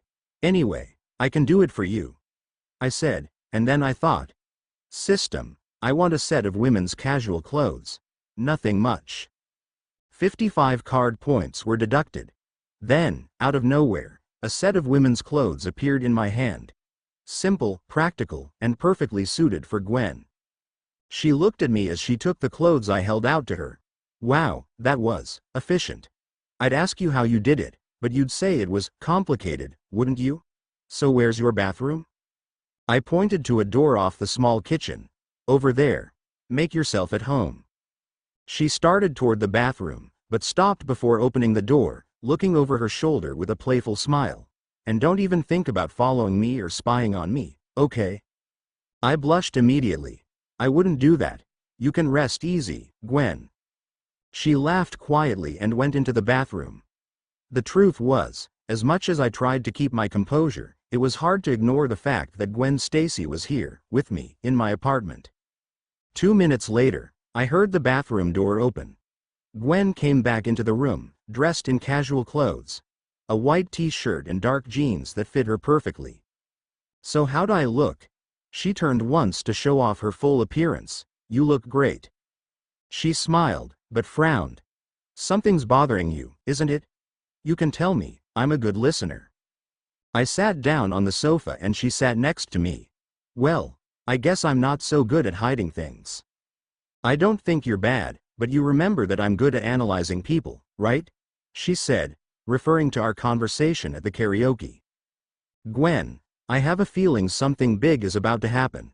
I told her, remembering the first test notification I received when I completed my first main mission. And before anything happens, I need to prepare myself. I need to get stronger. Get stronger? I can help you with that, we just need to train. That's a hard invitation to refuse, but I'm afraid that's not exactly what I mean. The power I have, the cards, to develop my skills, I need to go through unusual experiences, specific events that can only happen in certain worlds. Unusual, like what? Are you like a writer who needs inspiration? I laughed, a little awkwardly. That's more or less it, only instead of inspiration, I need these experiences to unlock new cards. It seems that every world I visit offers me something unique. Gwen approached and took a seat next to me on the sofa. That sounds kind of lonely and distant. Maybe a little. Well, I was a little lonely at first, but you've made things less lonely. Your world was the first one I visited, and after this short break I'm taking, I want to go to another O to see what I can find and how I can help. I'm not a professional hero, but I guess I like helping others. That's very sweet, Lucas. Thanks, I guess. Later, as we walked down the street to a corner diner for some pizza, Gwen looked out the window at all the people walking quietly down the street and whispered, Lucas, can I order for you? Of course. I know this may be another selfish request of mine. Can you take me to see other worlds? I'd like to see more and more. It's all very fascinating. This one is very similar to mine, but it's also different. If there's a Spider-Man and a Spider-Woman, how many more spiders can there be? At that point, I shook my head in denial. Peaceful worlds are fascinating, but not all realities are like this one, Gwen. What do you mean? Heroes exist to save, to avert, to prevent. But when the hero's efforts are no longer enough, worlds fall. And it's to one of those worlds that I intend to go next time. The greater the risk, the greater the reward. Yes, that's what I intended. If I decided to use my omniversal anime travel ticket, which allowed me to stay in an anime world for 7 days, I probably wouldn't be able to learn how to use blood manipulation properly in time for my first test, which was less than 36 hours away at the moment, so it was best for me to try to get more cards and more card points to make myself stronger. I still want to go with you, Gwen said, which made me look at her. You don't understand, Gwen. I'm talking about worlds where almost everything is over. And you think I can't handle that? I'm sorry, I don't know if you realize it, but I can take care of myself. I raised my hands in surrender. Okay, if you insist, you can come with me. It'll be good to have an ally in a dangerous world. Support me to write more and read 20 chapters ahead of all regular, Palmer 1998. Just remove the hyphen to access normally, uncommon skills. After the short tour of the neighborhood I had with Gwen, we went back to my apartment. Gwen was surprisingly understanding. She easily understood the risks I was referring to when I said I didn't want her walking around in her uniform. Multiversal events may have been common in Marvel, but none of them went unnoticed. For the heroes, the multiverse was synonymous with problems, big problems, while for the villains, it was synonymous with opportunity. If either side discovered that I could travel between universes, I could end up being used, imprisoned, or even killed. Before I could interact with the heroes of this earth, I had to become strong enough to protect myself. Theoretically, I was already at the level of an urban hero, like Jessica Jones, but even among urban heroes, there were those who were weaker and those who were stronger. I needed to become strong enough to defeat at least most of the urban heroes. To do that, I needed more cards, and fortunately I had obtained some before I left Earth 65. So that night, when Gwen went to sleep in my room and I stayed on the old sofa in the living room, I was sleep deprived and decided to get some things done. System. How many cards do I have to reveal? The user has 5 mysterious cards of uncommon skills in his inventory. Do you want to reveal them? Yes. Open all 5 cards, I whispered to the system as I sat down on the sofa. I had already received unique and rare cards, but surprisingly no common or uncommon ones. You could say I was lucky, but sometimes a large number of common and uncommon skills can make more of a difference than a single rare skill. So I had no idea what these cards would bring, but I was hoping for something that would help me grow. 5 cards appeared in the air in front of me, each emitting a greenish light. Then I touched the first one from left to right. The card turned and revealed. You have received the uncommon skill card, Advanced Space Engineering. Space Engineering. Well, this skill wasn't exactly what I wanted, since it wasn't directly combat related, but I understood how valuable such a skill was. Basically, Advanced Space Engineering meant that I would have the knowledge and skill to understand special ships. With that, I could build and repair ships, maybe even bases or space stations. It was the kind of skill that Tony Stark, or maybe Reed Richards, would definitely use. It also meant that I could start building my own things instead of buying them from the store, but I would still have the difficulty of materials, something a billionaire like Tony Stark wouldn't have. With this skill, I might be able to bond with certain Marvel geniuses and earn their respect. Yeah, that's great, I said, and then remembered that Gwen was sleeping, so I whispered, "It's great." The first card disappeared into thin air, and then I clicked on the second card. You have received the uncommon skill card, Precise Handling of Firearms. Another interesting skill, but this time with a more practical twist. Being able to master any firearm, from pistols to sniper rifles, was something more useful. The skill brought with it an almost instinctive knowledge of how to use and modify weapons. Not that I liked the idea of using firearms, but even Captain America used to, I said quietly. In the future, I could find myself facing mercenaries, armed villains, or even government agents who wouldn't hesitate to use deadly force, so having the knowledge and skill to counterattack was essential. Great, 2 useful skills, let's see what else awaits me. You have received the uncommon skill card, High-Level Military Strategy. Wow, my heart skipped a beat. The uncommon skill cards turned out to be much better than I had imagined, not that the ones I'd gotten so far weren't good. High-level military strategy gave me the tactical knowledge I needed to organize battles, plan ambushes, and generally think like a military leader. It put me on a much higher level than simple urban heroes who fought by instinct. This was something that would undoubtedly come in handy in the not-too-distant future. The Marvel Universe was not a place where I could survive by brute force alone. It required intelligence, strategy, and now I had that in my favor. I already feel more confident. You have received the uncommon skill card, Melee Combat Expertise with White Weapons. Interesting. At least when it came to using knives and swords, I had the skill to fight efficiently with any type of blade. It wasn't an invincible skill, probably dozens of times inferior to any type of fencing I could get, but I think fighting styles like the water dance from Game of Thrones should be in the class of rare skill cards. Okay. 4 skills so far. All useful in different ways. Let's see the last one. I slowly reached out with my right hand and touched the last green card with my index finger, and as soon as I did, it turned to reveal its contents. You have received the uncommon skill card, Breath Control. Breath Control. What? Skill. Breath Control. Description. Mastering breathing patterns is essential for any warrior. This skill allows the user to control their heart rate, improve their concentration, and even control the oxygen level in their blood in extreme situations. Ranking. Uncommon. Assimilation. Not started. Now this makes more sense. It wasn't exactly explosive power or something that would impress right off the bat, but in the real world, or in this case, the world of Marvel, physical endurance and the skill to stay calm could be the difference between my survival and not. I sighed deeply and leaned back on the couch. The 5 skills were stored in my inventory and I could start assimilating them, but I had to do it with a clear head. Well, that was productive, I whispered, leaning back and staring at the ceiling of the apartment. I think it's time to rest now.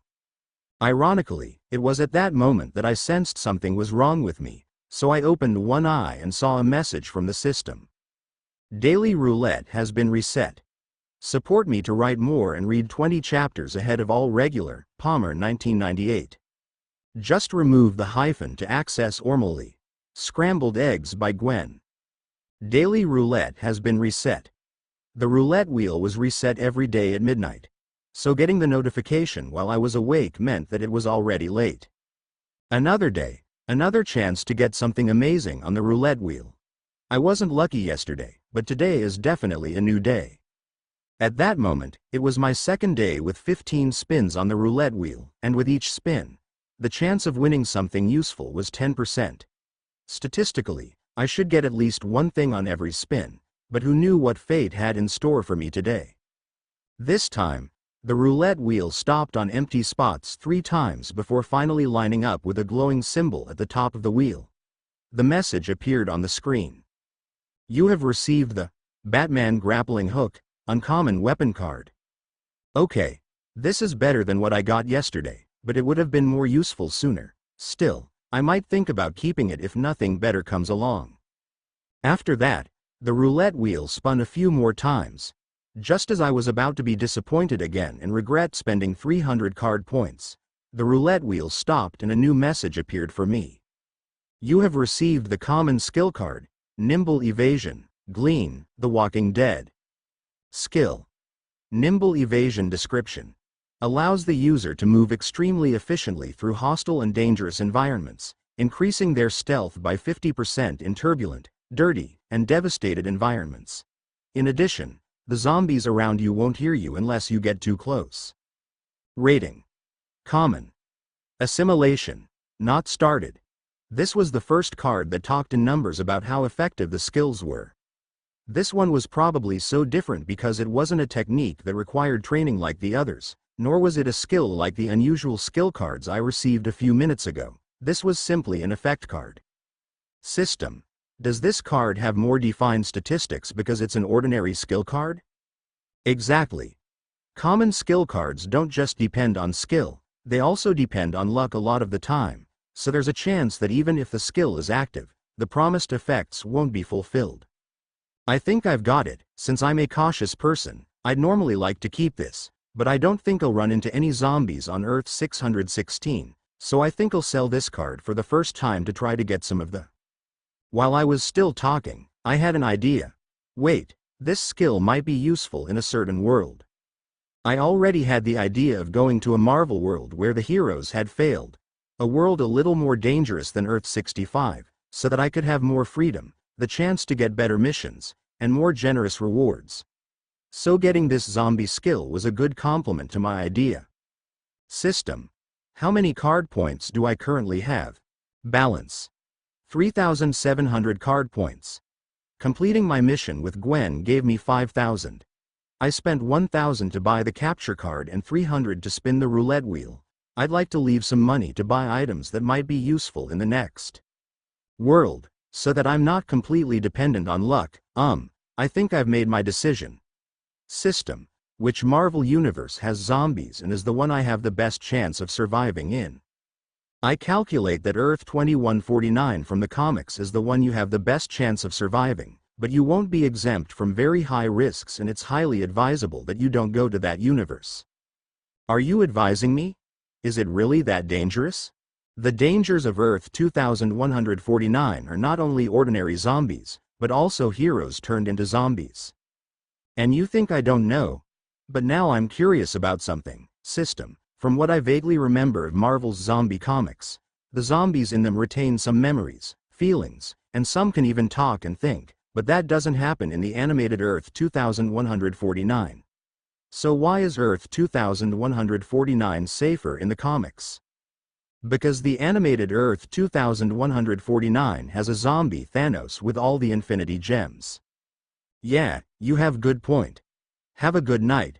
Tired, I went back to bed. The day had been full, and now I just wanted to turn off.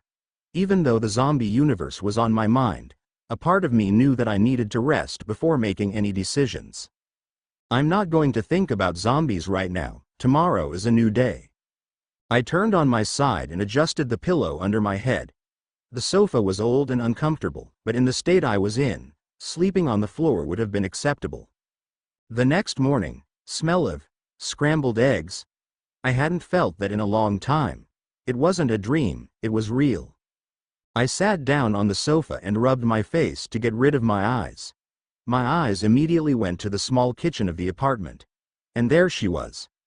Gwen was stirring a frying pan with casual skill, as if it was the most natural thing in the world. "Good morning, sleepyhead," she said, not even needing to turn around to know I was awake. "I went through your fridge, but, surprise, there's nothing useful in there. So I'm improvising." I blinked again, trying to understand what was going on. Gwen. In my kitchen. Cooking eggs. The sight was still a little unbelievable. "Are you making breakfast?" was all I could manage to ask. "More or less. I'm trying to salvage what's left of these eggs. I don't even know if they're any good, but considering you don't have many other options around here, it'll have to do." The irony in the way she spoke made me smile. Is my fridge that bad? She turned around and leaned against the counter, spatula in hand. "Bad? Bad would be a compliment.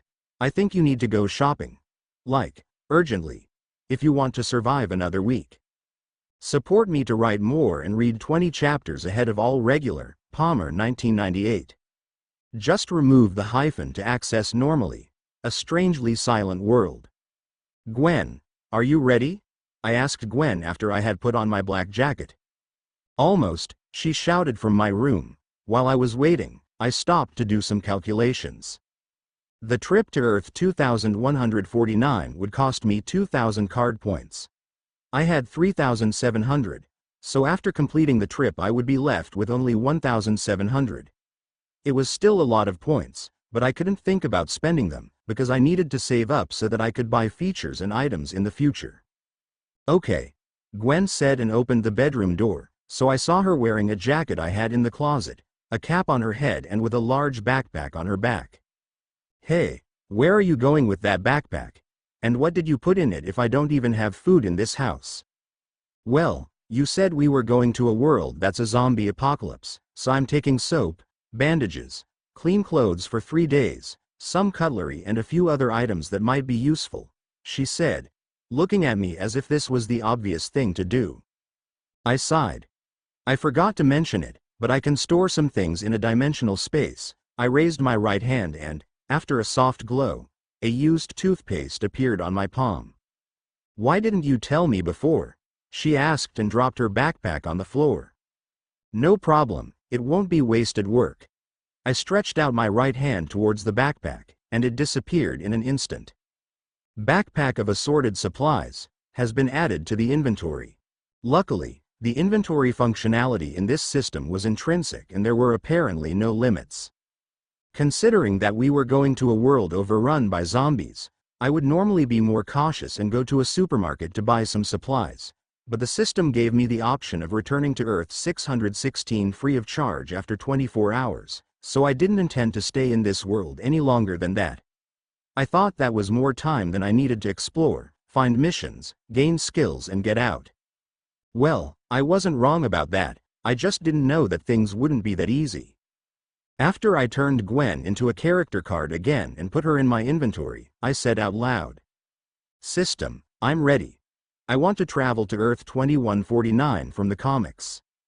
Marvel Zombies. Earth 2149. 2000 CPs. Are you sure?" "Yes. 2,000 card points have been debited, interdimensional travel starting in 10 seconds. Tea time." I was a bit more used to the travel method, so for me the whole process was much quicker than the first time. However, fast doesn't necessarily mean easy. Just like my first time, I fell to my knees on the hard ground, and it took a few seconds for my vision to adjust. When I finally managed to focus, I realized that I was in fact in a completely different place. The sky, or what was left of it, was a sickly shade of red, and the air was impregnated with the smell of death and rot. Clearly, I was standing on top of a building, one of many in a city completely in ruins. All around me, I could see how collapsed buildings and rubble were all that made up the landscape, all shrouded in an oppressive silence, The kind of silence that only exists in places where life is no longer part of it. I turned my head slowly and saw the first of them, a zombie. It was on top of the neighboring building, with pale green skin and empty, soulless eyes. Its walk was erratic, as if its legs could barely support the weight of its decomposing body. When he got too close to the ledge, he simply collapsed without letting out a cry of despair or anything like that. It had no brain left. However, it wasn't these simple zombies that I was worried about, and this world quickly decided to give me proof of that. Suddenly, a sound eerily similar to the roar of a beast echoed from some corner of one of the buildings. I was completely taken aback and my breath went out of me for a second. How could I be scared of Murdoch while there are worlds like this? I'm really in Marvel Zombies, I whispered as I stood up. It was at that moment that the system interface appeared again, flashing with several new notifications. Congratulations, you've completed the interdimensional journey. The return trip will be available in 32 hours for zero cost. Main mission. Survive for 24 hours in the Marvel Zombies world. Reward. 10,000 card points. Okay, that's a good reward, but why has the time it takes to get the trip at zero cost increased so much? I started to get a little nervous, but I took a deep breath. Calm down, Lucas, it's okay. You just need to walk to earn missions. Let's go by goals. First, I need to survive for 24 hours. Deep down, I knew that these would be the longest and most dangerous 24 hours of my life. I looked around and easily deduced that the top of a building wasn't the best place to survive a zombie apocalypse, and without decent weapons walking outdoors would be even worse. Maybe I'd better put Gwen off the letter only when I've already found a safer place. Turning around slowly, I saw the door leading inside the building. It was a heavy metal door, already rusty and battered by time. With my free hand, I tried to open it, and it creaked loudly as it gave way. Son of a bitch, I held my breath, hoping that the sound wouldn't attract anything unwanted. Inside the building, darkness seemed to swallow up any trace of light. I swallowed, forcing my eyes to adjust to the dim light. The narrow, gloomy corridor in front of me was covered in dark stains on the walls, while the ceiling dripped a suspicious liquid. In addition, my every step echoed in the silent room, as if I were announcing my presence to anything that might be lurking. The elevator was unusable, considering that this place was obviously without power, but I easily found the staircase. I descended the steps slowly, trying to make as little noise as possible. After what seemed like hours, but was probably only a few minutes, I reached a floor where the open doors of some apartments made the darkness not so suffocating. That's when I heard it. A low, almost imperceptible sound, a moan. It was faint, but constant, coming from one of the apartments on this floor. I didn't know whether to keep going down, to go back in. Investigate, but I was in a world of zombies and I wanted to deal with it like someone dealing with an ingrown toenail. When I located the apartment where the sound was coming from, the first one on the right of the staircase, I peeked through the ajar door and saw the source of the moaning. A single zombie, banging its head repeatedly against the wall. The movement was so slow and repetitive that it was as if this creature was trapped in an endless cycle of agony. Side mission. Eliminate a zombie to earn 1000 CPs. The creature had its back to me, its decaying flesh and bones showing, an easy prey. Support me to write more and read 20 chapters ahead of all regular, Palmer 1998. Just remove the hyphen to access normally. Rusty knife. Side mission. Kill a zombie to earn 1000 CPs. 1000 CPs for killing a zombie. To me, this seemed like a great first side mission in this world. However, I didn't have any deadly weapons on me, so I had to invest in a rusty knife for 200 card points. Rusty knife obtained. 200 card points have been debited. I could have invested more in a really sharp tactical knife for 1000 card points, and completing this mission would have made the tactical knife free. However, against zombies, even a stone was deadly, so as long as I didn't cut myself with the rusty knife, it was the best choice economically speaking. With the knife in my right hand, I equipped the Nimble Evasion skill card to keep myself hidden. This was a skill that made it difficult for zombies to notice me, but didn't leave me totally immune to their detection. Still, as long as I could get close enough to use the knife before it turned and tried to attack me, I was happy. However, for some reason, as I slowly approached from behind that zombie, I felt a little repulsed. This zombie was bald, looked to be in his 50s and probably had a family, but, well, I chose to come to this cruel reality and had no real reason to turn back. I needed the points. I needed any advantage I could get to survive in this hell. With the rusty knife in my right hand, I approached the zombie, trying to be as silent as possible. I didn't want to attract the attention of any other creature that might be nearby. The sound of the zombie's head hitting the wall was constant, a deafening noise that seemed to echo in my mind. Sorry, I mumbled, trying to ease the weight of what I was about to do. With one swift movement, I drove the knife into the base of the zombie's skull, pushing hard until I felt the bone give way. The creature shuddered for a second before falling motionless to the ground. I took 2 steps back, breathing heavily and feeling disgust rise in my throat. It was understandable. Until recently, I was just a very sick teenager in a hospital bed. My knife was now covered in blood and strange fluids. Soon, a notification flashed up. Congratulations! You've eliminated a zombie and completed the side mission. You have obtained 1,000 card points. At least now I had enough points to invest in something more deadly when that rusty knife was no longer enough. As I turned away from the body and walked towards the door, something caught my eye. The system had rewarded me with card points, but, as I'd imagined, I hadn't earned any experience points. It's a shame not to have that feature of gaining attributes in levels. Well, changing the subject. I think the floor is clean enough now for Gwen to leave. Before doing so, I looked around once more to make sure there were no more threats. The corridor was still empty and, this time, silent. No grunting or any sound reminiscent of a zombie. Okay, system, let's release Gwen. I said and equipped Gwen's card, which made the blue particles come out of my chest, rotate briefly and materialize Gwen. Wow, Gwen said as he opened his eyes, these same eyes that widened slightly as he looked at his surroundings. The apartment in question was what you'd expect from an abandoned apartment. The windows were broken, there was a lot of garbage on the floor and a rotten smell, and everything was very dusty, even the air.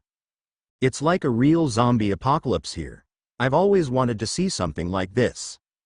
However, when her eyes finished scanning the perimeter, they rested on the body of the zombie I had killed.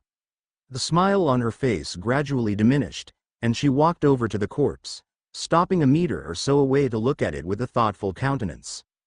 So, this really is real, she muttered. It wasn't the first time she'd seen something like this, of course, but it was different seeing someone dead from someone partially decomposed.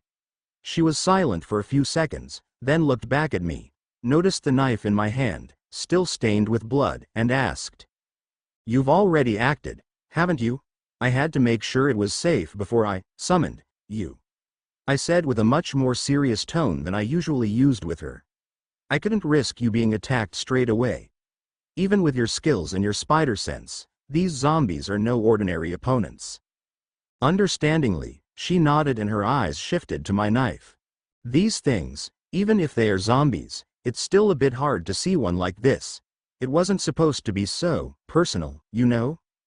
"Yeah, I know what you mean," I muttered, trying to push away the knot that was starting to form in my stomach. "But at the end of the day, it's either us or them." Gwen lifted her head and gave me a lopsided smile. "You're right. We have to stay alive, so, what's the next step?" The place was relatively safe, at least for now, but I wouldn't score any points by hiding in this place for 24 hours. I needed to find situations that would force the system to give me missions. "I think we need to look for food. I brought some and I have, shall we say, parallel ways of getting food.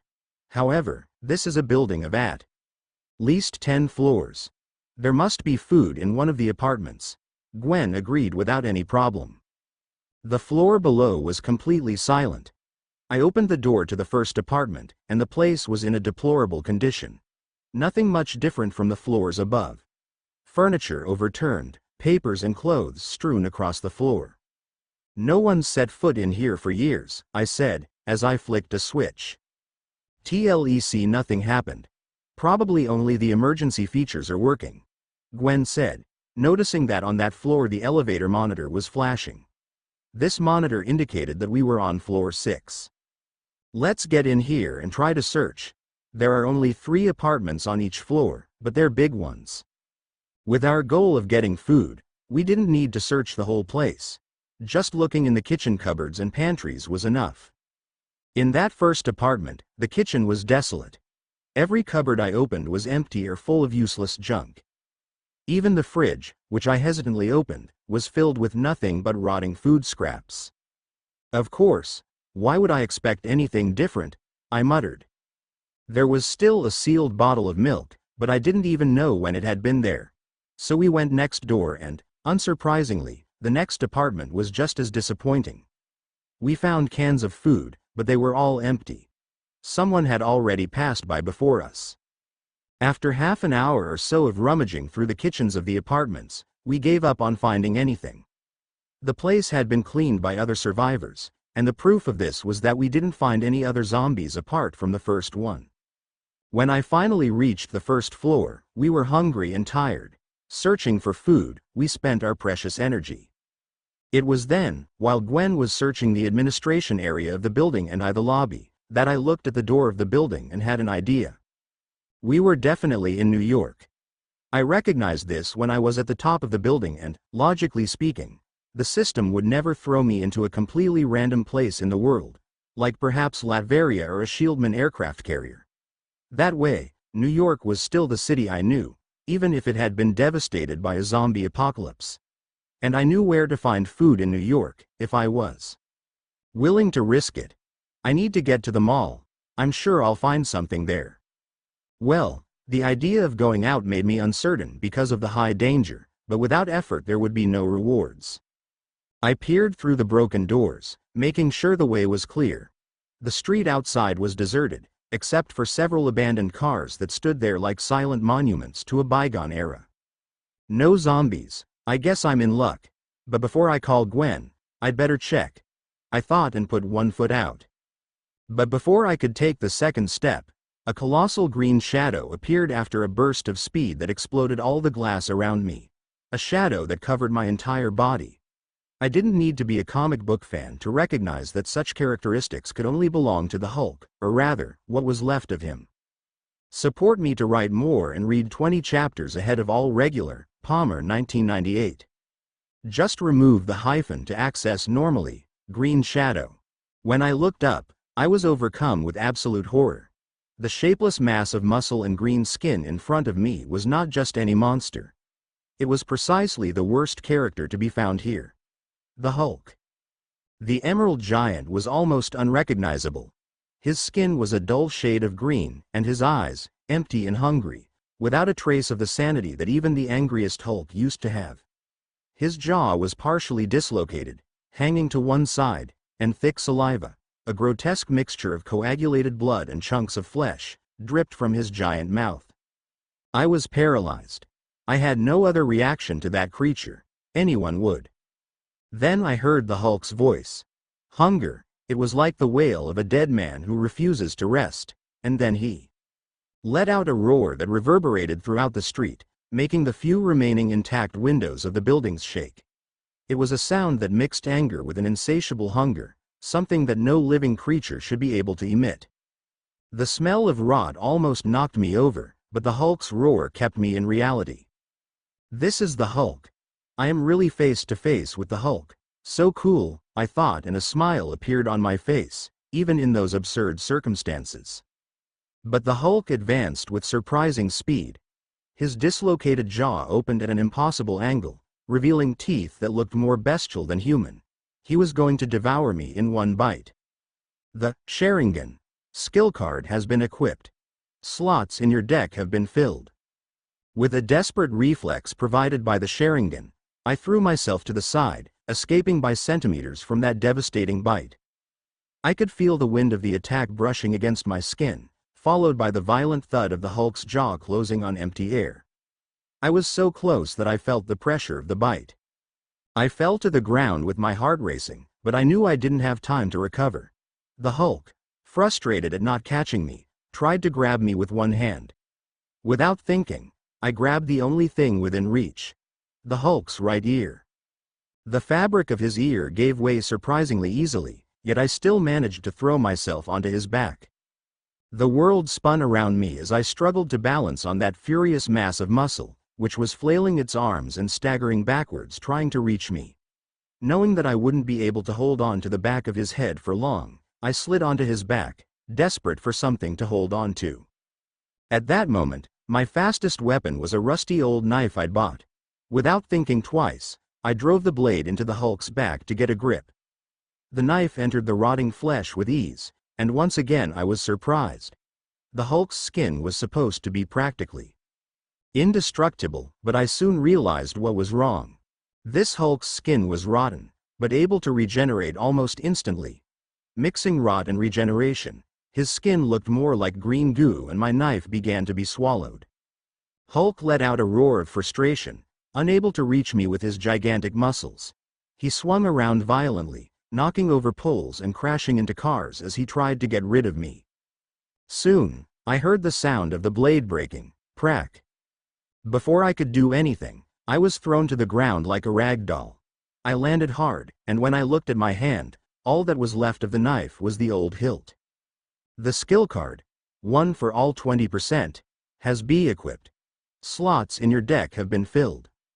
I stood up quickly, but felt the Hulk's shadow over me again. His hungry eyes were fixed on me, and my mind raced, looking for a way out. I didn't have enough points to buy anything, and I couldn't think of anything in the store that could stop that zombified Hulk. But luck, for once, was on my side. An unexpected sound cut through the air, a loud, insistent horn coming from the end of that long avenue. Honk. Instinctively, both the Hulk and I looked in the direction of the sound.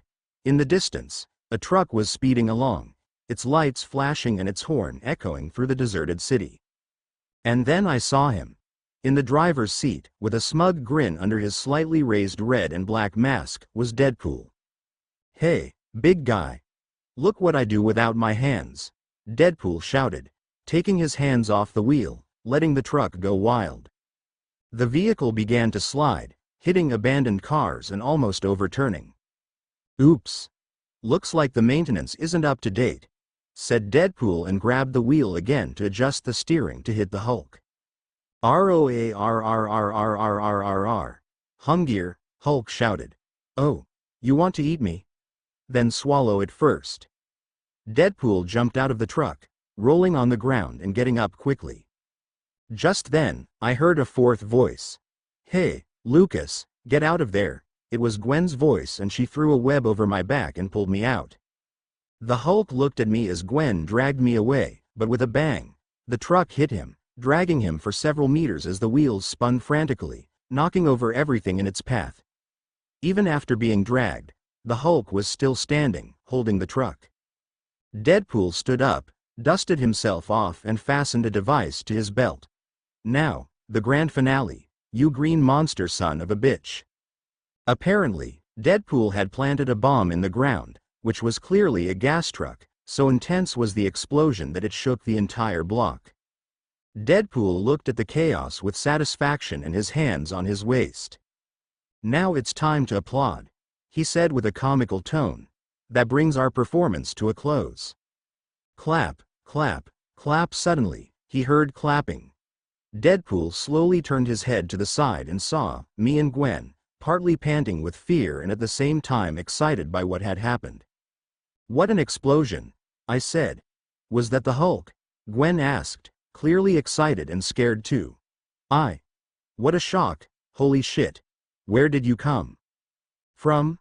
"Wait, shut up and follow me before the deads come for us." "Ahahaha. Cap's gonna freak when he finds out there are still survivors here." Support me to write more and read 20 chapters ahead of all regular. Palmer 1998. Just remove the hyphen to access normally. Cap. "So, guys, do you have names?" Deadpool asked as he leapt nimbly onto the hood of an overturned car, posing as if he were on a catwalk. "I'm Gwen Stacy. And my name is Lucas. You don't need to introduce yourself. I know who you are, I replied to Deadpool. Yeah, me too, said Gwen, looking at me briefly. Apparently, there was a famous Deadpool on Earth 65 too. Do you know me? Looks like my fan club has finally reached the new generation. Deadpool jumped off the hood of the car and landed. Where were you, Gwen and Lucas? Didn't you know that all of Manhattan is actively being searched by the Hulk? We hid in the basement of my building when it all started. We were safe there, but we ran out of food and I tried to come up with a story. Ah, so you're the classic bunker freaks, but in a basement. Well, I think you did well. Too bad the monster under the bed decided to come out and play. He interrupted me. I looked at the back of the mercenary in the clingy red outfit. It was hard to believe that the famous Deadpool was standing in front of me and, even better, had saved me from a Hulk. In this reality, New York was just a shadow of what it once was. The entire city was shrouded in a morbid silence, but the occasional moan of hordes of dead wandering the streets made it clear that not everyone had disappeared. Despite this, Deadpool walked nonchalantly, as if he were strolling in a park, through the city's empty alleys. He seemed to be used to it. Because of this calm, I decided to start a conversation to try to get the system to give me a mission. Hey, Deadpool. How did all this start? Do you know anything? What happened to the Hulk? What about the other heroes? Deadpool suddenly stopped and turned to face me. His eyes were hidden behind his mask, but the hand on his chin and the pose indicated that he was thinking. Ah, lots of questions, and it's all a long story. You know, I'd say the whole thing is one of those stories full of drama, betrayal, hungry zombies and, of course, lots and lots of blood. Like The Walking Dead? I asked. Exactly, like The Walking Dead, but, you know, without all those actors being killed off because they didn't want the roles anymore. I don't blame them, after all. Living in Georgia must suck, but, where was I again? Oh, I remember. He was happy to remember and then shook his head with a theatrical sigh. It's a lot of information to remember and, honestly, after the Hulk ate half my brain on our first date, I can't remember some things. I'll leave the story to Cap. He's going to give one of those speeches about hope and perseverance, but you can handle it. Soon, we arrived at a large access grade to a sewer near a city canal, and Deadpool used a radio to send a signal. Hey, I'm out here. Open up. A mechanical hum echoed in the silence and, within a few seconds, the grate was lifted by a technological device. Nice, isn't it? It serves to prevent ordinary zombies from entering my secret base, Deadpool said and winked at Gwen and me before climbing down the metal ladder. On entering the sewers, I was surprised that what we found was what looked like a section of underground refuge.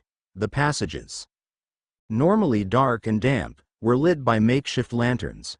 On the way to the central part of this refuge, we found small groups of people, dirty and tired, who were setting up wire traps and hammering iron bars to create gates that closed off tunnels. Gwen came a little closer to me and said, "This place, it looks like they've managed to organize themselves here. We're in luck." Lucky? I hope so. When we reached a larger chamber, where there were several tents and even a fire with a pot of soup being prepared, Deadpool exclaimed, "Cap, I am back, and look what I found wandering around, survivors." In the center of that chamber, there was a very tall man with his back turned. On his back was a shield attached to a support, which bore a star in the center. When this man turned around, my eyes widened and a slight smile appeared at the corner of my mouth, because I was seeing not only that classic blue and red uniform but also the hero who usually wore it, Captain America. When the captain saw Gwen and me, he said something quickly to the woman who was talking to him, then stepped forward and held out his hand. A gesture I never thought I'd experience in real life. Survivors. Oh, that's good, very good to hear. My name is Steve Rogers, he said, shaking my hand firmly, and then Gwen's. It's good to see that there are still survivors out there. Did Deadpool help you? Help is a word, Deadpool said, but I interrupted. He saved my life. Good one, Deadpool. What are your names? After another section of introductions, Captain America smiled and said, We're trying to keep everyone safe down here, while we come up with a plan to, well, take back what we can. Still incredulous, I nodded, at a loss for words. It was as if I had been transported straight into one of the movies. Cap, our new friend here, was curious about what happened up there. Maybe it's time to tell the bedtime story, Deadpool suggested, putting his finger in some soup that was being prepared on a fire in the center of the chamber. Captain America looked at Deadpool with an expression of mild irritation, but then turned his attention back to me. Where were you when it all started? At a gate in Manhattan. Then we went to the basement of the building and locked ourselves in there until today. Gwen went into the story with me and lied. She knew we couldn't tell the truth under any circumstances. I see, so you must have had a lot of food there. 8 months ago, a virus spread rapidly, turning heroes, villains, civilians and government agents into the starving monsters you've probably already seen. At first, we tried to understand it, to fight it, but we'd already lost too many. He paused, as if reliving the painful memories of his comrades falling one by one. Hulk, Thor, Tony, they were all taken by surprise. Some of us managed to fight back, like us, but we're definitely outnumbered in facing enemies who were once friends. We're hiding here, in the sewers, because it's the only place we can be out of range of the Hulk's sense of smell. He can smell fresh meat from miles away. So that must be how he found me. Thinking out loud, I said, "What?" "Don't worry, Cap. I threw a truckload of flammable gas at the Hulk's head just as he was about to pick up that kid," Deadpool said. "Although I didn't even see it." "I see, so that's what caused the tremor just now." "Well, the whole city must have heard it. With luck, the explosion should concentrate the zombies on that side of Manhattan, because I doubt the Hulk was killed by just one truck. Anyway, we need all the hands we can get. If you're going to stay here, we're going to need you to help." Deadpool leapt up, slipping between Gwen and me and wrapping his arms around us. "Look, my fans have barely arrived and they're already being recruited by Cap. Now that's what I call talent." "I'll help," said Gwen. Deadpool smiled broadly from behind his mask. "Way to go, girl. And don't worry, if you don't die in the first 5 days, I'll teach you the route I have to a public restroom outside that's intact." Steve gave a small smile, although his face showed his tiredness. "We'll find somewhere for you to settle in. Then we'll discuss how you can help us. You've joined the underground survival shelter. You've unlocked several missions. Secondary Mission 1. Bosom Buddy. Goal: make Deadpool consider you a friend. Rewards: 2,000 CPs. 1 uncommon ability card. Secondary Mission 2. Doing your bit. Objective: return with food to the shelter. Rewards: 1,000 CPs. Secondary Mission 3. Killing idols. Objective: kill a hero who has turned into a zombie. Reward: 5,000 CPs. 1 epic skill card. New side quests may appear as you continue your journey. There are still 22 hours left to complete the main mission. Support me to write more and read 20 chapters ahead of all regular. Palmer 1998. Just remove the hyphen to access normally.